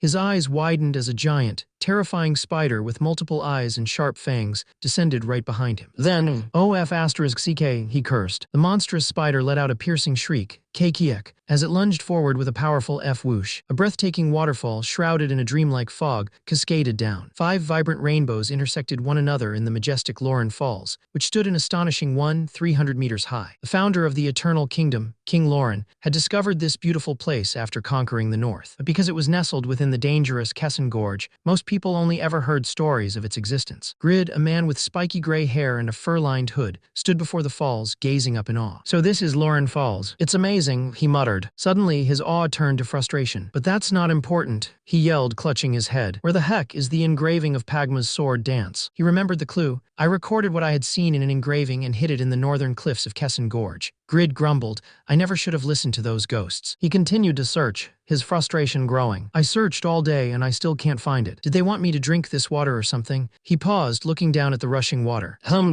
Behind the waterfall, he found a hidden cave. He couldn't believe Khan's ancestors hadn't given him a more precise location. It would have saved him so much time. But at last, he found it. Pagma's sword dance etched into the cave wall. The carvings were covered in moss and a bit worn, but he could still make them out. The image depicted Pagma as a rather handsome man. He also saw Daneslafe, Pagma's sword, carved next to him. Unlike Khan's imitation, the original was massive, easily over 3 meters long. He looked around, confused. He had learned all the moves Pagma had left behind, but the quest completion window still hadn't popped up. He wondered if he had to master every single move for the quest to clear. He grumbled, thinking it was a pain. He decided that since he was so close to finishing, he might as well see it through. He held his glowing sword, determined. He realized the difficult sword dance was eating up a lot of his stamina. He felt a strange sensation, wondering what was happening. He looked down and saw another picture carved into the ground, just like the one he had been practicing with. Suddenly, a system message appeared. "You have mastered Pagma's sword dance. Pagma's sword dance first-class quest complete." He couldn't believe it. "So all I had to do was just look at it." Another message popped up telling him to return to Khan. He then saw a detailed description of Pagma's sword dance, level 1. When deactivated, it gave him a 20% boost to physical attack power and a 10% increase in critical hit rate, as long as he had a sword equipped. But when activated, it was a whole different story. It required the skills Wave, Restraint, Link, Kill, and Transcend. The effects would be lost if the skill was deactivated, and once activated, it couldn't be turned off for 10 seconds, costing 20 MP. Next was Restraint, which prevented anyone from approaching him for 3 seconds, costing 300 MP with a 300-second cooldown. Then came Link, a powerful single-target attack that dealt 500% of his attack power, costing 350 MP with a 100-second cooldown. Kill was even more devastating, dealing 500% of his attack power, causing bleeding and a desperation effect on a single target, costing 200 MP and 50% of his current stamina with a 500-second cooldown. Finally, Transcend doubled his attack power and changed his basic attacks to ranged attacks for 30 seconds, costing 800 MP with a massive 3000-second cooldown. He stared at the skills in awe. Incredible! This skill is both active and passive. The skill formation's even suitable for a combat class, he exclaimed, his eyes wide with excitement. His excitement quickly faded as he noticed the insane MP consumption for his new skills. He couldn't even use some of them with his current MP. He sighed, realizing his intelligence needed to be at least 400 to use the kill skill. But he was a blacksmith. Strength was more important to him. He wondered if he really needed to focus on intelligence. He knew that MP increased by 3 points for every 1 point of intelligence, but he was so busy crafting items to pay off his debt that he didn't have time to gather more stat points. Suddenly, a wave of water crashed around him, and he cried out in frustration. A deep voice asked if he was going somewhere. Standing before him were 3 massive mermen, level 175, with glowing red eyes and sharp fins. He recognized them as the mermen of Kesson Gorge, known to be especially strong near water. And there were 4 of them. He raised his sword as the mermen stomped closer. He realized his body was moving on its own, almost as if he was being controlled. He moved with incredible speed, a blue blur as he slashed at the mermen. A terrifying, skeletal face flashed in his mind. It was the first time he had felt the restrained ability. He unleashed a powerful blue energy blast, pushing back the surrounding enemies. A system window popped up, showing the details of his new skill, Restraint. It prevented anyone from approaching him for 3 seconds, costing 300 MP and having a 300-second cooldown. The fish-like monsters cried out in frustration, unable to get close to him,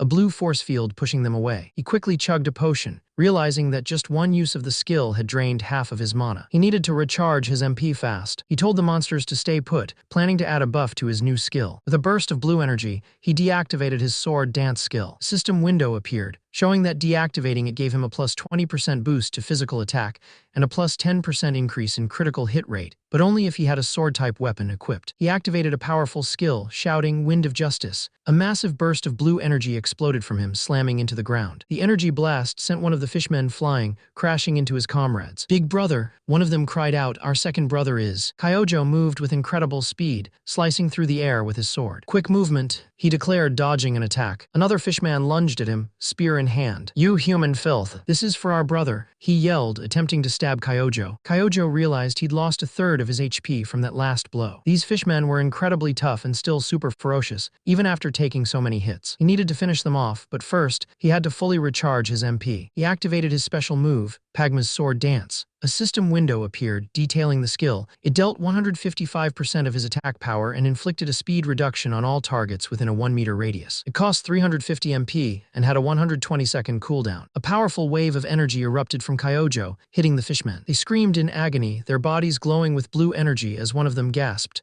How dare a mere human?" A system message flashed, confirming the defeat of the merman and a level up, granting 10 stat points. He decided to put all 10 points into intelligence, which immediately boosted his mana by 30. He felt this was a great way to end his hunt. He sighed, knowing his stats would continue to rise just by crafting items, so he could finally relax. His body ached, and he wished he could just splash around in the water. Suddenly he heard a voice say, "Not bad." He looked up in surprise, wondering who could be in such a remote place. He saw a man with long, light gray hair and a blue cloak, carrying a sword. He wondered who this stranger was. He noticed a name floating above the man's head, indicating he was an NPC. The name read Pyro. He repeated the name, confused. The man, Pyro, looked at him and said there was no need to be alarmed. He just wanted to ask for a favor. But the protagonist was too focused on Pyro's ragged appearance. He blurted out, asking if Pyro was a beggar and telling him to stay back because he had no money. Pyro burst out laughing, asking what made him think that. The protagonist replied, everything. And if you laugh that loudly. But before he could finish, a group of monstrous fish-like creatures with sharp teeth and glowing red eyes stomped into view. One of the creatures roared, demanding to know who killed their brothers. The protagonist panicked, realizing his loud voice had drawn them out. He counted them, 11 monsters. He thought he might die this time. The monster with the skull face, who was holding the protagonist hostage,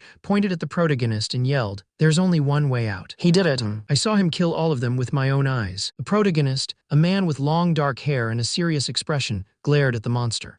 So you're framing an innocent bystander to save yourself. Suddenly, with a powerful slash, the protagonist cut through all 11 monsters in one swift motion. The monsters cried out in pain as they were sliced apart, their bodies dissolving into light. The protagonist stood tall, holding a glowing purple sword. He looked down at the fading monsters and said, "You remind me of someone I despise the most." The skull-faced monster stared in disbelief. "The hell? That's an amazing sword. Wait a minute, did he just kill 11 of them in one blow?" The skull-faced monster, still reeling from the display of power, quickly thought, "He might kill me if I don't beg for forgiveness." He stammered, I'm sorry about that." But the long-haired man cut him off, saying, "Save your breath. I'll get to the point since I don't wish to speak with you any longer." The man looked directly at the monster and said, "I need you to help me." Suddenly, a system quest window appeared before the monster. Quest: the true traitor of the Red Knights S. Unlocked. The Agent of Piano's Revenge. The quest detailed a task to kill a Smoffle with a reward of the title Agent of Revenge, which would unlock the Cruelty stat, add 100 attack power, and grant the skill Murderous Impulse. The penalty for failure was a loss of 4 levels. Another system message explained that the Red Knights were once the strongest order on the continent. Smoffle, their vice-captain, had framed Piano after discovering Piano's secret affair with the Empress. The message continued, explaining that Piano became a fugitive and had been seeking an agent for his revenge ever since. The skull-faced monster thought, "The title's appealing and all, but I don't think I'd be able to kill a vice-captain of an order of knights. Plus, it's super far." He then told the man, "I'll decline. I don't have the skills or the time to help you." The man with long hair narrowed his eyes, saying, "That's an obvious lie. Is the reward not enough?" The skull-faced monster, frustrated, replied, "Sheesh, I just said I don't have the skills. Can't you just take my word for it?" The long-haired man, holding a katana, told the skull-faced monster that he saw him eyeing his sword and would add it to the reward. A system window appeared showing the sword's stats. Player's longsword class, unique damage 387, accuracy plus 109%, and it acquires the skill Hatred. It also had user requirements of level 190+, strength 900+, agility 300+, and advanced sword mastery. He then added that he saw the monster defeat the gorge spider and the merman, so he clearly had the skills. He increased the reward and told the monster to just accept it. The long-haired man then threatened to kill the monster if he kept rejecting his offer. He tapped the monster's thigh with his sword and a system message appeared, "You have sustained 7,500 damage." Another message popped up saying, "The Apostle of Justice is brave and strong and never yields in times of danger. The Apostle of Justice will not collapse till the enemy is defeated." Suddenly, a buff appeared, giving the monster plus 30% on all stats. The monster was shocked, wondering how a single tap on his thigh could deal so much damage. He realized the man had been watching him since he entered the gorge and was incredibly stubborn. He couldn't believe an NPC would threaten to kill him if he didn't accept a quest, wondering who this guy even was. Frustrated, the monster yelled, "Damn it, just kill me then."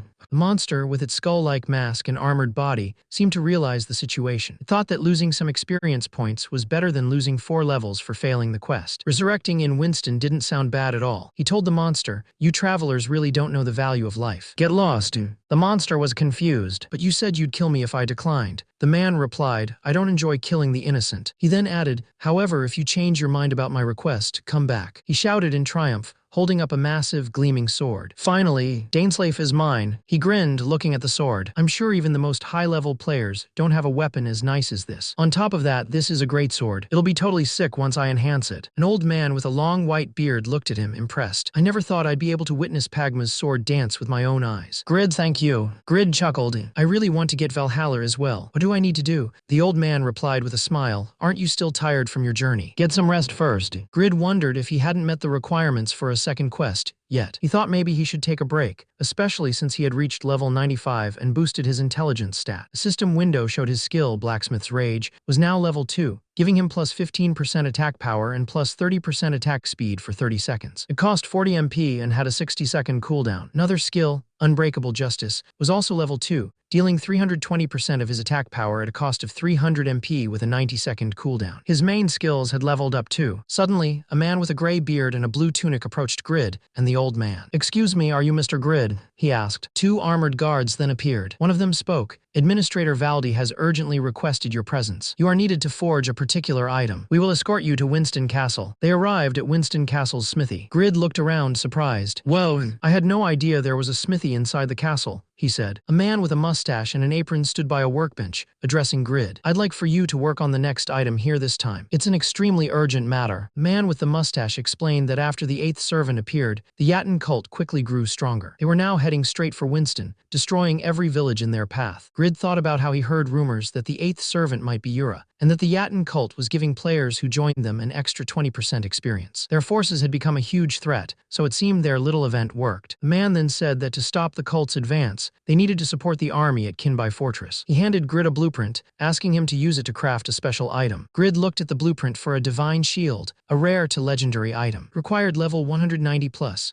Strength 500 plus, Divine Power 1000 plus, and being a member of the Rebecca Church. System window popped up, detailing the quest. Make and deliver a divine shield to prepare for Yatin Church's attack. The task was to make and deliver an epic class or higher divine shield within 2 days. The reward would depend on the item's quality, but failure meant the deal was voided and follow-up quests deleted. The blueprint described the divine shield as one that held the power of Rebecca, the goddess of light, making it strong against dark magic, demons, and Yatin cultists. Grid grinned, thinking, a divine shield, huh? It looks like a remarkable item. This is an opportunity for me to get a level 190 item blueprint, so of course I'll do it. He explained that he even brought a priest to bless the item with divine power. A man named Kashuz, a servant of Rebecca, the goddess of light, stepped forward. But the hero felt a chill. This priest looked more like a demon. He wondered when such a creepy guy had even arrived. He had accepted the quest because he couldn't make money in the gorge, but the materials were so expensive. A magic stone, mithril ore, and gold, the symbol of Rebecca. The man was frustrated, thinking about the 17,000 gold he'd spent, all his savings, just to make 2 shields. He wondered if an item that only members of the Rebecca Church could use would even sell well, even if he managed to make a rare one. He then thought about Shin Youngwoo, calling him an unpredictable player. He realized that Shin Youngwoo always avoided easy paths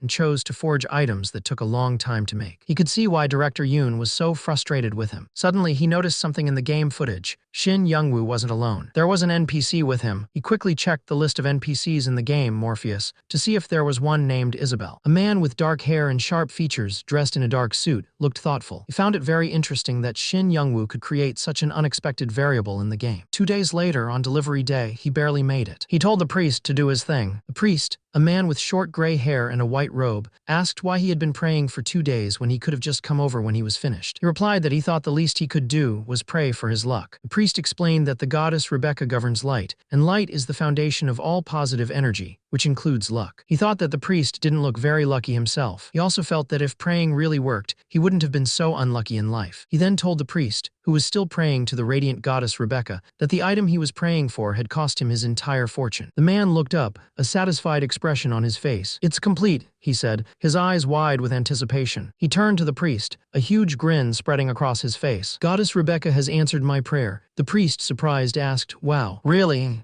The man proudly held up a shield. A system window appeared, showing its stats. A rare class divine shield with 360 durability, 189 defense, and 150 magic resistance. The priest looked at the shield, then back at the man, a hint of annoyance in his voice. "I thought you said the goddess answered your prayer, you son of a..." The man interrupted, a smug look on his face. "That's the wrong shield. The goddess has blessed this one." He then revealed a truly magnificent shield glowing with divine energy. A system window showed it was a legendary class most perfect divine shield with 680 durability, 370 defense, and 280 magic resistance. It was heavy, weighing 800, and required level 190 plus, strength 500 plus, divine power 1000 plus, and being a member of the Rebecca Church to use. It also had a high probability of completely resisting dark magic spells, and acquired the skills Divine Light and Divine Favor. The blacksmith, ecstatic, held up the newly forged shield, which glowed with immense power. System window appeared, confirming he had forged a legendary item, granting him a permanent boost of plus 25 to all stats and plus 1000 fame across the continent. He couldn't believe it. The priest, still in awe, said it was all thanks to the goddess Rebecca and that the administrator would be very pleased. He suggested they go deliver the item right away. The blacksmith grinned, thinking that maybe the priest's prayer actually worked. Either way, he was thrilled and couldn't wait to show off his creation to the administrator. When they arrived, the administrator, a stern-looking man with a mustache, took the glowing shield. He simply said, "Great work. We'll settle the payment later, so you may go back now." The blacksmith was confused. Go back." The administrator explained that they were struggling financially due to the war and suggested he leave for now. Furious, the blacksmith demanded the shield back, reminding the administrator that he had paid for the materials and it was his. He couldn't understand why the administrator was acting so differently compared to when he forged the sword of self-transcendence. The administrator, without a hint of remorse, ordered his guards to throw the blacksmith in the dungeon. The blacksmith was shocked, asking what. The administrator then told one of his guards to deliver the shield to someone else. He explained that he had been polite before because of the blacksmith's earlier success, but now he felt the blacksmith had gone too far. He continued, saying that the real owner of the shield was someone a worm like the blacksmith couldn't even look at. The blacksmith just stared, speechless. Suddenly, a priest in white robes stepped forward, yelling, "What the hell are you talking about? You can't treat an innocent citizen like this." He raised his hands, preparing to cast a spell. With a flash of light, the priest unleashed his power, shouting, "Light of purification." A brilliant light erupted from the priest, shining brightly and engulfing the administrator and his guards. The administrator, a man with a dark mustache and sharp eyes, was caught off guard by the sudden flash of light. He tried to move, but his body wobbled and he crashed to the ground. He looked up at the priest,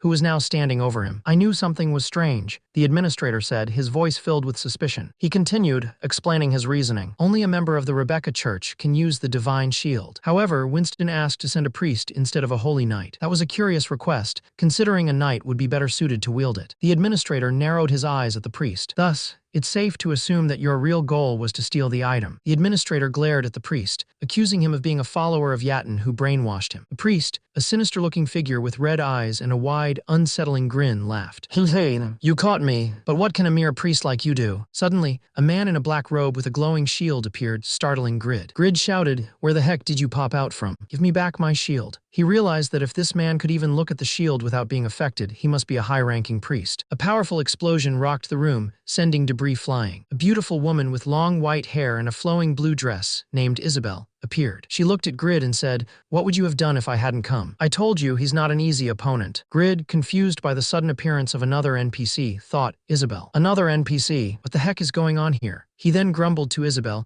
"You shouldn't knock down the walls of a place when you can simply enter using a door, Lady Isabel." Isabel just smirked and asked, "But isn't this cooler?" Then she turned her attention to the hooded figure, a man with a glowing shield, and said, "As for you, heathen, I'd like to know why you're after the divine shield." The hooded man's eyes glowed red, a look of shock and anger on his face. He recognized the weapon Isabel was holding and shouted, "Lefale's spear." Isabel, with a serious expression, demanded, "What is Rebecca's daughter doing here? Just answer my question." The hooded man, realizing the gravity of the situation, yelled, "This is bad. Let's get out of here first." With a loud whoosh, he tried to make his escape. As the hooded man fled, a woman with long white hair and a blue dress, Lady Isabel, declared, "We have to chase after him. I guess he wants to play tag. Leave it to me." She dashed off, leaving Shin Youngwoo behind. In the face of this sudden chaos, Shin Youngwoo's first thoughts weren't about the thief. He wondered, Rebecca's daughter. Who's that? What's going on? Then he realized, oh, so I guess this is a quest to find the stolen shield. He expected a quest window to pop up, but the variable Mr. Lim had mentioned meant that no quest appeared. Grid only realized this after everyone else had already left. His eyes glowed red with anger as he screamed, "You bastard! Give me back my shield!" Pedro, a small city in the northern part of the Eternal Kingdom, is the territory of the Giant Guild, one of Satisfy's top guilds. The lord of Pedro is Chris, also known as the Great Swordsman. He's ranked 3rd in the unified rankings and is the guild master of the Giant Guild. Chris looked at a piece of armor,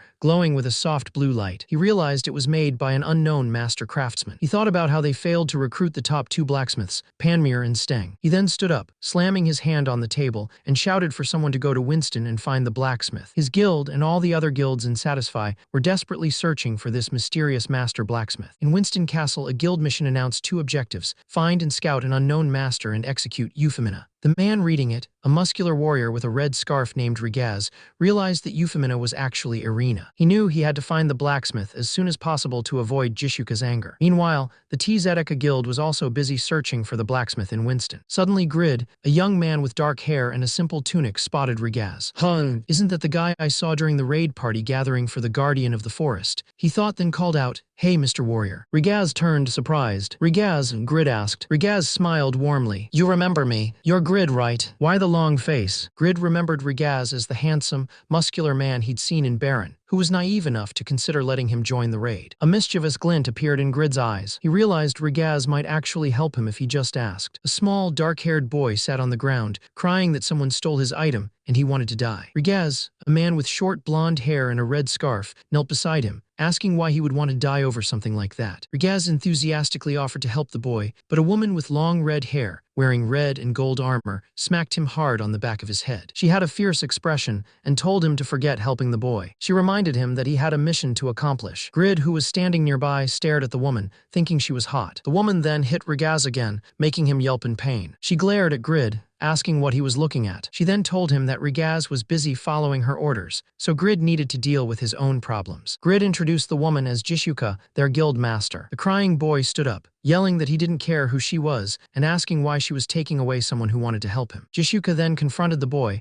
asking who he was to distract a member of her guild. The boy shot back that just because she was a guild master didn't mean she could order people around. He told her she wasn't even a member of his guild, so she should leave. Other people started to murmur and clamor around them. The boy, desperate for help, pleaded with Jishuka. He thought about how valuable the shield was and how much he needed her help. He begged her to let him borrow Regaz. Jishuka, clearly annoyed, realized that continuing to argue would just hurt her guild's reputation. People around them were whispering about her fighting. She sighed, calling it a pain, and told Regaz the decision was his. Regaz, a muscular man with short brown hair and a red scarf, flexed his arm and declared, "Protect the weak." Taekwondo spirit. Jishuka looked even more irritated. She grumbled to herself that she would teach that Taekwondo maniac a lesson someday. Meanwhile, Regaz and the boy ran off, with Regaz shouting, "Let's go, Grid." Another person in the crowd recognized the boy, asking if he was the blacksmith from the item forging match. Someone else confirmed it, saying he and Khan had gone up against Arena. Jishuka's eyes widened in surprise. She realized he was one of the competitors, and immediately thought that he might know where Euphemina was. Jishuka tried to send a message to Regaz, but a system notification popped up, saying he was rejecting all messages. Her eyes widened in anger. "Oh, I see. You turned off your messenger to avoid hearing me nag, huh? Wait till I get my hands on you, Regaz." She fumed. Meanwhile, in a dark, cavernous place filled with strange, gnarled growths, a sinister figure spoke. He chuckled, "Haha, soon Mesta will bring me the divine shield. I never thought there'd be such a handy blacksmith in Winston." Man Malaxis, the sixth servant of Yatin and high priest of the Yatin church, continued with a creepy smile. He. "You know what will happen if a divine shield is infused with dark magic." He added, "If you had known, perhaps the defenses around Winston Castle wouldn't have been so weak. But thanks to that,"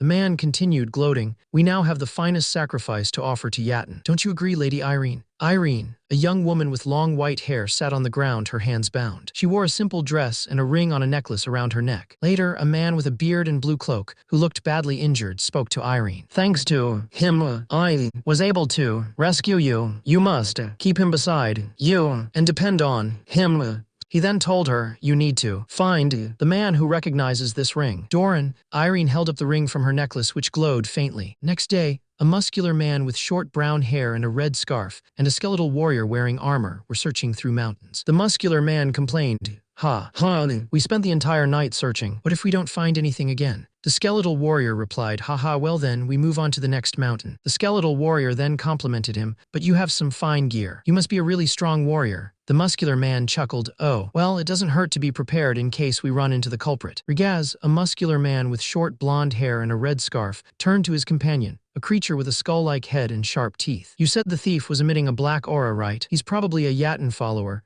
and most likely a high-ranking priest, since he could touch an item that harms them." The skull-headed creature nodded. "I think you're right, Regaz. And it looks like we found their hideout." They looked down into a cave entrance where many figures in dark robes stood. "There's a lot of them," the creature observed. "I heard they were out on an expedition, but it looks like quite a few stayed behind in Winston." He then suggested, "Let's handle them in small groups by luring them out." But Regaz, eager for a fight, didn't wait. He leaped into the cave, a blue aura radiating around him. "Regaz, show me what you got, you evil bunch." "Force palm," he shouted. Muscular man with the red scarf looked down at the defeated enemies, a satisfied grin on his face. He said this was a great chance to train. The man with the white hair and blue armor who had just fought looked at him and thought that he was strong, not just an innocent idiot. The muscular man then said that the thief must be inside the cave, since he wasn't outside. He added that this was a perfect chance for more training. Suddenly, a dark, ominous message appeared. "Uninvited guests aren't welcome here." It announced the appearance of Malaxis, the sixth servant of Yatin, and warned that his immense dark power had inflicted fear, weakness, and immobilization on them. A dark, shadowy attack swooped in, but a system message popped up saying, "A legendary one is not easily subdued by fear." The man with the white hair grunted,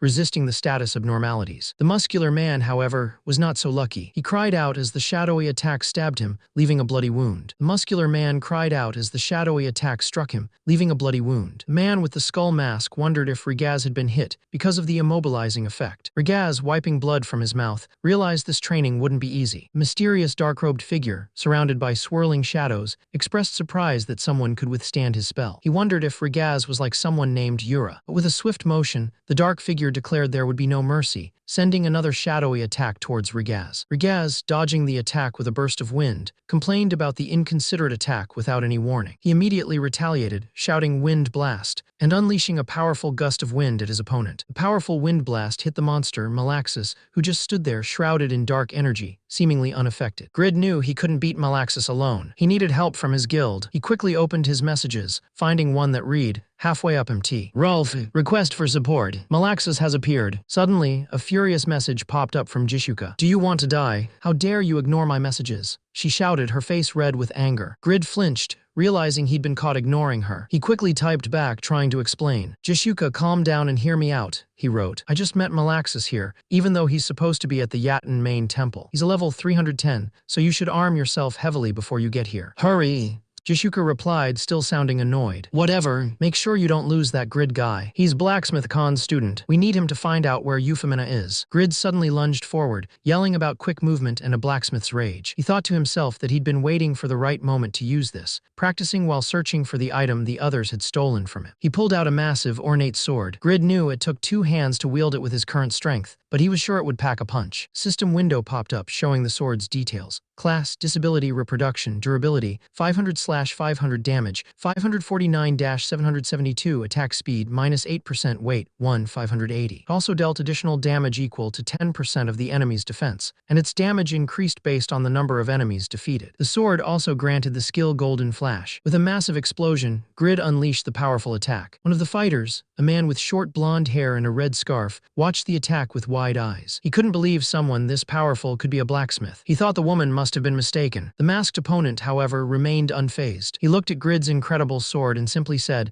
"That's an incredible sword, but it's useless if you can't touch me with it." Grid, now wearing a skull-like mask and a flowing white cloak, stared back, wondering what kind of cloak his enemy was wearing and how much damage it could block. The masked opponent then declared, "Your weakness made me lose interest. Die!" Divine punishment. He unleashed a powerful purple energy blast. Grid cried out as he was struck, the force of the blow throwing him back. He gritted his teeth and activated a new skill, shouting, "Pagma's Sword Dance." Restraint. A blue energy field erupted around him, ready to bind his enemy. A system window popped up, detailing the new skill, Restraint. For 3 seconds, no one could get close to him, though it wouldn't work on the undead. It cost 300 MP and had a 300-second cooldown. The enemy, a masked figure with red accents on their outfit, recoiled, feeling a sharp sting and ache as they realized they couldn't get near him. He sighed in relief, grateful he'd managed to recharge his mana so quickly. He turned to his companion, a muscular man with short blonde hair and a red bandana, and urged him, "Regaz, if you're done recovering, let's run." Regaz just grinned, "Haha, but I can't resist fighting strong opponents." He then looked up, his smile fading slightly. "And it looks like they're here already." Suddenly, a bright golden spear of light shot past them with a loud F-whoosh, aimed directly at their enemy. The spear struck the masked figure with a powerful clang, creating a massive flash of light and impact. Jishuka, a woman with fiery red hair and a determined expression, held her bow ready. "If you don't want to get pierced along with that monster, sit your ass down in the corner," she yelled. Regaz, a muscular man with a red headband, looked a little scared. Jishuka turned to him, her eyes narrowed. "Regaz, you and I need to talk once this is over, got it?" Regaz swallowed and quickly replied, "Yes, ma'am." Then she looked at Khan's student, a young man with dark hair who was also standing nearby. "And you, Khan's student, don't even think about leaving and just stay put." The young man looked at her bow. "Huh, you're using special Jaffa arrows," he said, surprised. Jishuka's eyes widened slightly. "I made those. Were you the one who bought them?" she asked, a hint of shock in her voice. Grid looked surprised. "He made these arrows. So he's the blacksmith we've been looking for," he wondered. The dark-robed man sneered, "Pathetic fools. You really think you can challenge me, a servant of Yatin who has transcended human boundaries?" Jishuka turned to Grid, reminding him, "Don't forget what I said. Just wait here, all right?" Grid looked confused. Jishuka smirked, her eyes gleaming with determination. "Transcended my ass. You're nothing but prey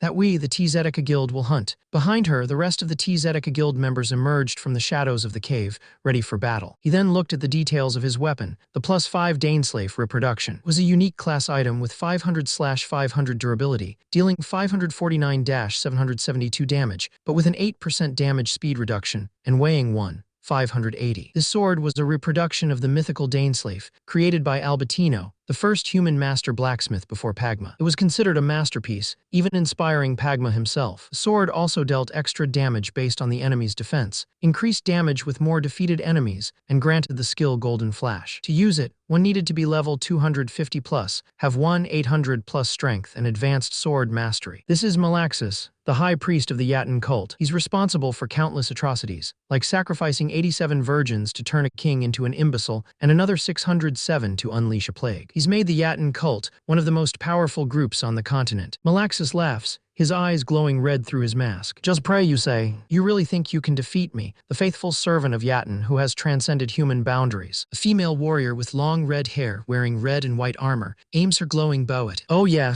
well, we'll see about that. Malaxis lunges forward, a wave of purple energy trailing behind him. I'll offer you as a sacrifice to our god, Yatin, you wench. He raises a massive shield, blocking Malaxis's attack with a brilliant flash of light. Patience shield. This is Tobin, the #1 rank paladin and chief of staff for the T Zedeca guild. Tobin, the paladin, stood firm, deflecting Malaxis's attack. A woman with long red hair and a bow, Jishuka, appeared behind him, taunting Malaxis, asking if that was all he had. She called his move pathetic. Tobin, still holding his shield, looked furious. He shot back at Jishuka, yelling that Malaxis's pathetic move had chewed up 20 points of his shield's durability. Jishuka, with a sly look, told Tobin she knew he was just putting on a brave face so the others wouldn't get nervous. Tobin, clearly annoyed, reminded her that a level 310 black magician was no joke. He then fired back, saying he could say the same about her arrows, calling her a wretch. Suddenly, a young man with spiky blonde hair and a red headband, Grid, leaped into the scene, landing right in front of Malaxis. Grid, with a confident grin and an aura of electricity around his fist, declared that's why he was there. He told Malaxis, "You're gonna help me train, mister." A female archer with long red hair yelled at Grid, "Stop making me waste my arrows by moving unexpectedly like that, you taekwondo maniac." She then chuckled, adding, "Haha, I thought we'd be in sync." She turned to the other guild members, her expression serious. "Malaxis is the weakest among the 8 servants. Our guild members are all around level 200, so we might have a chance if we work together. What are y'all standing there for? Let's hunt you." A bald man in purple armor, wielding a large axe, dashed forward as the woman with red hair yelled, "Demolition tank will lead the way." But before he could reach Malaxis, a man in a white and blue outfit was suddenly struck from behind by a powerful, unseen force, leaving him gasping for air. Malaxis, his eyes glowing red, sneered at the fallen man. "I've had enough of your insults. You are merely insects going against the will of our god." With a burst of dark energy, Malaxis fully unleashed a dark spell, wrapping the struggling man in tendrils of purple magic. The dark power hit the group, applying effects of fear, weakness, and immobilization. One of the men cried out, unable to move. The attack slammed into the party, dealing immense damage. 8, 900, 16, 503, and 11, 027. They screamed in pain as the dark magic consumed them. The impact was devastating. They lost 53% of their HP and were stunned for 3 seconds. One of the women, an archer with long red hair,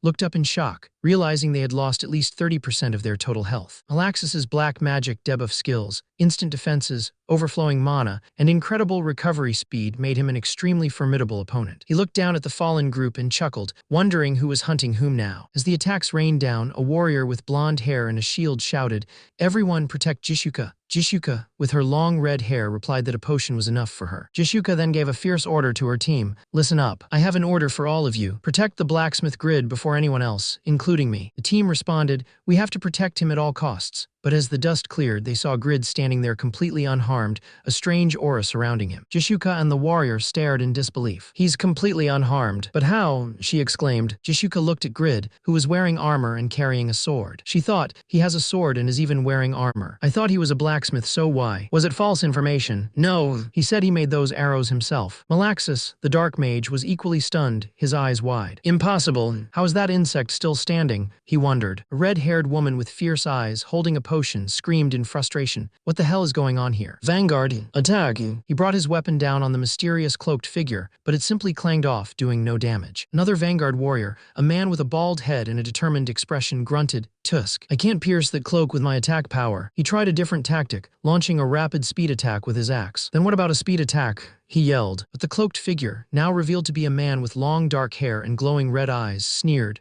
"Pathetic. With your attack speed and power." His words were cut off as he effortlessly blocked the attack. The dark-robed figure, a man with long black hair and red markings on his face, launched a lightning-fast attack with a glowing weapon. He barely managed to block it, feeling the immense power behind the strike. A man with spiky black hair, wearing golden armor and a red cape, smirked. "Wow, you actually managed to block my surprise attack." His name was Pan, a level 243 spear knight, ranked 23rd in unified rankings. Another man, a bald, muscular guardian knight, yelled at Pan. "Pan, using me as your shield again. That's my job as a dealer. I attack while the guardian knight blocks the enemy for me. I know you lost all your hair, but you haven't lost your brain, right?" He continued. "Then again, you allotted all your stats to strength, so even though you're a defense class, your tanking is mediocre. You want to find out how strong an all-strength guardian knight is in PvP. Huh?"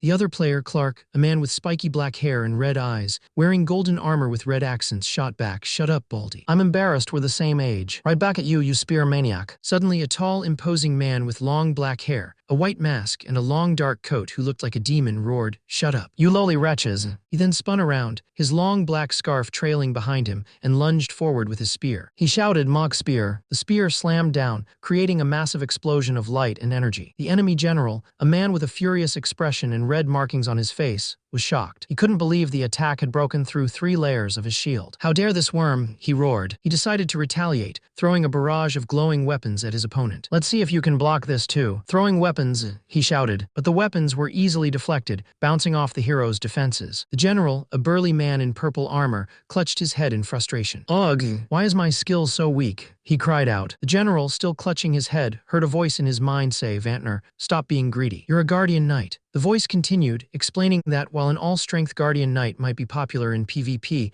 not focusing on the class properly would lead to struggles against strong opponents. The general cried out, "Damn it." He then thought about how this game didn't have cash items, so he couldn't even reset his stats. He also realized his mock spear was useless, which was a first. He understood the problem wasn't Malaxis' defense, but his own level 190 weapon, which was a lower level than Malaxis. Even though his class was unique, it had reached its limit. He was sure he wasn't the only one who felt the need to recruit the blacksmith, who made the arrow that shook Satisfy. The dark-robed man, with glowing red eyes and sharp horns, glared at his captive. "You wench," he snarled, his voice dripping with malice. "It's about time you learned your place." He then grabbed the bound man by the hair, lifting him effortlessly. "Watch carefully," he commanded, a cruel smile on his face, "as this is what the rest of you maggots will experience in a moment." Suddenly, a man with a beard and a muscular build shouted, "Rigaz, what did you do with your potion? You left in a hurry to go help someone without gearing up again, didn't you?" Rigaz, looking pained and sweating, managed to gasp out, "Ha. I had to observe up close. Besides, it helped with my training." The dark-robed man, still holding Rigaz by the hair, sneered,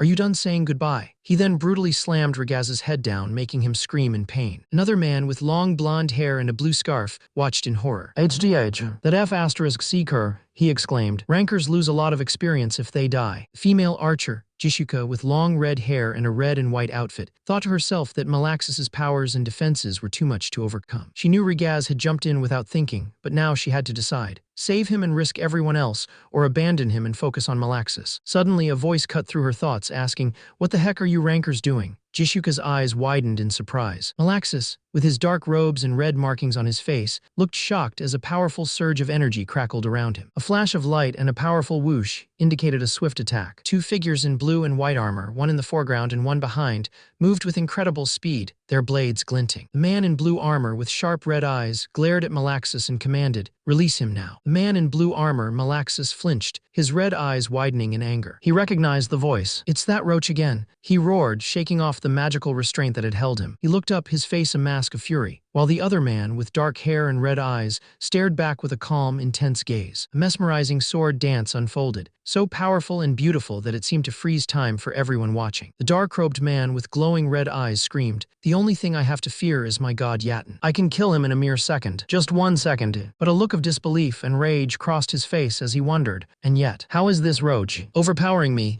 Grid, a young man with spiky black hair and wearing a blue and white outfit, caught the falling Rigaz, who had blonde hair and a red scarf. Grid asked if Rigaz was okay, and Rigaz, grimacing in pain, thanked him, saying Grid amazed him more and more. Rigaz, still recovering, wondered how someone who wasn't even a ranker could have so much dignity. Meanwhile, Grid, dressed in full armor, stood next to another armored warrior. Grid thought about how his earlier words weren't a bluff, and that he didn't rely much on his gear because he had good control. Grid, still holding Regaz, thought to himself, I just did a couple of dance moves and this high-ranked guy is thankful for it. Regaz is seriously a total sucker. He's a pushover who won't be able to refuse a request. Jackpot, Grid thought, a wide, mischievous grin spreading across his face. Grid then remembered that the restraint only lasted for 3 seconds. He and Regaz, who was now leaning on him, needed to hurry. Suddenly, the demon's eyes glowed red, and a dark aura surrounded him. He glared at Grid and Regaz, his face twisted in rage. You roach, what are you exactly? Your previous aura has completely vanished. Grid, still holding Regaz, panicked. Yikes, he's totally pissed. How am I going to escape? Before he could finish his thought, a massive explosion of fire erupted behind them,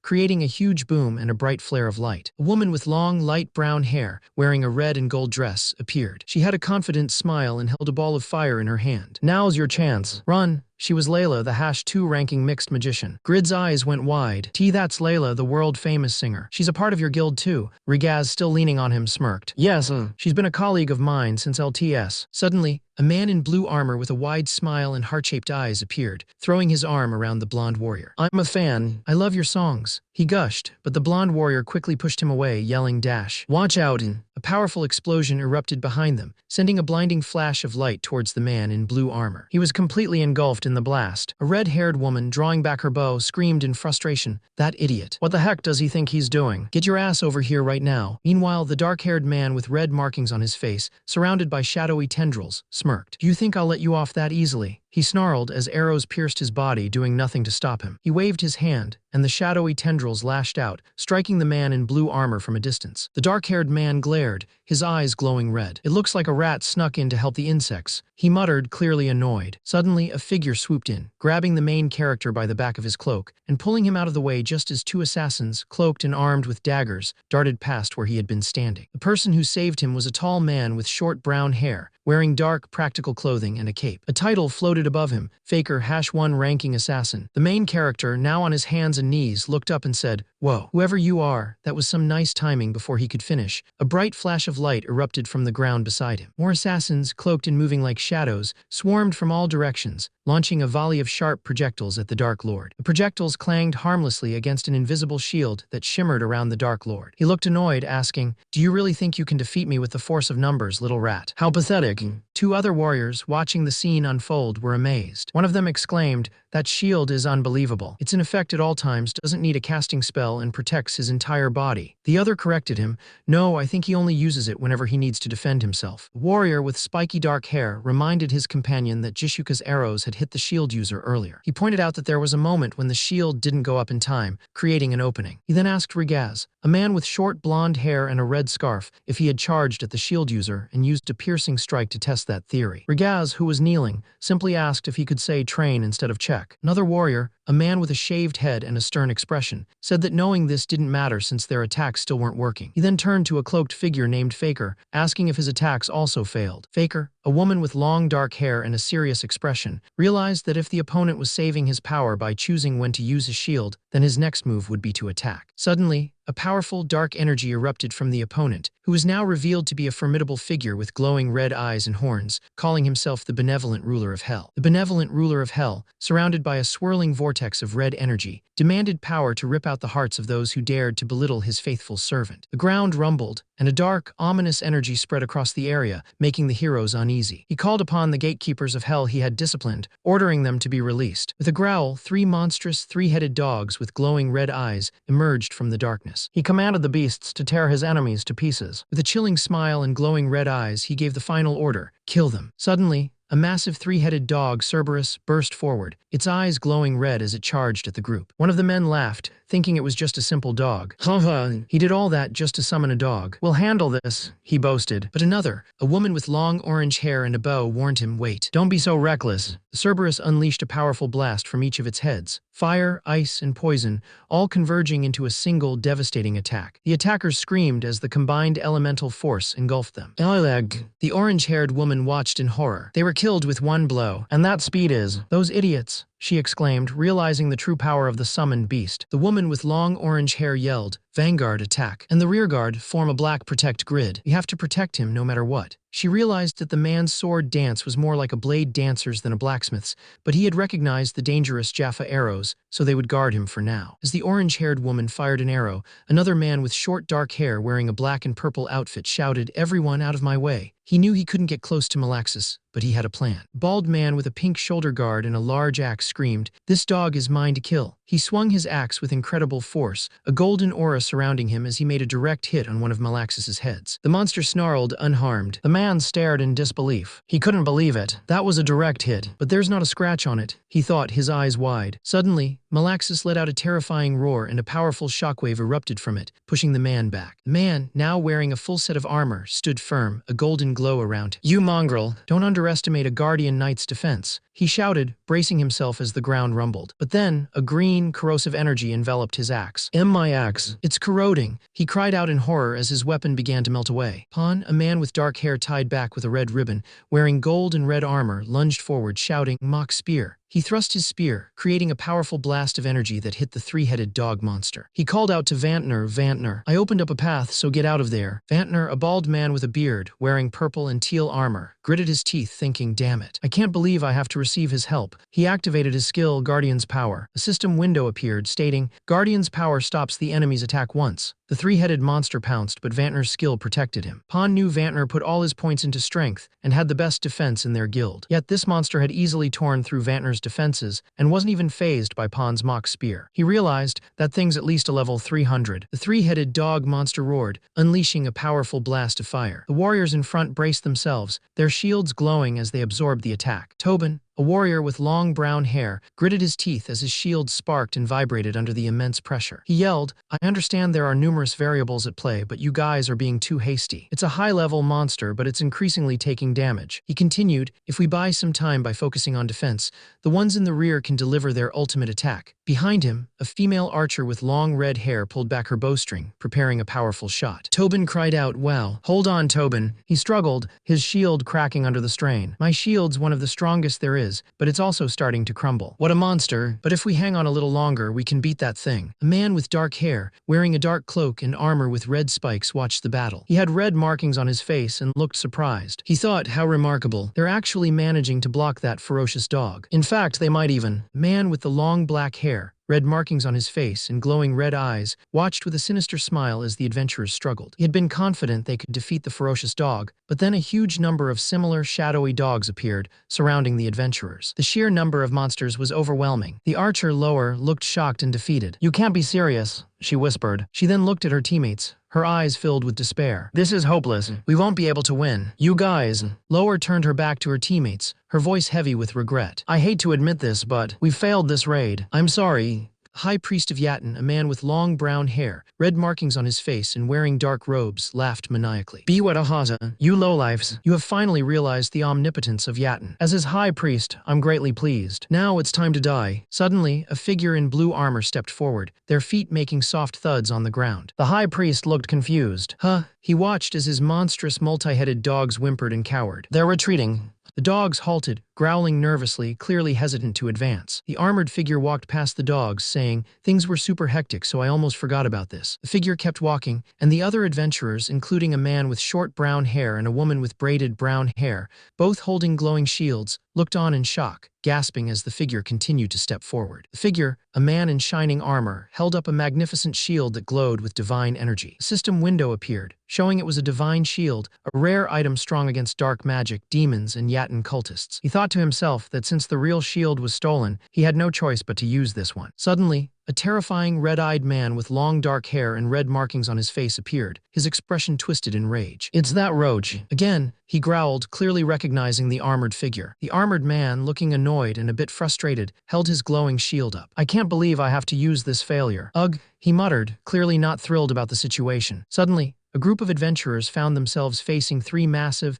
shadowy wolf-like creatures with glowing red eyes. The beasts growled and snarled, ready to attack. One of the adventurers, a woman with fiery red hair, looked at the shield worn by the man beside her. System window appeared, showing it was a rare class divine shield with high durability, defense, and magic resistance, requiring a high level and divine power to use. She then turned to the man, asking if he had made that shield, just like her special Jaffa arrows. Another adventurer, a man with spiky blue hair, overheard her. He realized she was saying the shield's owner was the blacksmith who made the special Jaffa arrows. He wondered if this meant the shield was also a really good one. A man with light brown hair, also carrying a shield, chimed in. He said it wasn't just nice. As a shield wielder himself, he could tell it was no ordinary shield. In fact, he declared it was one of the top 3 shields he had ever seen. But the shield's owner, the blacksmith, just shrugged. He said it was a failure, not even close to the real thing. He complained that some jerk had stolen the truly good one he had made. The man with light brown hair was shocked. He couldn't believe such an amazing shield was considered a failure. The man with light brown hair, who was actually the leader of the guild, looked at Malaxis with wide, angry eyes. He recognized the shield immediately. That's a divine shield. So you're the blacksmith who worked for the ruler of Winston. You having the shield must mean that Mesta has failed to take it from you. Fool, he yelled. Malaxis, surprised, demanded, how do you know that? Did you order him to steal it? The guild leader's companion, a man with spiky dark hair and a stern expression, spoke up. You've always had good judgment as our leader since LTS. Meanwhile, Malaxis was still fuming, yelling, hey, you asshole. Give me back my shield. The spiky-haired man continued,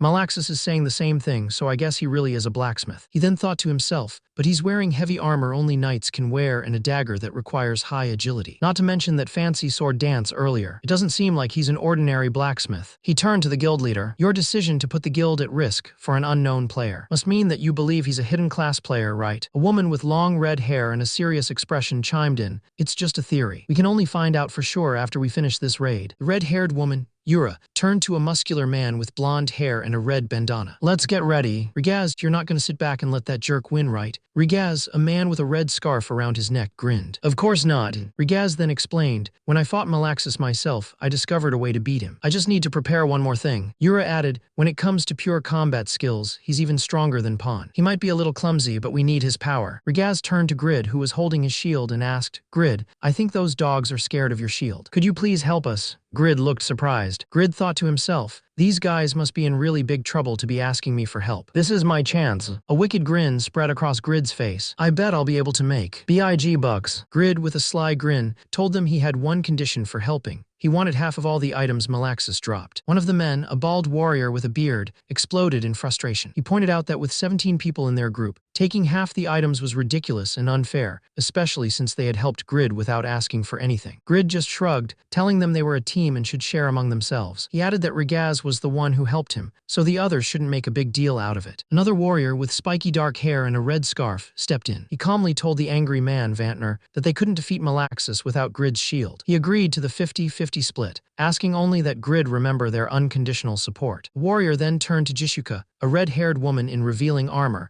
asking if she was okay with the deal. She nodded, giving her approval. Grid, meanwhile, secretly kicked himself for not asking for a 70-30 split instead. Finally, the warrior told Grid to join the party when he was ready. A blue system window appeared in front of Grid, asking him to accept the party request. He tapped yes. Grid was shocked to see the party's strength. All 17 guild members were around level 200. He realized that Jishuka, Pawn, and Rigaz could easily be in the top 20 of the unified rankings, and most of the others could rank 100 or higher. He had no idea the T-Zetica guild was this powerful. Other players whispered about Grid's low level. Dude, did you see the party window? He's level 95. That's so low. Another chimed in, a hidden class player who's only level 95. He must really suck at playing games. Grid blushed, feeling embarrassed by their comments. Rigaz, a muscular man with short brown hair and a red bandana, put a comforting hand on Grid's shoulder. Never mind them, Grid. All you have to do is hold on to that shield of yours. Grid looked at Rigaz, thinking he was such a good person when suddenly, a powerful force slammed into him. Rigaz yelled, you gotta hold on real tight, okay? But it was too late. Grid was sent flying forward, shield first. Grid screamed as he skidded across the ground, crashing into a horde of dark, wolf-like creatures with glowing red eyes. He was thrown right into the middle of the battle, surrounded by the monsters. The dark mage, with glowing red eyes and a sinister grin, mocked them. Ha ha ha, you fools. You gave up your only chance at winning just to chase away the guards. Now the shield is mine. He lunged forward, trying to grab the shield from Grid. Suddenly, a powerful punch slammed slammed into the mage, sending him flying backward. It was the muscular fighter, who had appeared out of nowhere to defend Grid. The mage, recovering quickly, sneered, "You insects just don't learn, do you? As long as I have this shield, your attacks." Before he could finish, the fighter delivered another blindingly fast punch, hitting the mage with incredible force. The mage reeled back, his eyes wide with shock. "It can't be. My defenses were broken," he exclaimed, disbelief etched on his face. The enemy leader watched in shock as the boy, who was just helpless moments ago, now unleashed a barrage of powerful attacks. He couldn't believe what he was seeing. The enemy leader realized this was no trickery. He saw that the boy was changing the course of his attacks to match the movement of his shield. He knew the boy's muscles should explode from such speed, but he was holding on. "What a beast," he thought. The boy let out a powerful roar, his fists glowing with energy as he continued his relentless assault. The boy's powerful attack sent the enemy reeling, a blast of energy erupting around him as he was thrown backward. A massive explosion of force ripped through the area, sending debris and dust flying. The enemy, battered and bruised, struggled to breathe as his body began to crumble, smoke rising from his form. Seeing the battle was not yet over, the boy shouted for everyone to get out and sprint to safety. One of the men in the group, a muscular blonde man wearing a red bandana,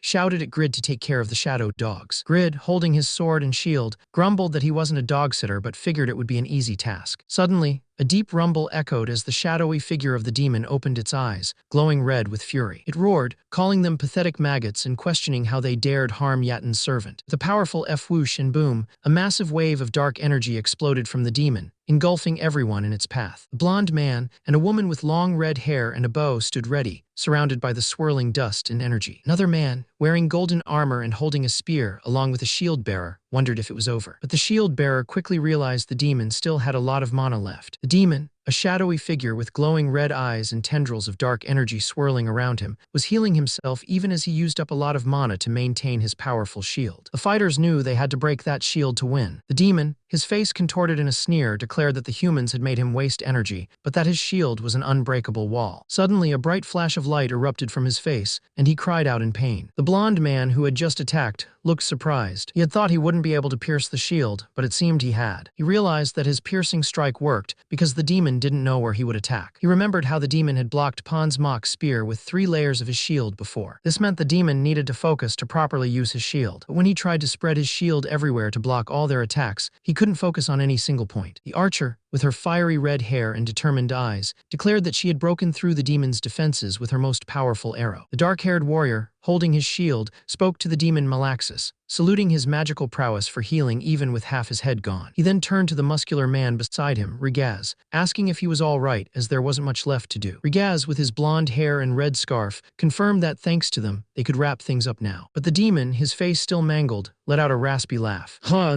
not bad more. Towels, not bad at all." Dark energy swirled around him, making him twitch and squirm. He then looked up at the heroes, a sinister glint in his eye. "But I don't know if you factored my mana load into your calculation." With a dramatic gesture, the demon raised his arms, and a massive wave of dark, swirling energy erupted around him. "Divine punishment," he declared. The dark energy exploded outwards, hitting everyone with immense force. Blue system windows popped up, showing massive damage numbers. 16,300, 17,600, 17,250, and 20,200 damage. More system messages appeared, confirming that guild members Tigi and Biden had died. The demon cackled, his face twisted in a manic grin. "Hello, die.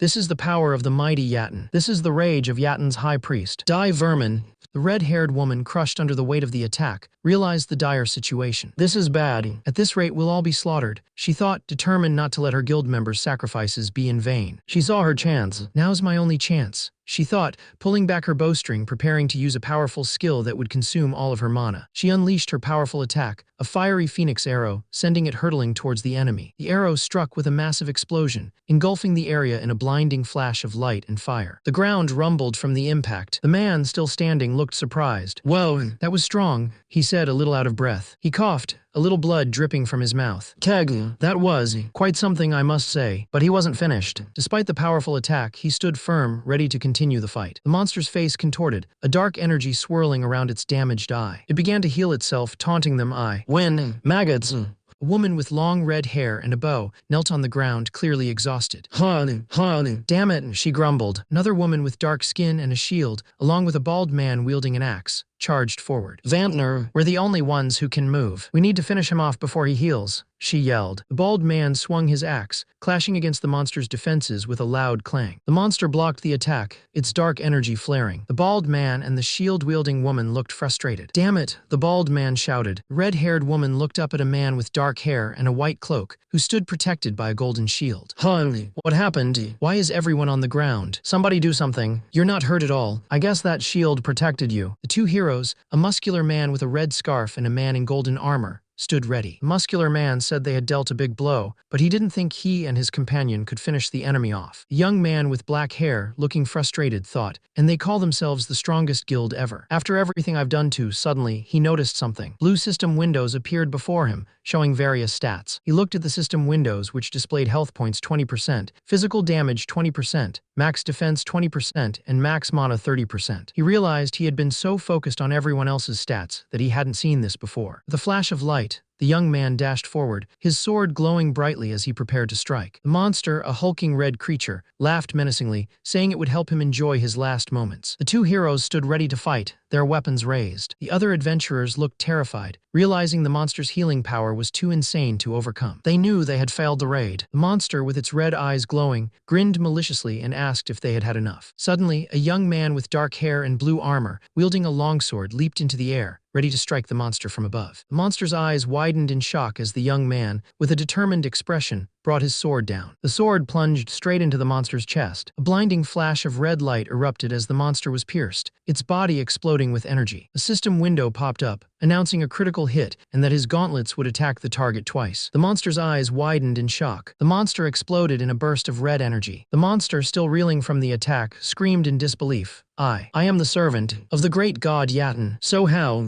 He then declared, Pagma's sword dance. Kill. The monster's voice echoed, how could a mere roach like you, as he prepared for another devastating strike. The monster's voice echoed, how could a mere roach like you, as it prepared for another devastating strike. But then the scene shifted, showing a young man with dark hair and intense red eyes, clad in blue and white armor, holding a magnificent golden sword. He stood ready, surrounded by swirling purple energy. This was the Malax's raid. He was not alone. 3 other warriors, one with fiery red hair, another in heavy gray armor, and a third in green, stood with him, facing a towering, jagged mountain range that glowed with a sinister purple light. They were preparing for a massive battle. A faint hiss filled the air as the magical energy dissipated around Grid, leaving behind shimmering particles. A system window appeared before Grid and his party, announcing their victory. They had defeated Malaxus, Yatin's sixth servant, a being who had terrorized the world. Grid's rewards were massive, 3,000 fame across the continent, but also eternal enmity with the Yatin Church. On the flip side, he gained 2,800 affinity with the Rebecca Church, 1,500 with the Dominion Church, and 800 with the Judar Church. He would receive blessings from each church based on his affinity. Yatin Church, having lost its high priest, was now weakened and unable to expand its influence until a new one was appointed. Grid also received a whopping 531,050 experience points and leveled up. The party leader, Jishuka, earned 382 gold, 8 blessed weapon enhancement stones, 10 blessed armor enhancement stones, and 3 deluxe magic stones. Grid himself received Malax's cloak, Malax's mask, and a dark magic orb. Jishuka stared at Grid, her eyes wide with disbelief. He was only level 95, yet he had defeated Malaxus. Her heart pounded with a mix of awe and curiosity. Grid's sword glowed brightly as Jishuka wondered, just who was he, this mysterious player who defied all expectations? Grid, looking angry, demanded to know why all the items were given to the party leader. He asked if they were trying to trick him. Jishuka, with a slight frown, thought that Grid seemed like a total Scrooge, but she reassured him that they would keep their promise. The other party members praised Grid excitedly, saying he was incredibly cool and even better than 2 of their strongest members combined. They cheered, telling him he was amazing and that they nailed the raid because of him. A female party member told Grid he was truly amazing. Grid, looking a bit flustered but pleased, chuckled and said it was nothing much. Grid's expression quickly turned suspicious again. He warned them not to flatter him if they planned to run off with the items, demanding his share. Jishuka, watching him, thought that he was amazing in many ways. Jishuka realized that even though Grid was a bit of a Scrooge, he had both incredible forging and combat skills. She decided they needed to recruit him into their guild. The items they found were Malax's cloak, a unique item that gave a huge intelligence boost but reeked of blood, making the wearer a monster magnet and unpleasant to be around. Its defense was only 15. Then there was Malax's mask, another unique item with 5% resistance against all attributes and a 20% reduction in casting time. Lastly, the Dark Magic Orb, also unique, offered 14% magic amplification, 20% dark magic attack power, and could store 4 spells. One of the men, a warrior with a stern expression, looked at the cloak's stats. He thought the cape wasn't very good, despite the intelligence boost, because the blood stench effect was a big drawback. He felt its defense was almost useless, and wondered if it was only meant for Malaxis himself. A blonde-haired man named Zednos, the #1 ranking wind magician, and a woman with pink hair both smiled. Zednos agreed the cape was bad but loved the mask for its attribute resistance and casting time reduction. He also thought the orb was amazing because it could store 4 spells. Jishuka, with her fiery red hair and a worried expression, thought about her guild. She realized the only magicians they had were Zednos and Layla. She really wanted to give the orb and the mask to them to help the guild grow. However, a promise was a promise. She knew they had to give up at least one of the 2 valuable items. Suddenly, Grid, with a wide grin, pointed at the system window and declared, "I want this cloak." Jishuka was shocked, thinking, why did he choose the worst item? Grid, looking angry, demanded, "Come on, don't tell me you're not gonna let me have it. You guys defeated Malaxis because of me. Do you suddenly not want to share anymore?" One of the guild members wondered if Grid was playing nice, but it didn't seem like his personality. Another guild member realized Grid had made a mistake picking the cloak. Everyone was staying quiet because other guild members needed the better items. He thought, we need Grid on our side. I gotta tell him the truth, even if we lose a little. Grid. Jishuka stepped forward, telling Grid that cloak has the least value out of the 3 items. You might want to think again. Another guild member smiled, thinking, phew, that's our leader. I knew Jishuka would make the right choice. Grid wondered why everyone was so against the cape. He needed that intelligence boost for his sword skills. Plus, the blood stench effect was perfect for large-scale hunts. Fast leveling was more important than combat skills for a blacksmith like him. He knew that fast leveling was the key to forging better items. Grid had grown enough to understand what he truly needed. Jishuka, the red-haired woman, admitted that Grid was unpredictable. She then asked if they could pay him the difference in value with gold for the mask and the orb.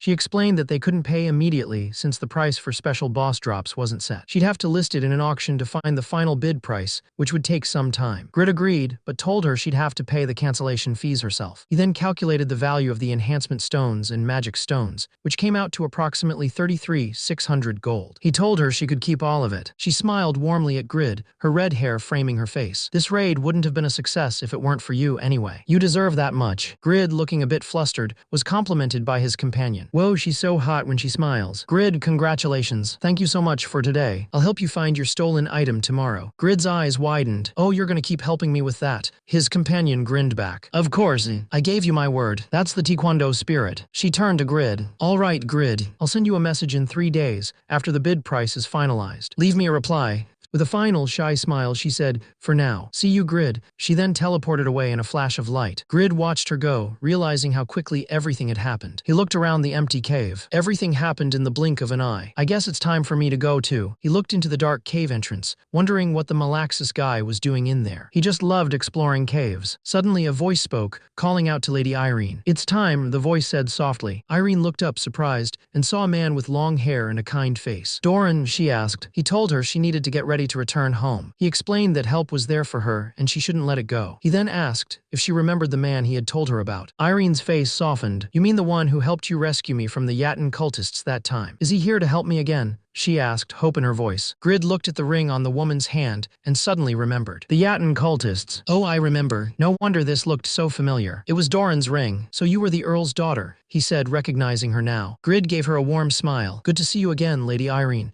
Irene gasped, recognizing him. You're the blacksmith who forged the sword of self-transcendence. You're Grid, yes? She asked, her voice filled with recognition. Grid realized why she hadn't been at Winston Castle when chaos broke out. She had been kidnapped by Malaxis. Just then, a system notification chimed. A blue system window appeared before him. You have unlocked a quest. Quest has begun. The quest was to escort Lady Irene, who was weakened from her kidnapping, back to Winston Castle. The reward was Irene's maximum approval and Doran's ring. The failure penalty was severe. Irene's death, completely losing Earl Stein's approval, and the Northern Eternal Kingdom falling into chaos. Grid looked a little annoyed, thinking about how the quest had started automatically. But then he remembered the reward. He knew it didn't matter because he was getting Doran's ring. System window showed the ring's stats. Unique class, durability 10/10, HP plus 1000, resistance against dark magic plus 10%, resistance against poison plus 10%, weight 0. 1. It also offered immediate recovery from curses and poison with a 60-minute cooldown, and 50% HP recovery from all damage sustained with a 10-minute cooldown. User requirements, none. Grid grinned, thinking about how sweet it was to get such a top-quality item that reminded him of his times with Doran. He immediately decided he had to put it up for auction. He then looked towards want more content right now? Check out Dungeon Crawler Carl for completely free on Amazon. It's the highest-rated audiobook with over 135 hours of pure dungeon chaos. Grab the first book completely free with the Amazon link in the description.